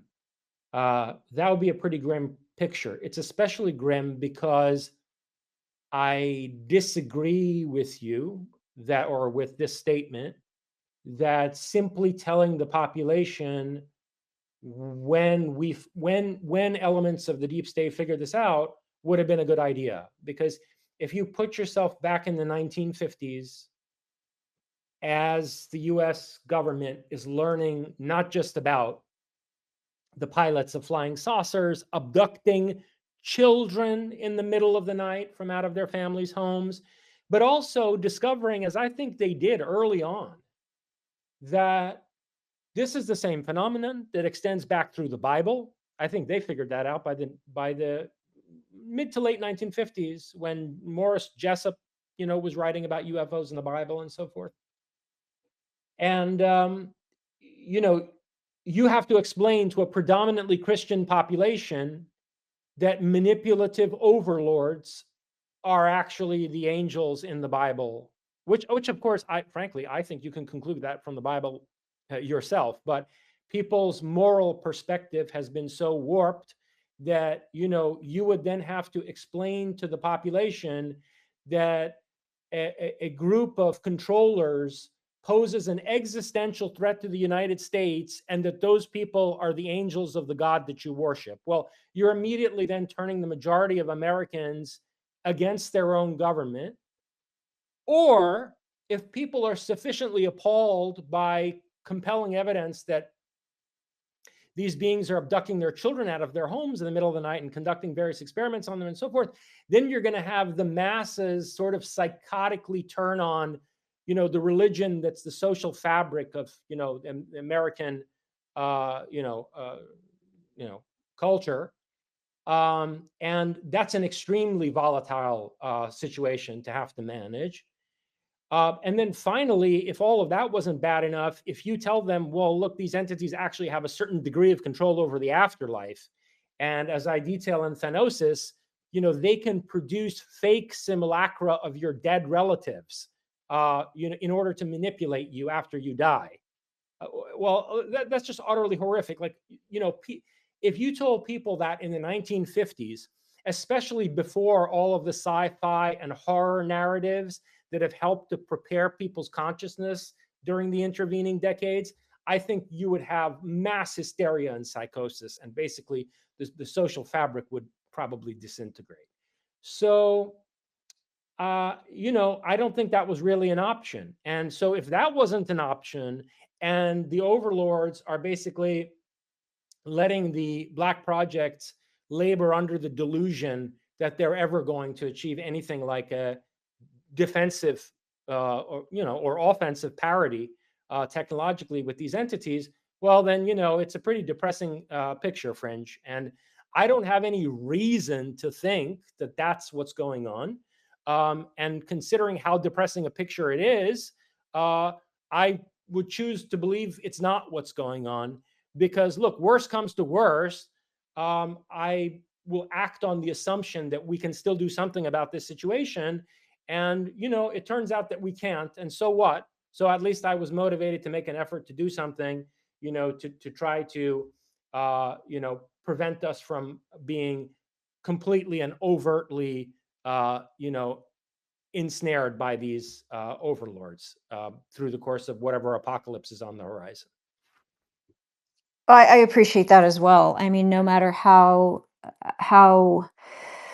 powerful these entities are, and they're extremely powerful, power beyond words. I still keep up the fight. I still have hope, and I still stay in the game. I'm not willing to give up or roll over and pee on myself either. So I do have a couple questions of my own, and then one last question, Ulrich, before we get to Gabe. One of my questions, Jason, is: are you convinced that this pseudo realm of theatrics that a lot of near-death experiencers experience and abductees seem to experience that same realm, are you convinced that's actually the afterlife realm? I am not convinced that it's the afterlife realm, and I'm wondering what you think about that. Again, I'm a radical empiricist. So I'm not 100% convinced of anything. And I think that it's bad form for a philosopher to be 100% convinced of anything. And that's where I think somebody like Kant becomes awfully certain, for a philosopher. I mean, he is one, but, he's... So, yeah, I'm not 100% convinced, but, I'm pretty sure. Would I... Look, here's the answer, right? I mean, or rather, here's the question. Would I bet my soul on it? Yeah, absolutely. I would be willing to bet my soul on it, clearly. I mean, if not, I wouldn't have written this book, right? So that's how convinced I am. And my last question, how about with Bob Monroe and his experiences? Are you open to the possibility that he was actually being deceived, at least in some of his experiences, by the entities, Oh, considering yeah. he's in that Oh, very yes. same realm, right? Oh, very much so. So I think, I looked at Bob Monroe's sessions and, the writings that came from out of them in Thanosis. I believe at two separate points in the book, I engage with Monroe. somewhere toward the middle of the book, and then I come back to him in the context of the protocols that I suggest at the conclusion of the book. And what I think about Monroe in a nutshell is this, that he saw the loosh farming system. And I mean, he says this himself, it scared the shit out of him. I mean, he was absolutely horrified by the loosh farming system that he saw.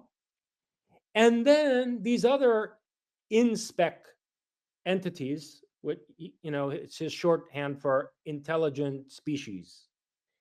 And these other supposed in-spec entities tried to explain to him why the system is set up the way that it is. And they gave him this supposed guided tour of the future and tried to put him more at ease with the mechanics of loosh farming and how it would eventually reorganize life on the planet.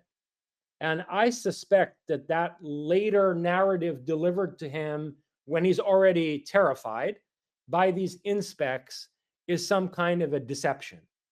And that even if they presented to him certain veridical glimpses of a future that they intend to bring about, the interpretation of that future that they led him on to have, in a state of traumatic terror, was a deception that was meant to put him more at ease with, you know, what he had glimpsed, the horrible thing he had glimpsed behind the curtain to begin with. Agreed. All right. So I have one more question from the audience, and the question is basically, what are your thoughts as to President Trump, pro or con? And then just for housekeeping, we have Gabe, Aaron, Daz, and Nathaniel first up.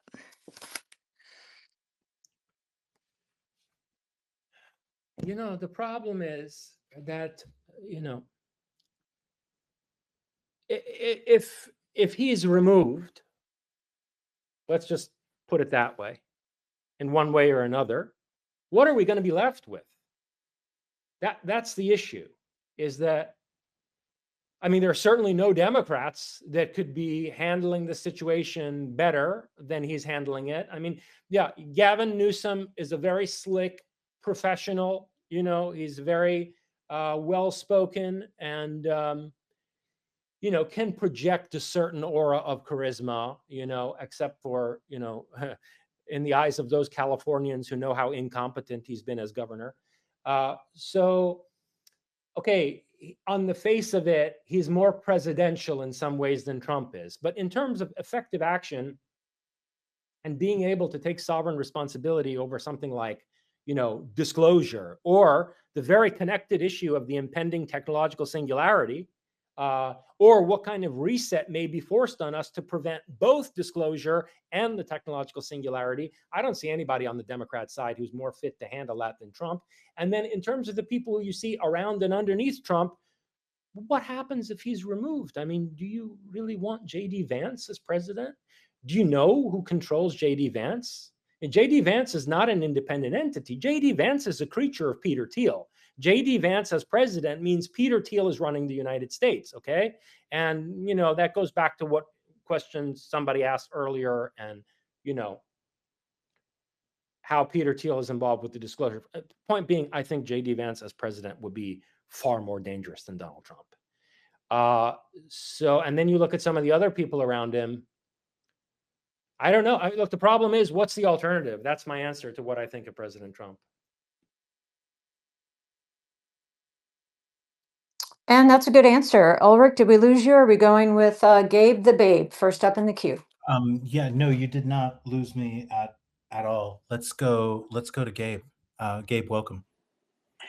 Thank you, Jason. First of all, I want to say I value and respect your work.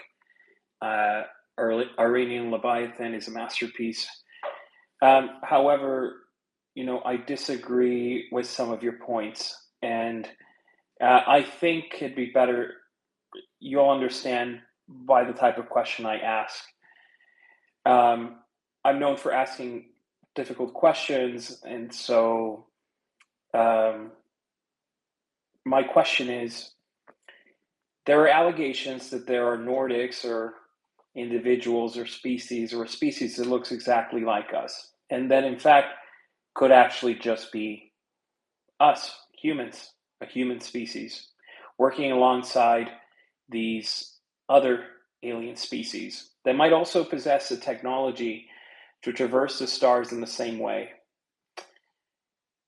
What do you think is the reason why we are here and they are on the ship?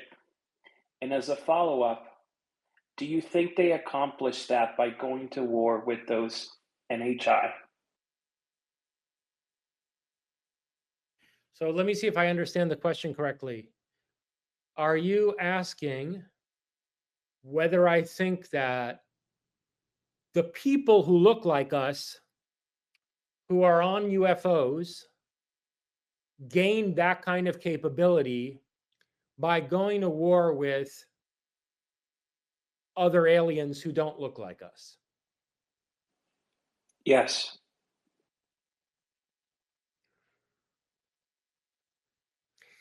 That's a very interesting question.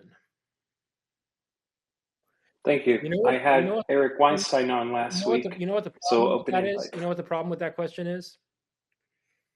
It involves deep time and a broken timeline. I mean, we discussed this in the first space. That, you know, and I detail it in my book Closer Encounters, that clearly there was a humanoid, you know, basically quote unquote Nordic civilization on Mars 100 million years ago or more.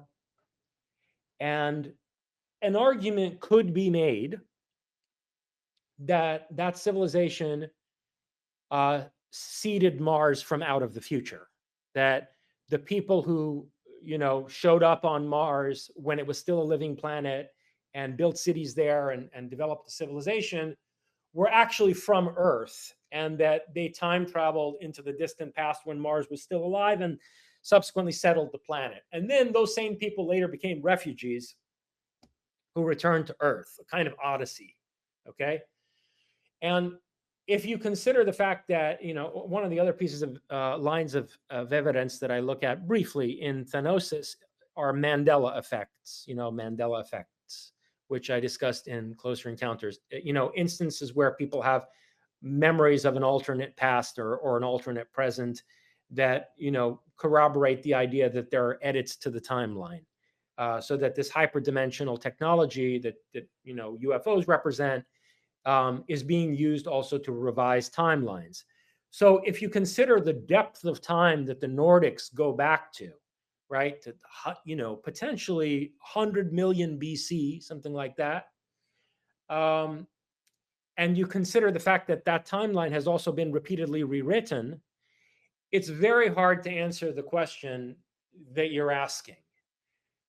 Because if that conflict took place, in other words, if people like us wrested this technology from out of the hands of an older alien race, that struggle would have taken place a very long time ago.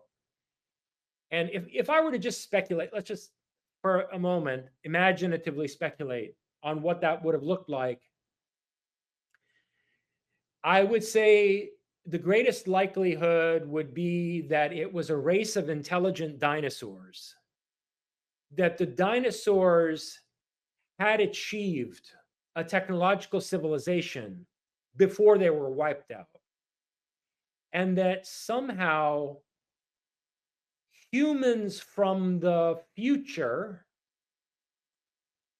it becomes very convoluted, but it would be something involving humans from the future engaged in a power struggle with the intelligent dinosaurs, defeating them and taking superior technology that they had.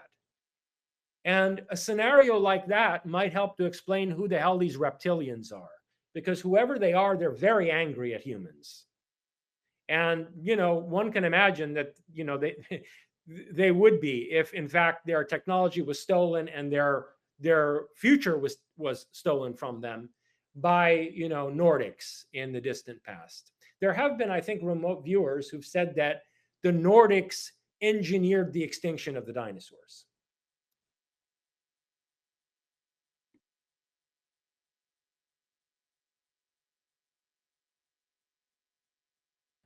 Gabe, yeah. Yes.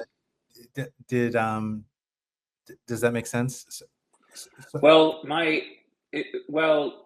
the reason why I bring this up is, wouldn't it be more likely that perhaps just the way they seated us here, they could have seated us on a different planet, and that we're looking at our cousins who developed in a way that is more, or that encourages technological innovation and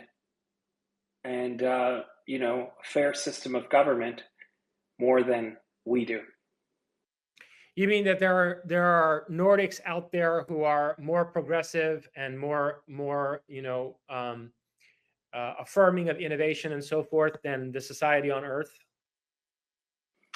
That they're ruled by communist systems, and they found that it's more efficient than what we have here.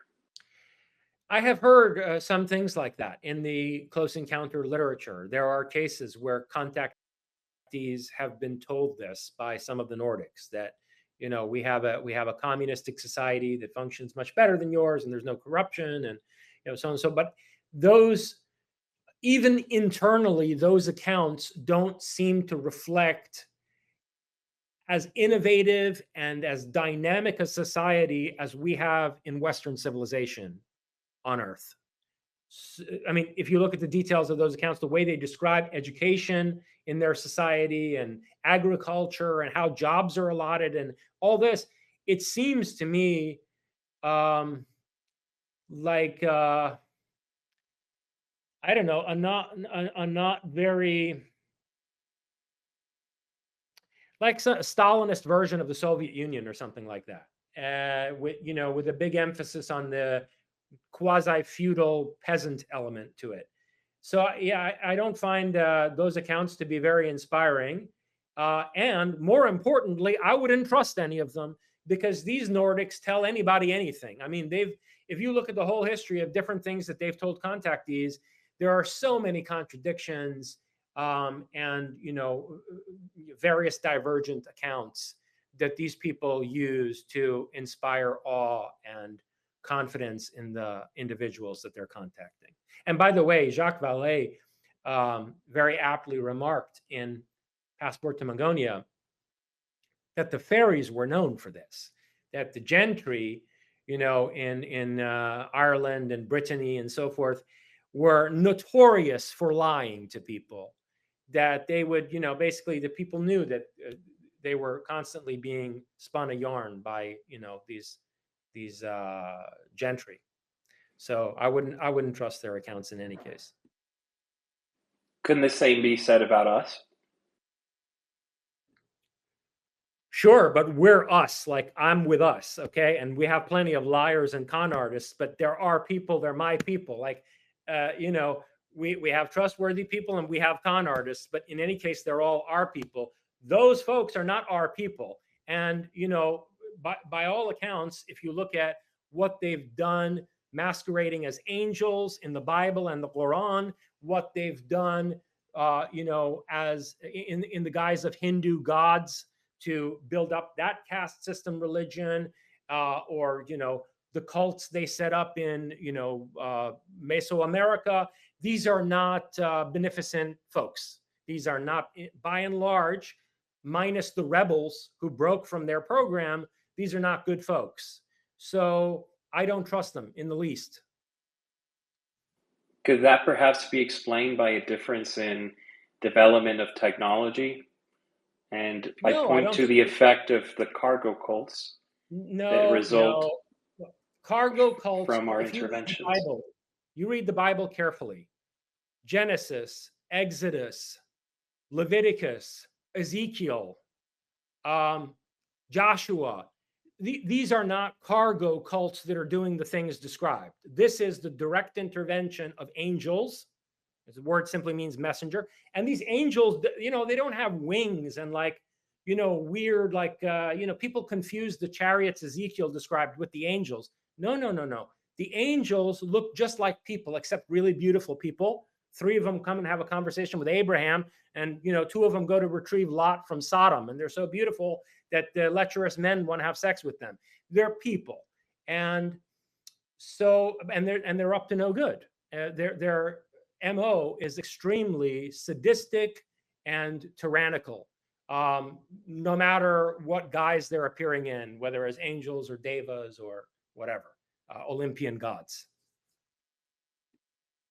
Thanks, Gabe. Let's get to our next question. Next person is Aaron. Aaron, thank you for being so patient. And for the other 2, do me a favor, just so I can manage the expectations for everybody else. If you can raise your hands, Nathaniel and Daz. Oh, Daz, you already have yours up. If you can just find the solid hand emoji, Nathaniel. Aaron, thanks for being so patient, man. Go ahead. Yeah, thanks. I got 2 questions. One is, does consent play an active role in our fate now in this life or the next? Of course. I mean, consent in the sense that, like, you know, consent in the sense of agency, but not like these new age narratives where, you know, oh, you know, the people who died in the Holocaust must have somehow consented to go through that harsh experience because it was karmically necessary for their development. That's deranged slop being peddled by New Agers. And it's really, if you think about the psychology of a belief like that, it's extremely warped. So not consent in the sense that, oh, you signed a soul contract before coming into the world that, you know, you were going to be child raped. You know, no. I don't see any evidence for that whatsoever. And I think that the people who promulgate such a belief system have really warped minds. In what sense then? Consent in the sense that since you have agency, although our free will is impinged upon by so many different factors, impinged upon by biological factors, by psychological complexes, by, you know, adverse material conditions. I mean, our will is very constrained, but still fundamentally we have agency, and therefore we have responsibility. And so the failure to take responsibility is a question of ultimately consent. I mean, like, if you're in a bad situation, my question is just like, my point is, what I'm wondering is, can we withdraw consent in being part of this Loosh Farm factory? Absolutely not. Absolutely not. And this is, I understand this is deeply disturbing to people. There is no individual way out. And I go into this specifically at the heart of Thanosis. There's a remote viewing session that was conducted by Brett Stewart's team, where you see this very clearly.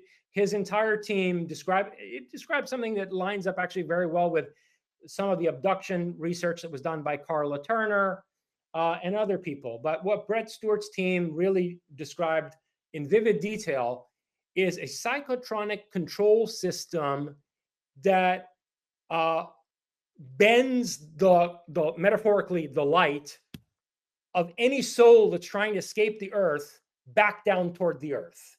And it appears that this device is inside of the moon, and any soul that, let's say, becomes an adept in astral projection and, you know, becomes like what in the old days they would call a super yogi, right?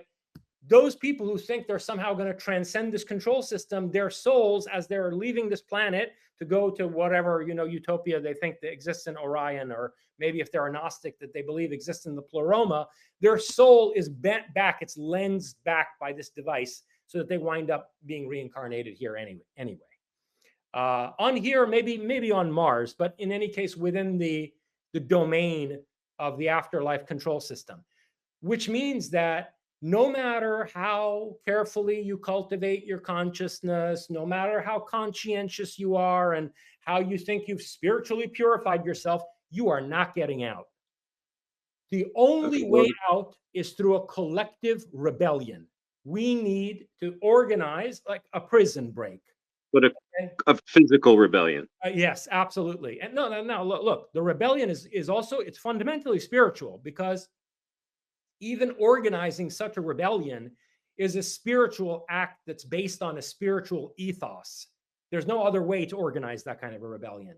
And the rebellion will involve not just physical technologies or weaponry or whatever, it definitely will involve cultivating spiritual techniques. And that's why I end the book that way. I end Thanosis with a bunch of different, psychical protocols and, you could say psychotronic techniques that one can employ to gain more agency over the transition between death and rebirth. So the collective rebellion would involve psychotronics and cultivation on a psychical level as well, but definitely it's a necessary condition, but not a sufficient condition for us succeeding in freeing ourselves from this control system. The sufficient condition only comes with tangible, rebellion of a large enough, well-equipped enough group of people, like against the mechanics, the machinery of the system and its And management. Jason, it's That- tech, right? It's plainly tech that's trapping our fucking souls. Yeah. Right. This is Yes, engineering and I problem. get into this. Look, this has been a consistent theme throughout my entire philosophical corpus. What is technology? Technology is not, what most people think it is. That just, machinery and, shit. Okay, it goes back to the Greek word techne for craft, and technique is also a form of technology. And when you get into the domain of psychotronics, what the Soviets called psychotronics, or what some American, Harry Stein, whose work I cover in Thanosis, called mind machines, which, by the way, they're using in these underground facilities. What they do with these kids is they plug them into mind machines, and that's how they interact with the UFOs and shit. In any case, once you get into the domain of psychotronics, you see how technology in the sense of machinery and technology as technique are ultimately inseparable. So, but yes, short answer, it involves tech. And collective will on the part of a large enough group of people willing to rebel against the system and dismantle it. And I understand that's a disturbing prospect for a lot of people to think that, look, no matter how conscientious I am, my individual will is not enough. It's going to take a movement to organize a rebellion for us to get out of this thing. That's disheartening to some people, but I'm sorry, it's the truth. And Aaron, I wasn't trying to cut you off. I just couldn't hold back, right? That it really could be something as fundamental as tech. Did you have a full exchange? We have 8 people in the queue, but I didn't want to shortchange your question to Jason. Just one more question, real quick. I'm sorry. Okay. Go ahead. So does the from the Invocation of Solomon, written the Hermetic one by Eliphaz Levi, have any meaning or relevance to the custodians at all, or any magic ritual?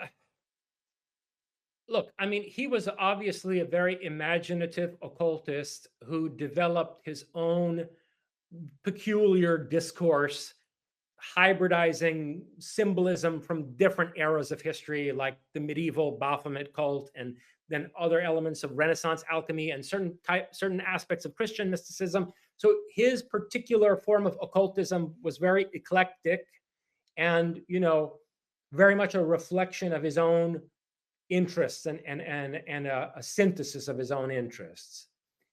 That doesn't mean that it's entirely contingent and arbitrary, and that you couldn't use such a system of invocations, sigils, whatever, in order to communicate with entities. I believe, for example, that John Dee, who came up with this Enochian language, that he put into the service of Queen Elizabeth, I believe that John Dee was actually using that to communicate with entities. Did the Enochian language come from the entities? I doubt it.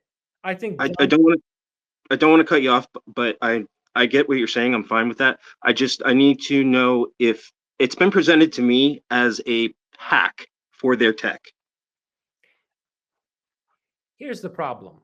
And I get into this toward the end of Thanosis, okay, where I talk about Mm-hmm. the Hieronymus machine, which is a kind of machine that even if you draw the schematics of it on paper, it works as well as the actual machine, which means that the machine is what the Greeks called mechane. That's where we get our word for machine from, mechane, but it can also be translated as machination. It's a mechanism in the sense of machination, and it's related to why the word device and the word devise are closely related to each other. So if you devise a device or a machination that you are convinced will do a certain thing, it might actually wind up doing the thing. So it's conceivable that it could possibly be something that takes control of their system or infrastructure or something like that, possibly. I doubt it. It certainly wouldn't work for me. But if somebody, I mean, this is the nature of magic. If you devise a schematic, a contraption, a mechanism, a protocol that is complex enough for you to believe that, all of its moving parts, including, let's say, of an invocation, are efficacious in some way, and you really convince yourself of that, it can have effects in the world.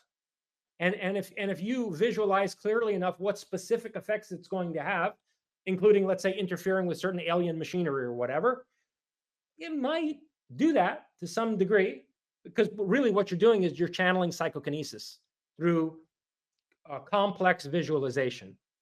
And focusing intent Yeah, for manifestation. using the whatever it is, the invocation, sigil, whatever, as a machination to focus intent. Cool. Thank you. Sure. Thanks so much. By the way, Fringe and Tiff, I know CIA, NHI, whatever the 18 intelligence agencies are, including NASA, by the way, congrats, NASA, who are making it difficult for Tiff to keep a connection. I just want to say I could not do any of this without you. You've been an incredible help. Of course, thanks to you, Aaron. And if you guys can help me housekeep a little bit, I'm trying to just be locked in and focused here with you guys. We just have one post in the nest. There are people who are DMing me saying they had a hard time getting into the space. I don't know what kind of bouncer we have, but it's probably just connection issues. If you can DM Loosh Farm this, send it to people who won't report us, but will definitely get angry and comment on it. Please help it spread. And Jason, just so you know, I don't know if you can see the nest. That's that sort of like the little rectangle screen right above the profile pictures. That one has both. It's quote posting the space and links to the YouTube. If you want to repost that one, that would help too. This is probably the most interesting UFO space going on right now, and I just wanted to say thank you to everyone. So we're going to continue on. Daz, you've been super patient, man. Take it away. Thanks, Ulrich. Thanks, Fringe and Tiff. Yeah, it's been an amazing space. Hi, Jason. It's a privilege being able to ask you this question. You know, I've listened to that last replay of the last space several times, and for me, becoming aware of Ted Owens, the PK man, is very significant because as an experiencer, my own subjective experience isn't just my connections with the NHI and the craft, but also how that interaction enhances my own conscious metaphysical abilities. However, becoming acquainted with the Doomers, I realize I can't be so idealistic. There's more to it than that. So I formulated this question, and it's quite relevant to your recent work. So, on interfacing with the non-human intelligence in your computational ontology, where souls function as quantum software within a vast informational processing system. Like I said, I've experienced what felt like neural uploads from UAP entities, flashes of data streams that bypassed my senses and altered my core self pattern. How might these encounters represent a hack or deliberate interface by advanced ET operators into human soul software And what safeguards could one implement to prevent unintended fragmentation of personal identity during such interactions? Thank you for the question and for your interest in my work. I hate to give such grim answers. It would be very hard to protect yourself from these people who have a very fine-tuned technique and technologies geared toward downloading information into people's minds, and of course also extracting and uploading information. It's very difficult. I would say, especially because we haven't developed the same kind of psychotronic technology that they have, at least not publicly. Maybe that's what's being done in some of these Black projects. And maybe there's actual hardware in some of these Black programs that can help to shield against such interventions. But given that we don't have access to that, the best thing that I could say is that, again, it comes back to one of the things I mentioned when I was asked, if I had a kid, what would I, prioritize in terms of preparing my kid for the near future? It comes back to personal integrity, coherence, and the cultivation of exceptionally self-conscious, self-aware agency. You have to, if Gurdjieff, I briefly go into Gurdjieff toward the end of this book, but Gurdjieff used to talk about how most people are zombies or robots. They go around, like robots, basically. What in more recent years we've developed the slang NPC to refer to, from out of the video game world, non-player characters. Most people are largely reflective, unconscious in terms of how they live their lives. And such people will be absolutely defenseless in the face of these kinds of interventions. You need to cultivate the opposite: acute self-consciousness, deep self-awareness, and a real transparent understanding of your intentions, aims, and motivations, and what it is about your character that's the rationale for whatever it is you do and pursue. And with that heightened state of self-awareness, I think it would become much more possible to if not shield yourself from such interventions, at least disrupt them while they're going on. And if they succeed, you would then be much more likely to, suppose such an intervention does succeed and you can't prevent it, you would be much more likely to recognize a thought that's been placed into your mind and that's not your own thought, and that might have been planted there in order to get you to do something that probably is not a good idea for you to do. So, until and unless you know yourself very well and have that kind of conscientious internal cohesion of character, it's not going to be possible for you to recognize thoughts that have been or intentions that have been planted into your mind through those kinds of interventions. So I would say that, that's the best defense against it, or retroactive response to being interfaced with in that way. Thank you. Just a quick follow-up. Your, responses are just so advanced. So this might be a bit basic for you, but what about the additional aspect of that, like that multi-dimensional self, where you build that connection with a more higher aspect of yourself and your soul just through countenance, through being of service to others? Would you not say that that would give you a bit more protection from such entities? I would, in the sense that if you look, caring intensely about, a few people who really matter to you is maybe the most highly motivating thing in life. So I wouldn't say in some new agey sense that, like, oh, you should be of service to humanity and whatever. And this is because you're such an altruistic person who's of service to people in general, like in some anonymous sense, right?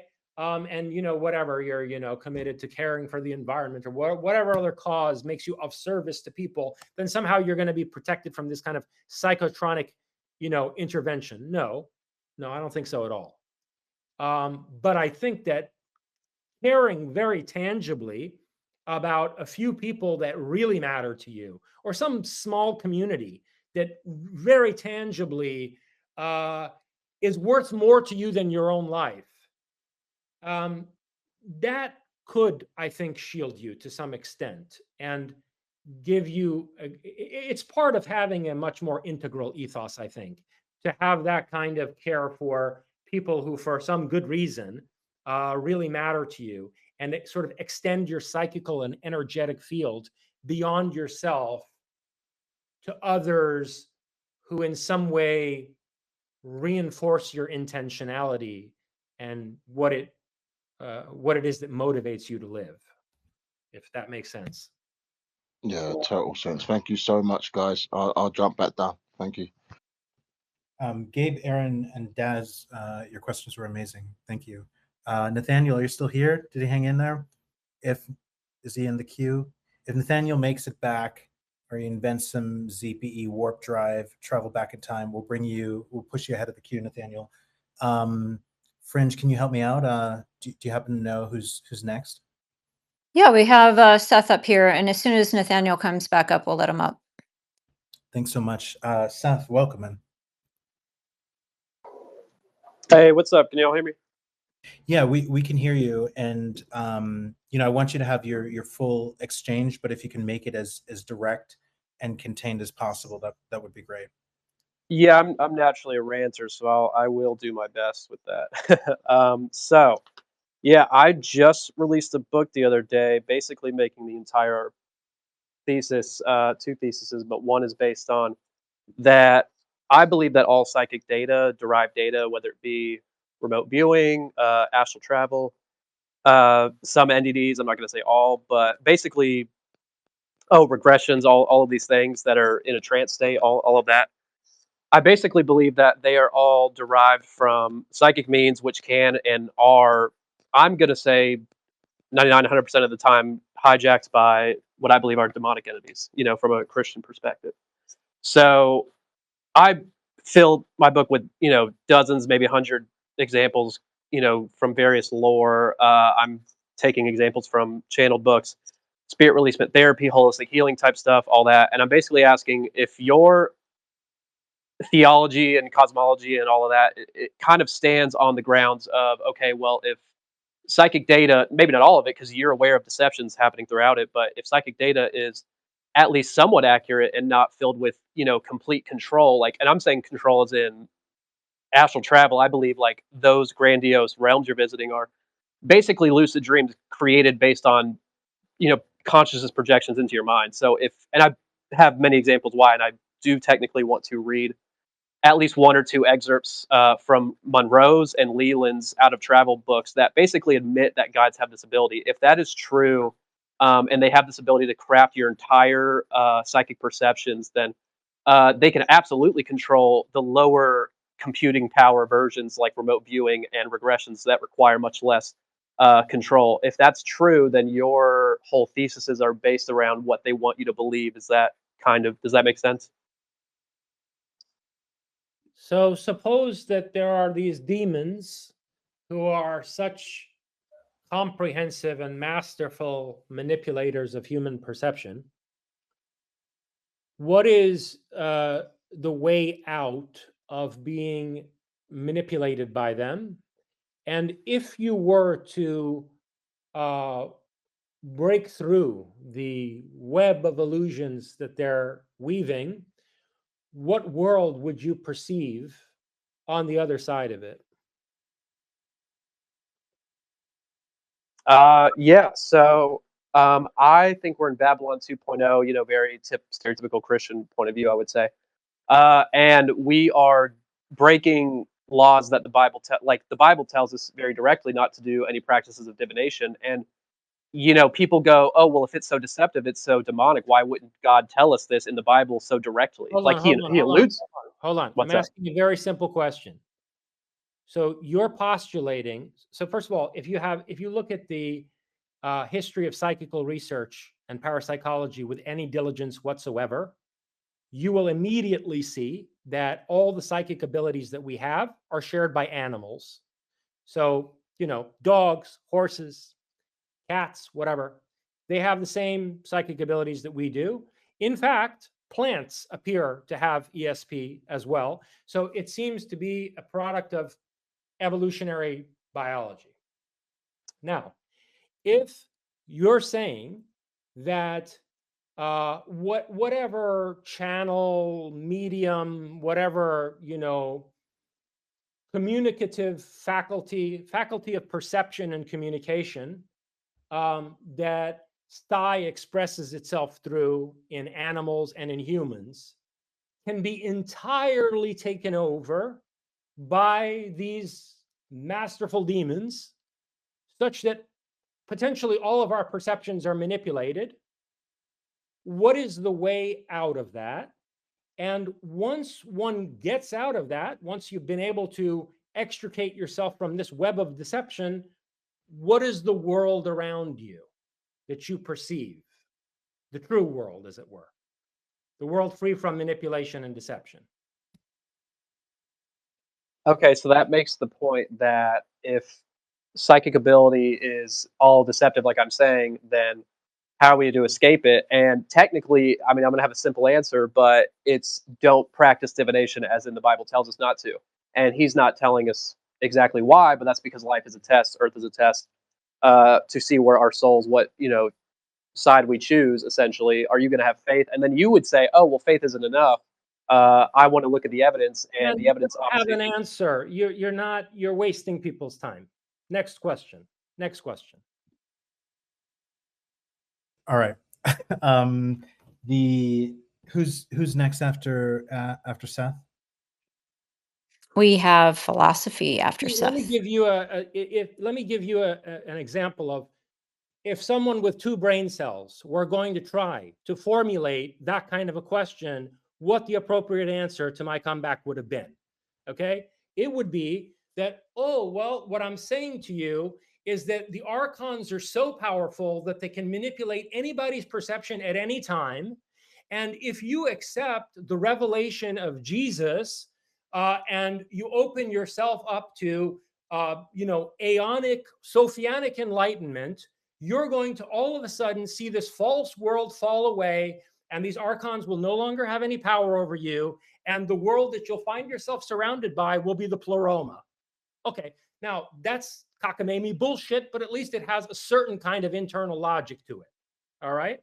So just, 101, like how to make a story that makes some minimal amount of sense. Next question. I Jason, feel for you, Seth. Thanks for trying. Appreciate it. Thank you for having me on. I appreciate it. Yeah, for sure. Yeah, and anyway, you know what? Like, hold on. I want to say something. I really appreciate both of you. I mean, obviously, you're not going to agree on this, but these are the uncomfortable conversations that need to happen. So I'm going to go ahead and say it, and thank you, Seth, and thank you, Jason. Thank you. Could I absolutely force my agenda for 30 seconds and read this quick excerpt from Monroe, I think his first book, that kind of shines a light on this more accurately? If you had 15 seconds, I'd give it to you, but 30 seconds, we have 6 people in the queue. No worries, I had to try. Yeah, but if you wanted to give 1 or 2 sentences, I'm totally fine with that. You know what I mean? But we just can't keep on going on and on and on. You're all good, man. Thank you. Seth, thank you, man. Yeah, and Seth, why don't you go ahead and post it? Post that up in the nest or post it down in the pill so we can read it. I am going to do exactly that. Thank you. Perfect. Thank you. Philosophy, go ahead, man. Hey, so I'm going to try to keep this short, not to not stretch your time too thin here. But first of all, thank you for coming on the space. I really hope there's going to be a part 3 pretty soon, because this was, I mean, just amazing. But I I guess to go to the opposite of the spectrum here, I'm more of a materialist, and I'm going to try to not be the insufferable, obtuse materialist here. But I guess my question would be, what would you recommend, Jason, for somebody like me who is unconvinced that any of this phenomenon is necessarily um, non-material, and I guess you know maybe the other half of this is I'm not an experiencer. I've never had really an anomalous experience in my life, and so that makes me wonder how much of this and how much of seeing this as not as non-material has to do with your experiences or anybody's experiences, if that makes any sense.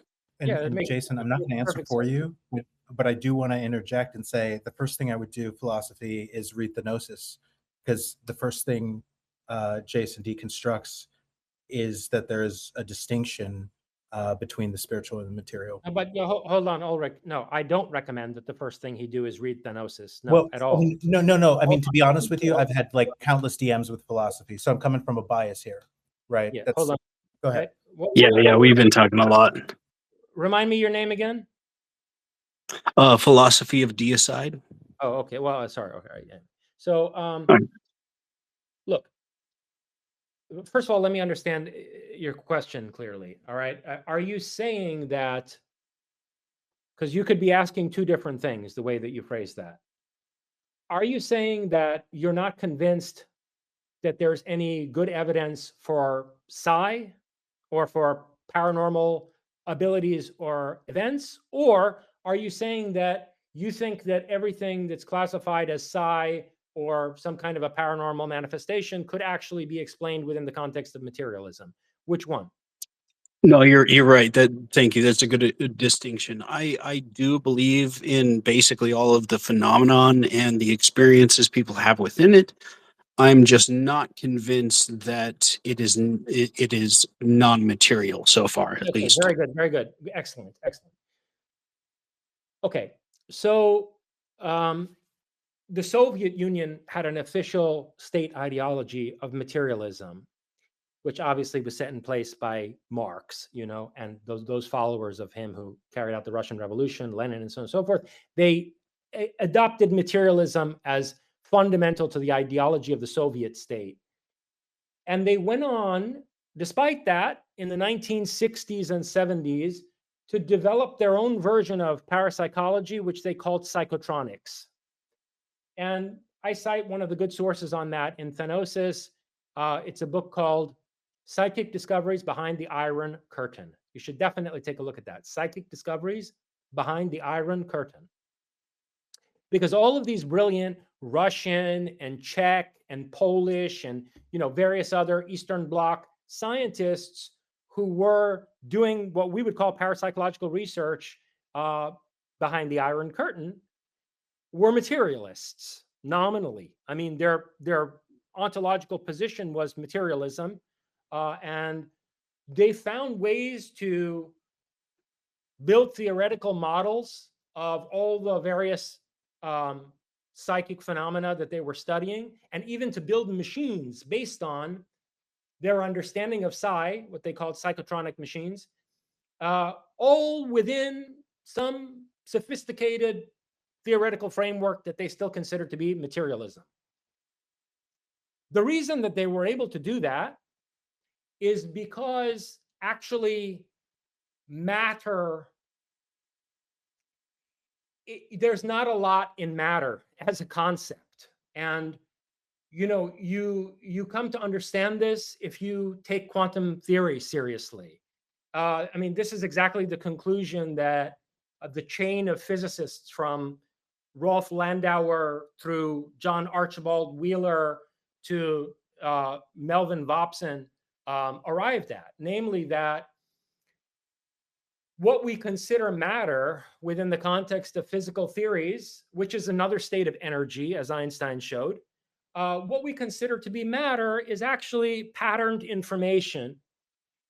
And so if you And, you can see this very clearly when you create simulations inside of a computer system, right? So when you start to think about matter in an information theoretic way, you can see how the whole distinction between a material world and some kind of, immaterial, psychical, whatever, spiritual domain is an utterly false and artificial dichotomy that needs to be deconstructed. So you could say, and the psychotronic, researchers did that. Look, everything is material. Like even the most, bizarre demonstrations of psychic ability and whatever paranormal manifestations are all ultimately expressions of the same substrate, But you might as well call that substrate patterned energy. In other words, energy that is being processed informationally in a complex way. And especially after, quantum theory, I think it increasingly doesn't even make sense to talk about matter for that reason. That, like, you could theoretically say it's all material, but at that point, it becomes a vacuous term. The important point is this, and here I think that you probably have a fundamental intuition that's correct, which is that there's only one substrate. There's only one substrate, and everything can be explained in terms of manipulations and reconfigurations of that substrate. That basic intuition of materialism is correct. So I hope that was a helpful answer. Yeah, yeah. If I may just refine that my position a little bit here. I think material has been largely misunderstood throughout science, where we think of material as as something that has to be these little balls that we call atoms that have really defined points and edges around them, where that's the way we thought of as material is more diffuse than we thought of before. And so I guess I don't know if I'm going wrong when thinking of that as material, or just by shifting the definition of material there. I mean, listen, you can shift the definition. Like I said, the Soviet psychotronic researchers did. I just don't think it's particularly helpful. I think that it makes more sense to talk about information processing in an energetic medium, and that there's only one substrate that's being informationally processed, and that substrate can take a more energetic form, or it can take a more material, in other words, more tangible form. But ultimately, it's all just information processing. And so, I would say it's more constructive to, basically adopt that discourse. That makes a lot of sense. Thank you, Jason. But I would say, you're not, at least you're not confused in the way that a dualist is. That's Yeah. a real dangerous delusion, is that kind of, thinking that there's this occult, purely spiritual realm, and then there's this fallen material realm and whatever. And once you start thinking in terms of that dichotomy, and then you deny the spiritual side of it, well, that's when you get really fucked up as a materialist. So, Jason, one of the rare areas where we consistently disagree is which of your books to read first. Is he good to go for Thanosis? Yeah, it's fine. I was just saying in his particular case, and in fact, I actually didn't understand his position when I first said that. And I think in retrospect, after that exchange, I think it's perfectly fine if he wants to read that one first. But if you want to see my deconstruction of materialism in a rigorous way, that's okay.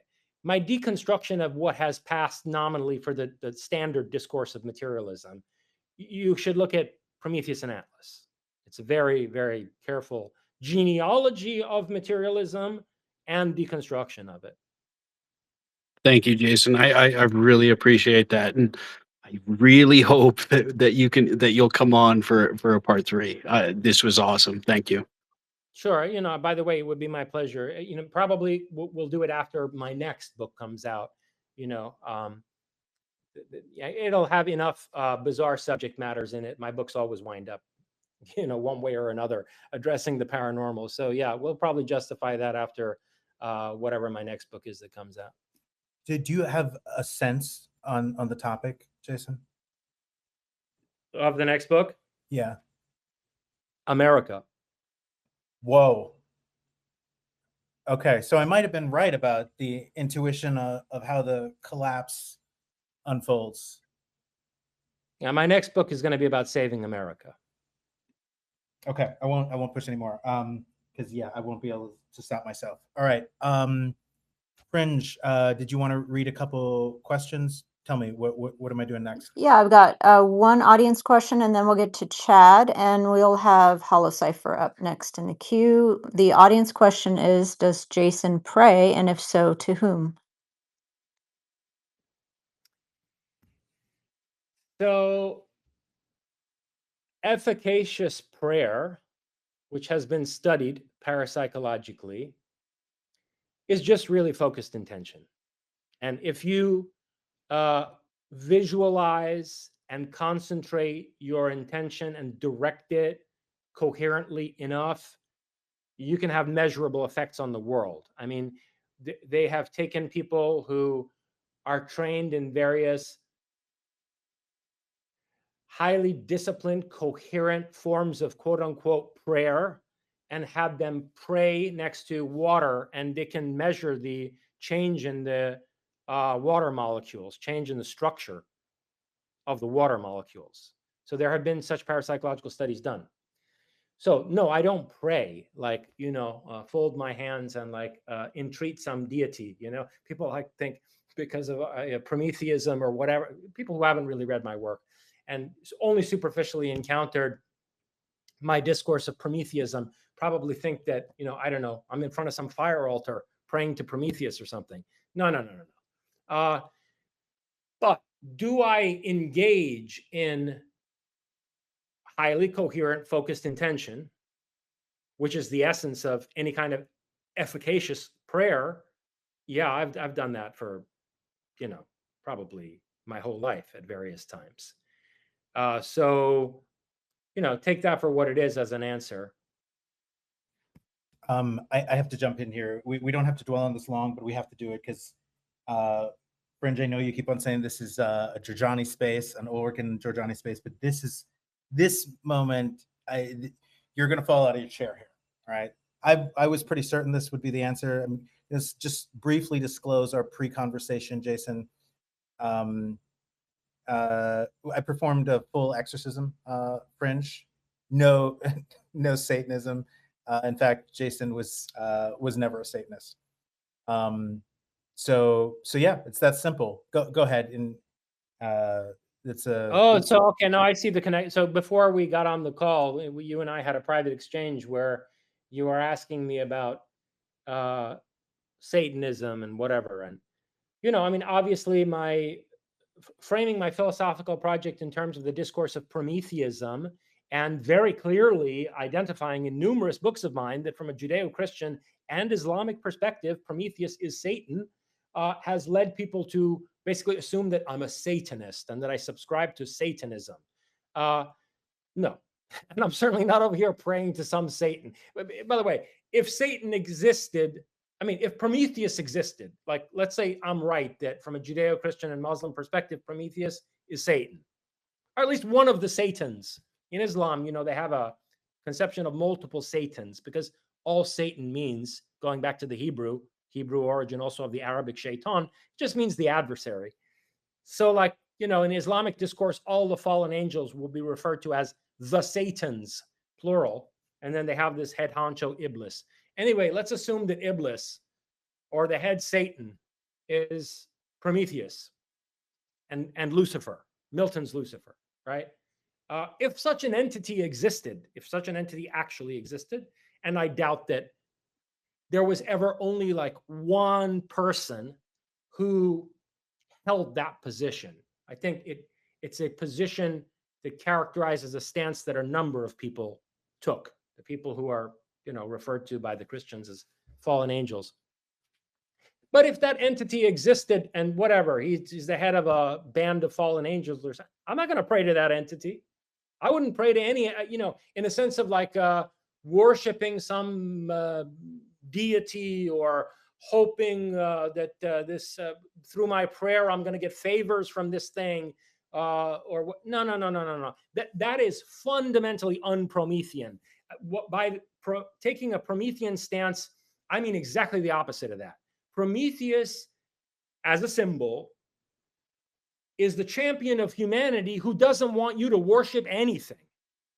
Okay, Prometheus is a symbol of human ingenuity and self-determination and resilience.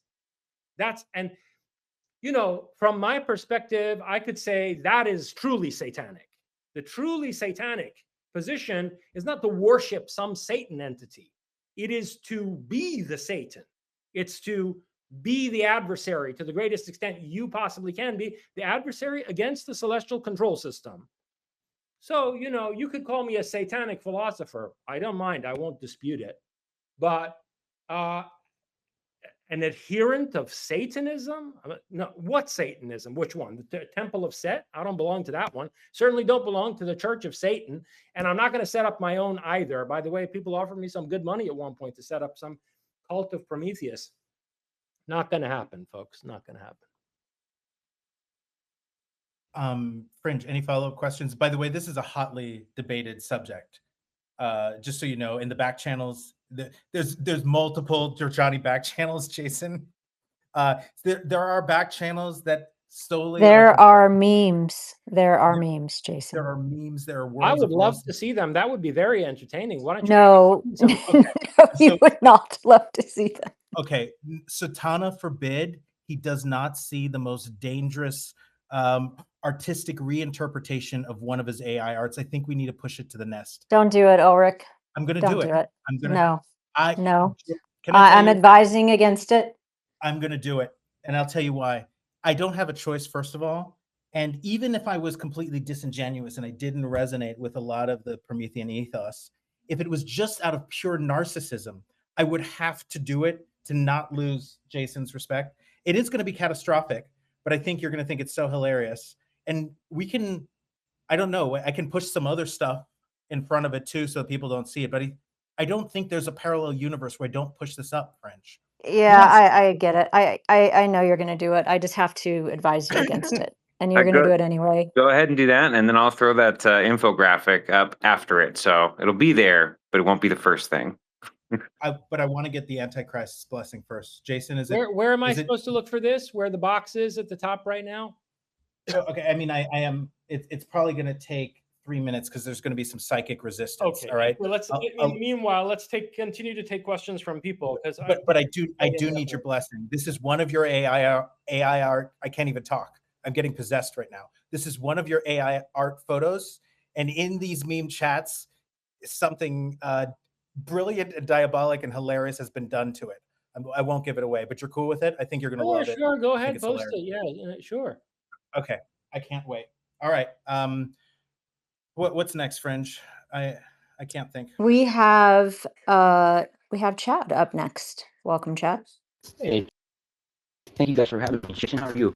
Good. How are you doing? I'm very good. I had a couple of questions for you. I could just ask one. What would Thanosis look like somewhere between, mythic idealism and materialism? Something like neutral monism or panpsychism, something like that. I don't really agree that it's either or. And all evidence to the contrary. I think that it's definitely some dance in the middle for me. So, since you seem to be familiar with this jargon that, most people outside philosophy don't really understand that well, I'll just say the following, and you'll probably understand what I mean by it. The ontology that's at the core of, or let's say the ontology that underlies my arguments in Thanosis, and the ontology, obviously, that I've developed over the course of my philosophical project, could be characterized as something like panpsychic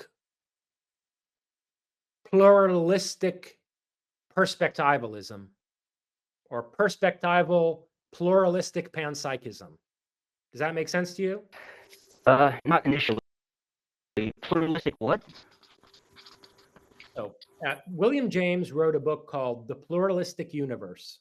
Worth reading. Look into that book. He delivers a very strong argument against monism, particularly against monistic idealism in that book, but also against materialism. And so he starts to develop a view that he calls pluralistic, meaning that there is no one all unifying entity in the cosmos. It's not as if our individual consciousnesses or the various material entities that make up the world are facets of some one single infinite and eternal entity, and that the individuation of the things and people in the world is a mere illusion. Rather, the cosmos is made up from out of actually differing entities with divergent perspectives, and there isn't a sharp distinction between the material and the spiritual. Rather, the psychic is a characteristic of phenomena at all levels. And there's good empirical evidence for this. For example, there are psychic processes in crystals that have been observed. Rupert Sheldrake is really good on, on this morphic resonance in crystal formation and so forth. So, panpsychism is the idea that psyche exists at all levels in the cosmos, and pluralism adds to that the idea that the cosmos is not one unified manifold. It emerges from out of a conflict, and in some cases, a consensus and convergence of different perspectives and struggling psychical centers of force. It's hard to disagree or agree with any of that because so much of it describes reality and so much it doesn't. Or some of it describes reality in addition to being sort of, it's like we were talking about Prometheanism earlier, the idea that mankind is the ultimate agent of some destiny. And, that's throwing environmentalism out of the window, but I think that's fundamentally wrong too. These are all interesting terms, and they all describe some aspect of reality that we inhabit, but they're, whole parts of them, huge swath of these philosophies are just outright incorrect, I think, or they stop short at describing the ultimate reality. Yeah, this could become a very long conversation, but one of the things that I think I deconstruct pretty successfully in certain of my philosophical works is the very notion of an ultimate reality. In particular, in Prometheus and Atlas, in general, throughout that book, and then in the more theoretical parts of Closer Encounters toward the end, where I'm discussing Charles Fort and the more ontological aspects of his thinking, I actually attack the very notion of ultimate reality. Also in Prometheism, there's a whole chapter called The End of Reality. So maybe take a look at those and you can see the problems that I have with the very notion of quote unquote, the ultimate reality. That's bold to say that there's no ultimate reality, or even to suggest it. What would be, the structure that holds our experience then? There is no one unifying structure that holds the experience of all beings in the cosmos. That's a consistent line of argument in most of my substantive philosophical works. Can you write that? And by the way, it's no different from the radical position of early Buddhism. It's in that sense, I'm not saying anything new. This was part of the deep structure of Gautama's thinking.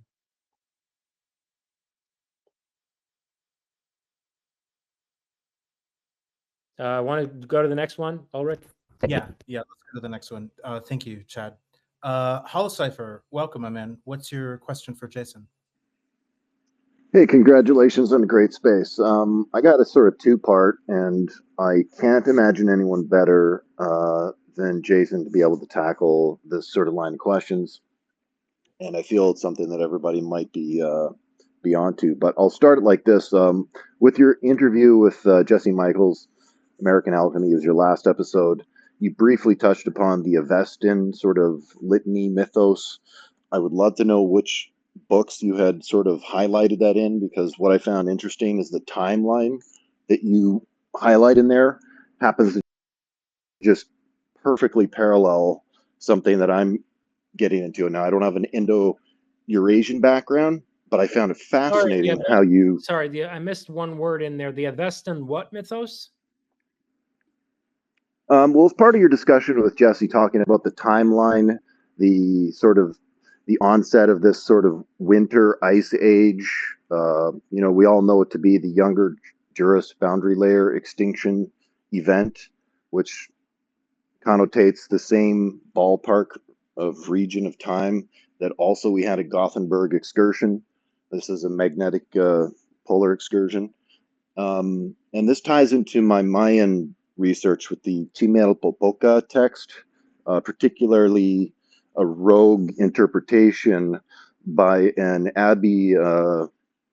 His name is Abbey Charles Etienne Brazier de Bourbourg, who also reinterpreted that timeline to pretty much nicely fit in with your take on the Avestan.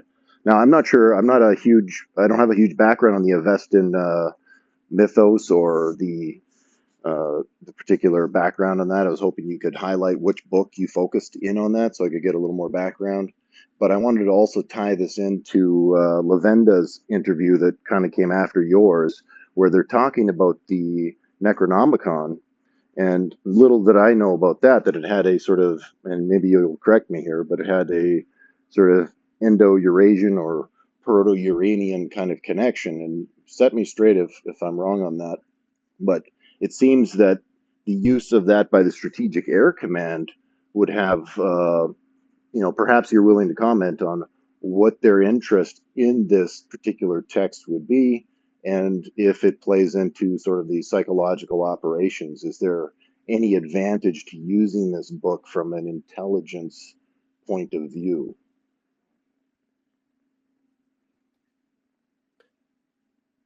I think it's clear that the military industrial intelligence complex,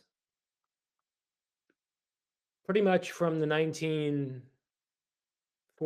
onward, has been interested in all kinds of occultism and has researched various protocols for channeling psychic ability and potentially contacting certain entities or possibly creating egregores of one kind or another, which are psychically generated and sustained thought forms.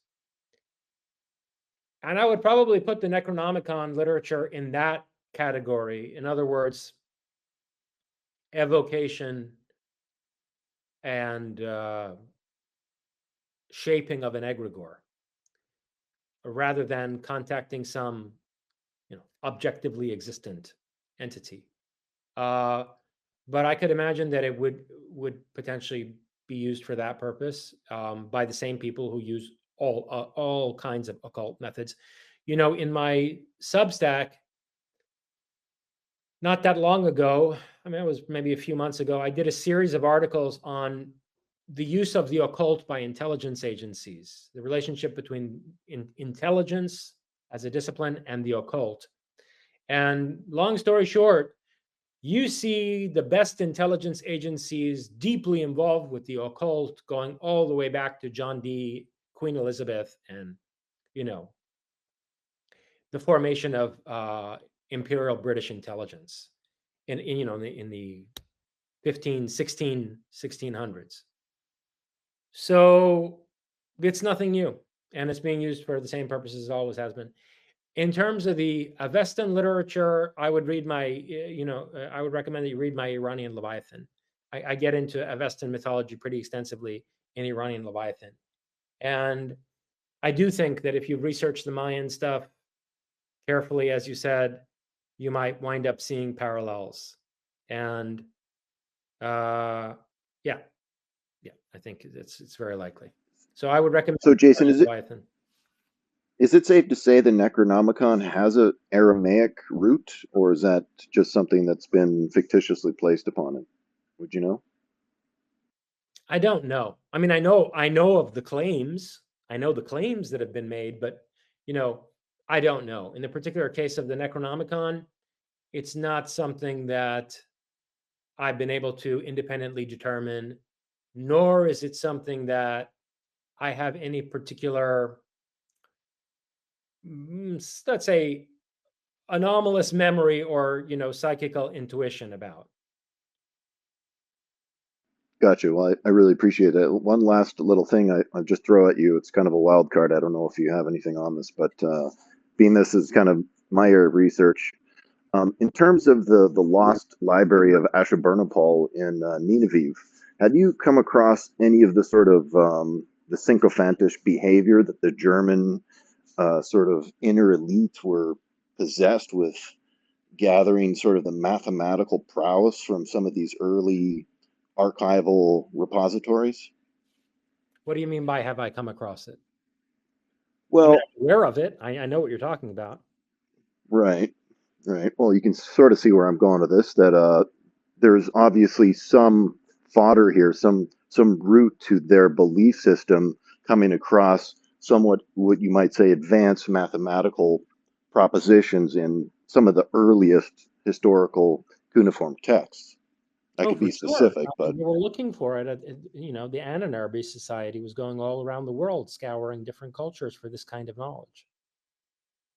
now, being that you're a specialist in this Proto-Iranian sort of phase, have you come across something that would be sort of like a more of a deep dive into what was like? Is there an archival overview on the Nineveh, mostly pertaining to sort of mathematical extraction? Like I can cite obviously the Germans who first extracted this in the early 20th century, but is there a more prosaic approach to extracting sort of early mathematics from some of these early Aramaic sources?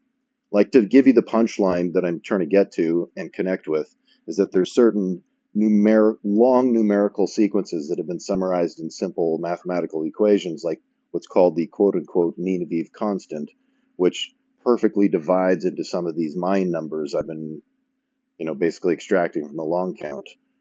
So I'm just looking to shore up some of this from more of the what about that? Indo-Eurasian. I don't quite understand what you're asking. And in relation to the Nazis and Iran and this system, what exactly are you asking me? Well, if you've come across anything that shows clear and decisive, non-ambiguous terms about advanced mathematical prowess found in these cuneiform texts, or at least, No. Proto-Eurasian texts. Personally, no. Okay, fair enough. Appreciate it. Thank you for everything. Thank you, Holocipher. All right, Jason, we have 2 more people in the queue, and we have 1 person on stage. Are you good to take those? So 3 more, yeah? Yeah, 3 more is what I'm counting. If I'm missing anybody. 3 more, and then we'll sign off. Yeah. All right, so I'm gonna bring them all up, and then send a clear signal. All right, and I think that's it. Make sure you draw attention to your post in the nest. What was that?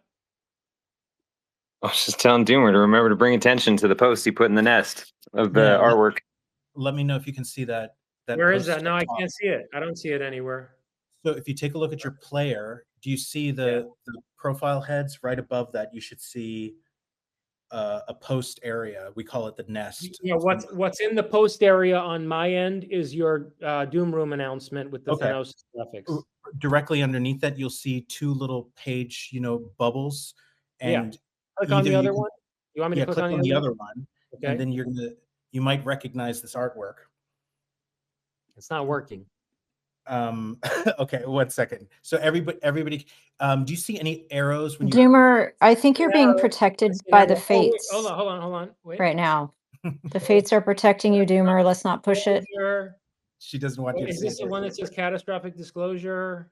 Yeah, click on that one and make Okay. sure you open the picture in I full mean, it's screen. kind of shitty, you know. I mean, for a meme, you know, really, it's okay. I mean, I would do better.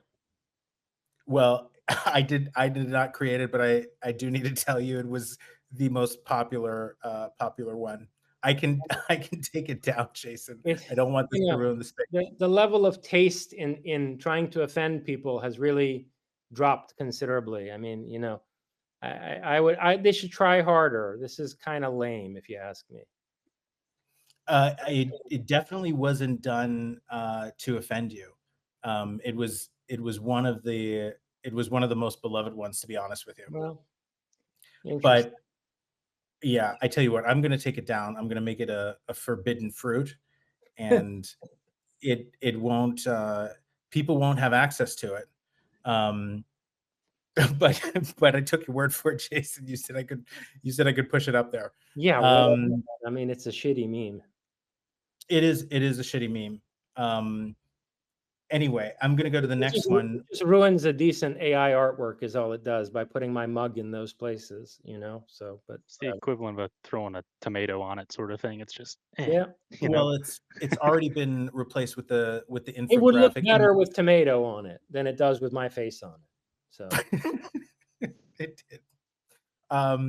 Anyway, the infographic is now up there. Strategically placed tomato on that particular artwork would be actually rather interesting to see. I think we probably have tomatoes incoming. But Jason, we only have a few more. Yeah, if we can make it really quick. I didn't know there was one person who squeezed in there. So we have Miss McGillicuddy, Preterite, Anthony Krause, and Charles. Can you please make it super, super brief? Keep it to about a minute or under, if you can, please. Yeah, of course. You go ahead, Anthony. Oh, okay. Thank you. Jason, I'm a truck driver, so it's a pleasure hearing these conversations. Trying to listen to your audiobooks is a bit dense while driving, so casual conversations are nice. My questions, you mentioned data existing as dark matter, and is this the sort of information field of biological life that exists within this universe that during some past life recalls or just genetic memory recall stuff, is that the Yggdrasil sort of tree we're tapping into? Other question, early mythology depicts dragons. Are these plasma beings? And in correlation with the UFO thing, are they conscious plasma beings that have been around since our inception? Are they the edge we sort of have in this rebellion that you mentioned to overthrow the archonic presence? It's a lot, but I hope I made it concise enough. Thank you for your question, or questions rather. So regarding the first one, basically what I'm suggesting is that, and by the way, not much of my ontology depends on this particular claim, but it's, you know, an idea that I've explored, that it's possible that dark matter is some kind of an informational cloud processing system that may be projecting the visible universe, because each galaxy appears to be surrounded by a cloud of dark matter, and, you know, for various reasons that I spelled out, especially for the first time in my book Satanion, but I came back to in a couple of subsequent texts after that. Actually, I get into it again briefly in Thanosis. There are certain reasons to think that data has mass, and that the kind of non-electromagnetically detectable form of mass that data represents is the same type of mass that we call dark matter and that we've found surrounding galaxies. And it's possible that the visible manifestation of galaxies is being somehow, including the biological life that you're talking about, is being projected from out of this computational cloud. I mean, it's a theoretical possibility. And how that maps onto something like the Yggdrasil symbolic imagery in Norse mythology, I don't know. That's very messy. It's very messy. Somebody could probably make that connection. I think you probably have to be pretty obsessed with Norse mythology to stretch the dark matter analogy that far. But okay, maybe. Yeah, Akashic records, I guess, would be another that's I think that's some much of like better. memory bank. That's a much better one. And I have compared it to the Akashic record and said that these dark matter computational clouds might in fact be what the ancient Hindu sages referred to as the Akasha. So yeah. Now the second question, I actually tend to think that the dragons in ancient mythology are surviving dinosaurs, particularly surviving flying dinosaurs and aquatic dinosaurs, and that formed the basis for the dragon mythos. I think that, and Edgar Cayce seems to agree that there were a considerable number of dinosaurs still alive at the time of Atlantis. Whether the Atlanteans brought them back Jurassic Park style, like actually, use genetic engineering and cloning techniques to bring extinct dinosaurs back, or whether some dinosaurs had just survived in isolation and the Atlanteans bred them and then hunted them. I don't know which scenario it is, but I think that the cult of the dragon slaying hero, it has to do with an initiation rite involving the hunting of surviving dinosaurs. So I don't think it's a metaphor for intelligent living plasma, although there is evidence for some kind of living, potentially sentient plasma, and for the interaction between, psychical interaction between human intention and these plasma entities. But I don't think I don't think that's the basis for the dragon mythos. And as far as them being our ace card, or like something that could save us, by like what you're implying is our psychically directing and weaponizing plasma against the overlords, I doubt that very much. It made my imagination go wild. It's a good. But It's a I very nice. appreciate. Somebody should write a story and make a movie based on it. It would be a very cool story scenario, but I doubt it's actually the case. Well, thank you. I appreciate what you do for my imagination as I'm driving My for hours pleasure. on end. My It's pleasure. What route? yeah, it's What route do you drive?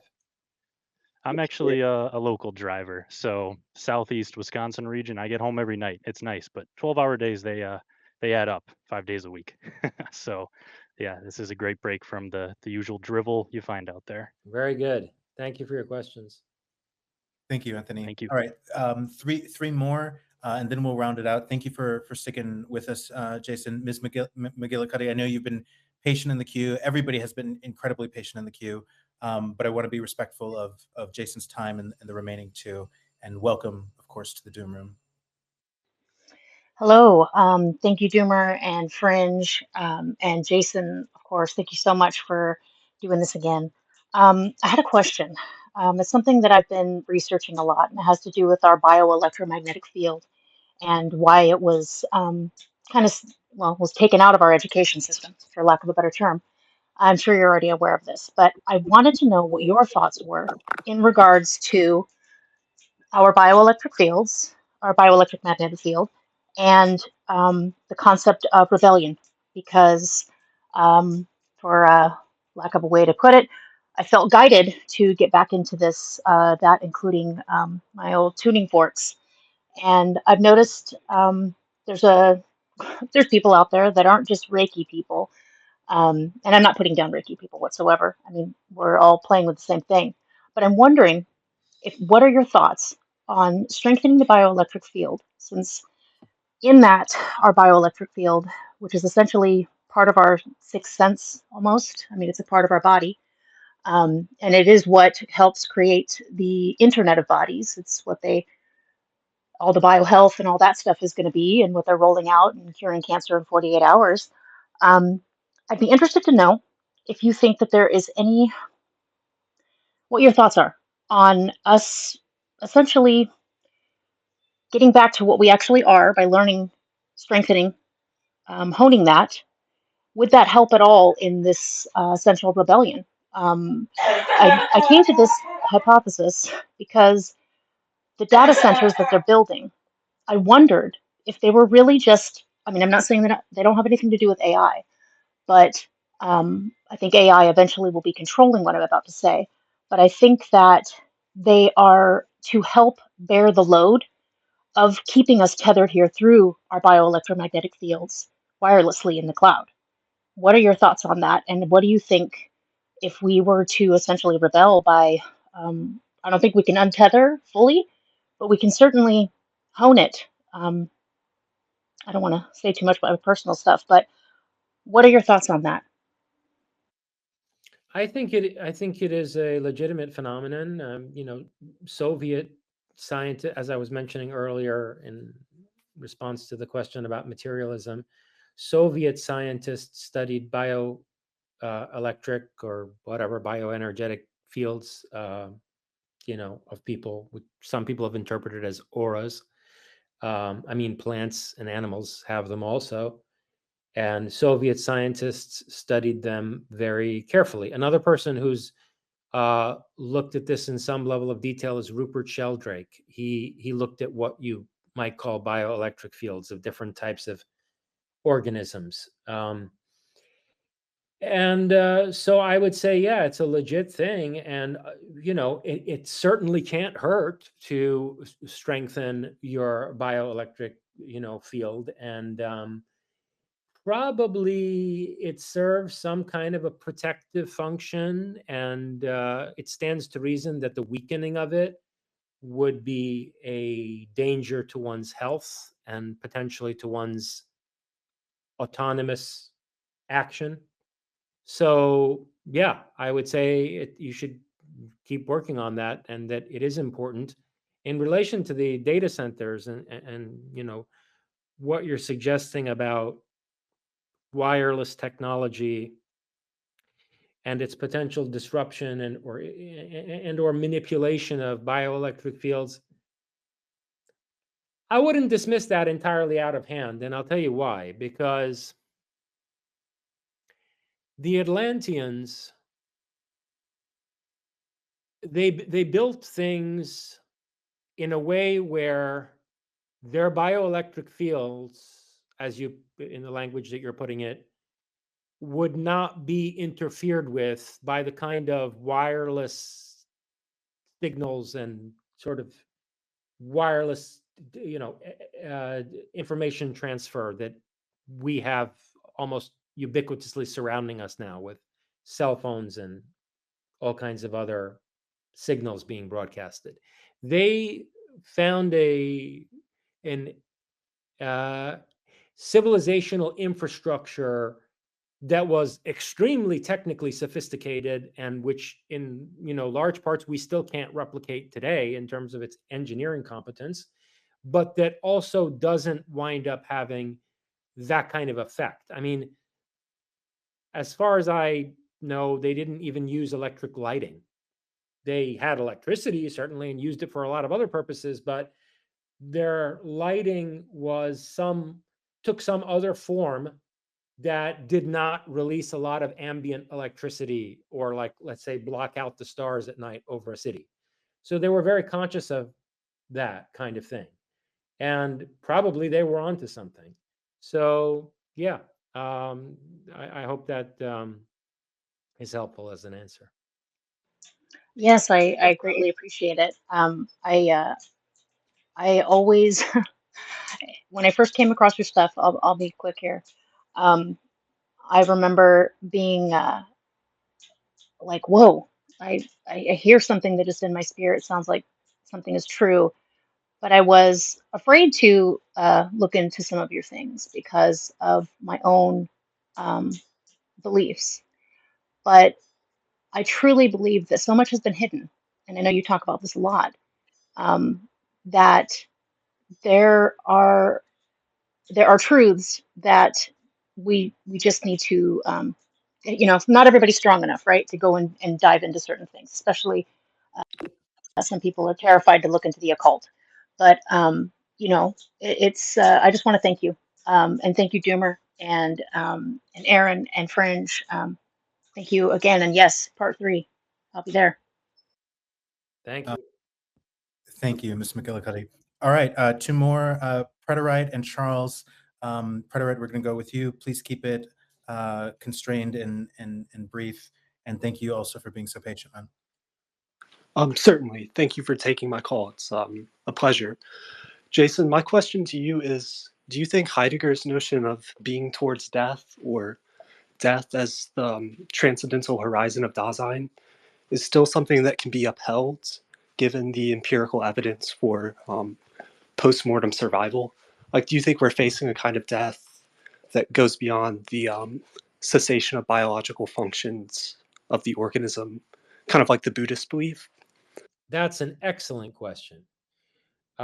You have to read Heidegger's writings on technological science in order to come to the realization that he poorly formulated being toward death in Being and Time.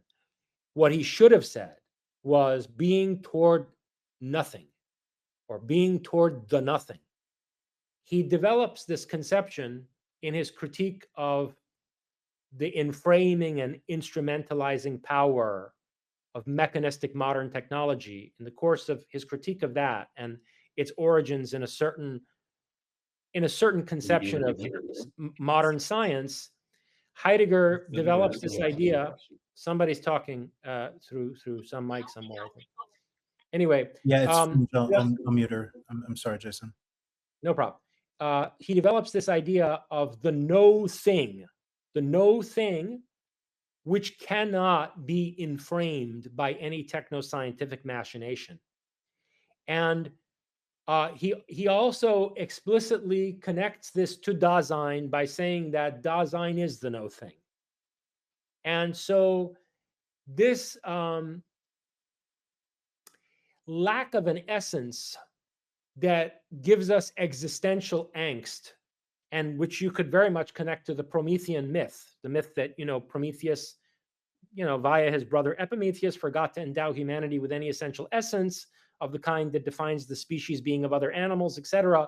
This lack of any inherent essence, this no thingness of Dasein, or human existence, is really what he meant by death. And the individuating power of contemplation of death, and the importance of facing death in order to become an authentic and conscientious individual. He didn't mean the cessation of bodily functioning. He didn't mean the termination of a particular organism. He meant the no thingness that we are fundamentally on an existential level. And you're very right to bring up Buddhism, because Heidegger had a deep interest in Buddhism precisely for this reason. He was engaged with the Kyoto school in Japan because he saw the Buddhist idea of shunyata, voidness or emptiness, lack of an inherent essence, shunyata and its relationship to anatta or anatman. He saw that as very much the same thing that he had been trying to say in Being and Time, but that I think he framed imprecisely by using the terminology of death, which leaves you with the impression that somehow evidence for, post-mortem survival of personality some relegates Heidegger's existential ontology to kind of irrelevance, or at least fundamentally undermines it in some way. I don't think it does at all. Being toward death is about grasping the finitude of human existence and understanding that fundamentally Dasein is no thing. And so every time we die and go through the process of transition to rebirth, we're more directly confronted by that no-thingness, which isn't to say that we aren't confronted by it in the course of our own lives. You know, we are, but generally at rare moments where, you know, we have a deep insight into the groundlessness of our own existence. And so you know, that's what Heidegger really means in terms of being towards death. And that's not going to change. It's not going to be any less relevant with the mainstream recognition of evidence for post-mortem survival, nor with the development of psychotronic technology. You know, like I said, Heidegger, I think, rightly recognized that the no thing or the nothingness cannot be inframed or enmeshed by any technological machination. Yes, thank you very much. That was an excellent answer. And My pleasure. Right, I love your, One question. I loved your One question.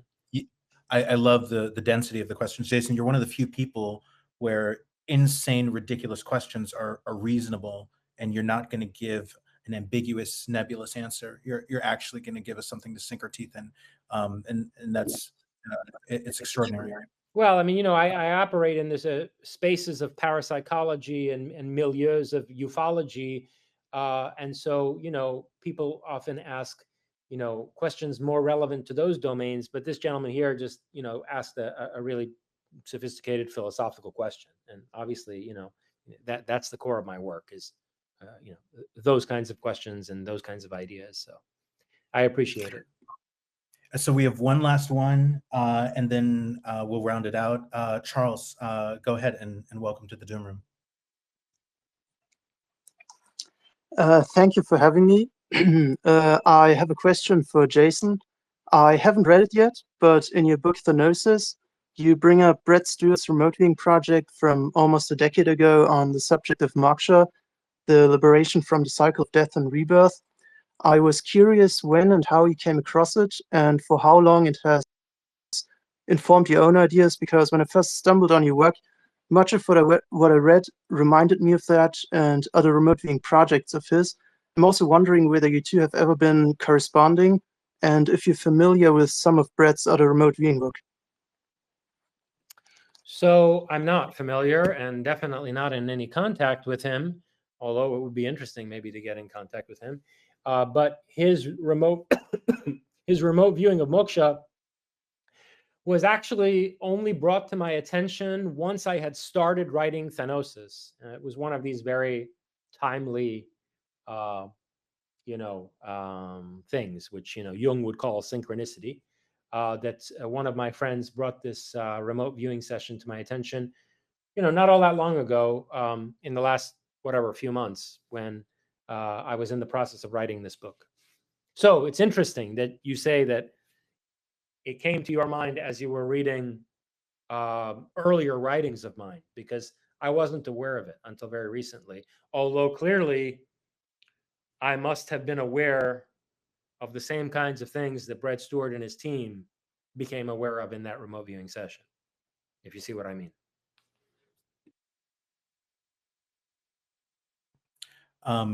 Charles, thank you so much. Jason, obviously it's been a pleasure. I want to ask the obvious question we're all asking, and sometimes the obvious one is the one you can easily forget to ask. To me, I'm experiencing sort of my own, not first person, but sort of third person cognitive dissonance. I see 50% signal saying it's a bunch of NPCs. Nobody gives a damn about aliens, past lives, or the most important conversations in the world. Everything is sort of blind to the collapse and unfolding in front of everybody. And then see the other 50% where all of a sudden the Overton window seems like it was lit on fire and people are talking about UFOs and sometimes not even laughing about them in mainstream media. So, you know, I'm guessing your intuition is at the most, we're going to get something like not a disclosure or even soft disclosure, but something like a confirmation, 4 words, we're not alone. And the rest, American government might play dumb. If you have a different expectation, I would love to know what you think is happening. And then more for a deeper final question is over the entire body of your work, I guess the entire time that you've practiced philosophy. What is the biggest shift for you, or the biggest thing that surprised you, or where have you changed your mind most? It can either be across those 15 books. What has been the biggest 180 degree or biggest consciousness altering insight that you've discovered either through your own work or through somebody else? Man, that last one's going to require some thought, but I'll try to parallel process it while I answer I hope your it's okay. I gave you both, Yeah, while I answer your first question. Yeah. Okay, very short term, I think what you're saying is probably true. That in the very near term, that's the most we're going to get 0 from to out of 6, 0 to 6, 0 to 3 months out. A year. Okay. Wow. Okay. Yeah, I do not expect any dramatic disclosure from out of the current administration of the United States government in the next 6 to 9 months. Dramatic. I don't know. I expect it'll be what you say, at most, like some slight confirmation of certain superficial aspects of this, and probably framed in a very ignorant way. So yeah, in the near term. Now, in the longer term, I actually do think there's going to be some much more substantive kind of disclosure from out of either the United States government or remnants of the United States government following its collapse, which I hope never happens. But a scenario in which there is a collapse and disintegration of the United States government would legally release a significant number of people from their security oaths. And at that point, I think some substantive information could come out, or it could come out in the context, which I would much prefer, of a catastrophic engagement of the United States with the phenomenon, and therefore a need to inform the public of at least some substantial aspects of what's going on. The American element is incredibly interesting. Do you need more time for that last question? I can go to closing thoughts from Aaron and Fringe if you like, if that helps. Yeah, well, let me see. The one thing that has been the most dramatic, The biggest shift, like the shift from the beginning. Well, You know what the I tell you what, problem is, Ulrich? The problem is that my philosophical project has been developed over a fairly long period of time. I mean, if you read Metapolemos, you see this. I talk about it. Or in my book. Where have you disagreed with yourself the most? Is there any area Where have I where disagreed with myself the most? Yeah. Yeah, okay. All right. I would say probably if you read Prometheus and Atlas very carefully, you'll see that there's a quasi-vitalist organic thinking there, which is coming to some extent from assimilating Schelling, Frederick Schelling's work, and that I connect to both Rupert Sheldrake and the evolutionary biological philosophy of Henri Bergson. And the language is very vitalist and very organic. And there's a significant shift from that toward an information theoretic, computational model of the cosmos that is clearly developed by the time I write Prometheism, and that winds up being incorporated into Closer Encounters and a lot of the rest of my work, including Thanosis. So the single most significant shift, I would say, would be between from organic vitalistic thinking of the type of Schelling, Bergson, and to some extent Sheldrake, over to a more information theoretic view that resonates with the quantum physical interpretations of Landauer and Wheeler and people like Melvin Vopson in physics today. That's a significant shift. Where does, if I can phrase it this way, if it's a fair framing, where does the more agentic Promethean, let's call it war for wisdom, fit in? Was this a shift from Oh like an no, no, elite no, no, no. That's always there me. That's me at my core from the beginning of my life. from the beginning? Yeah, I was, I was that kid. That was, I've been that person my entire life. I mean, everything that interested me in childhood is one or another manifestation of the Prometheus archetype. The first book I ever read in my life was Frankenstein. And, I read it like laboriously at an age when I still could barely read. And everything that's interested me in the realm of science fiction and even, some kind of like paranormal horror and that kind of genre involves some expression of the Prometheus archetype. It's something that I certainly came into this life with, and from what I can tell, has motivated many prior lives of mine as well. Can I piggyback that question? Can I Go ahead, piggyback Aaron. with what do you think? What has been your personal recall? Just because as we've talked in the framework, even when I asked you earlier about when you take your last breath and what's your focus or what's that framework you have going into the next thing, and you described specifically a next life as a primary focus. So do you have any memory of a pre-life that led you into this one that sets you up with the structure you just described in childhood? Yeah. And the guy who I was before this life, in other words, the immediately preceding incarnation of mine, was as focused on and shaped by the Prometheus archetype as I am. Although I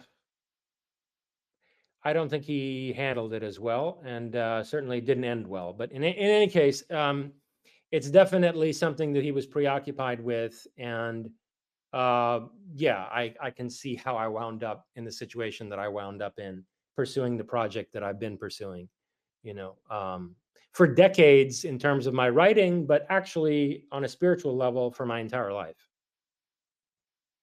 Do you feel like that the coherence of the narrative that you have across lifetimes is a direct reflection of your intentional conscious focus in this lifetime? We talked about the differentiation between, or the core fundamental of prayer being a hyper intense, coherent inner focus and the projection therein, and then also the awarenesses that come from those meditative focused states. Do you feel like you pieced those together and made that coherent in this lifetime because of those actions?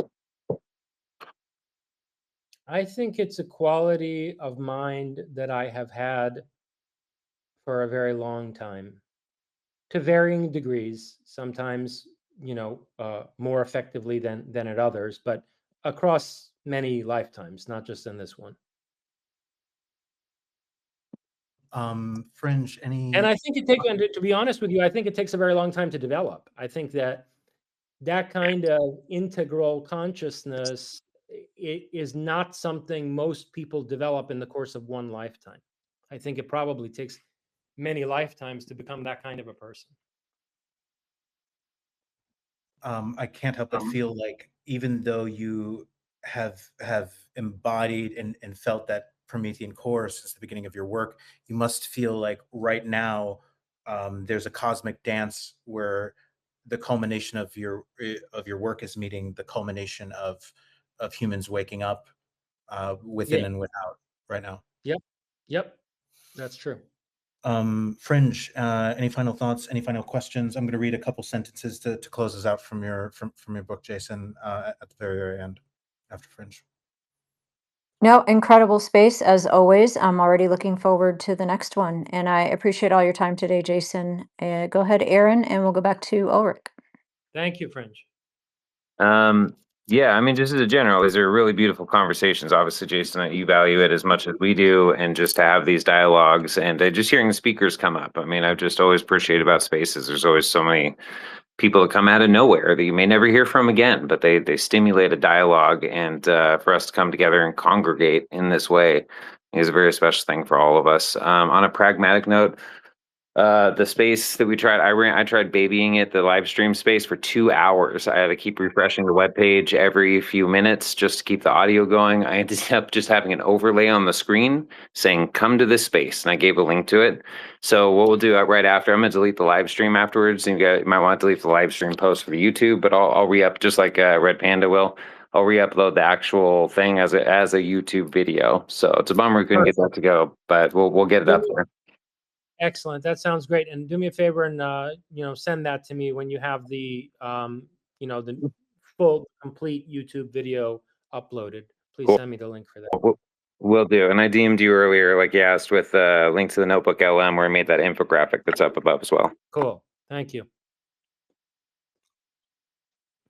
Jason, do you have any final thoughts before I close this out from section from your book?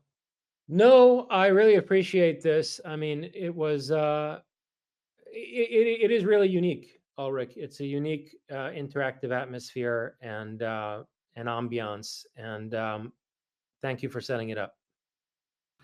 No, Jason, thank you, and thank you to everybody else who actually has the courage to have these dangerous conversations.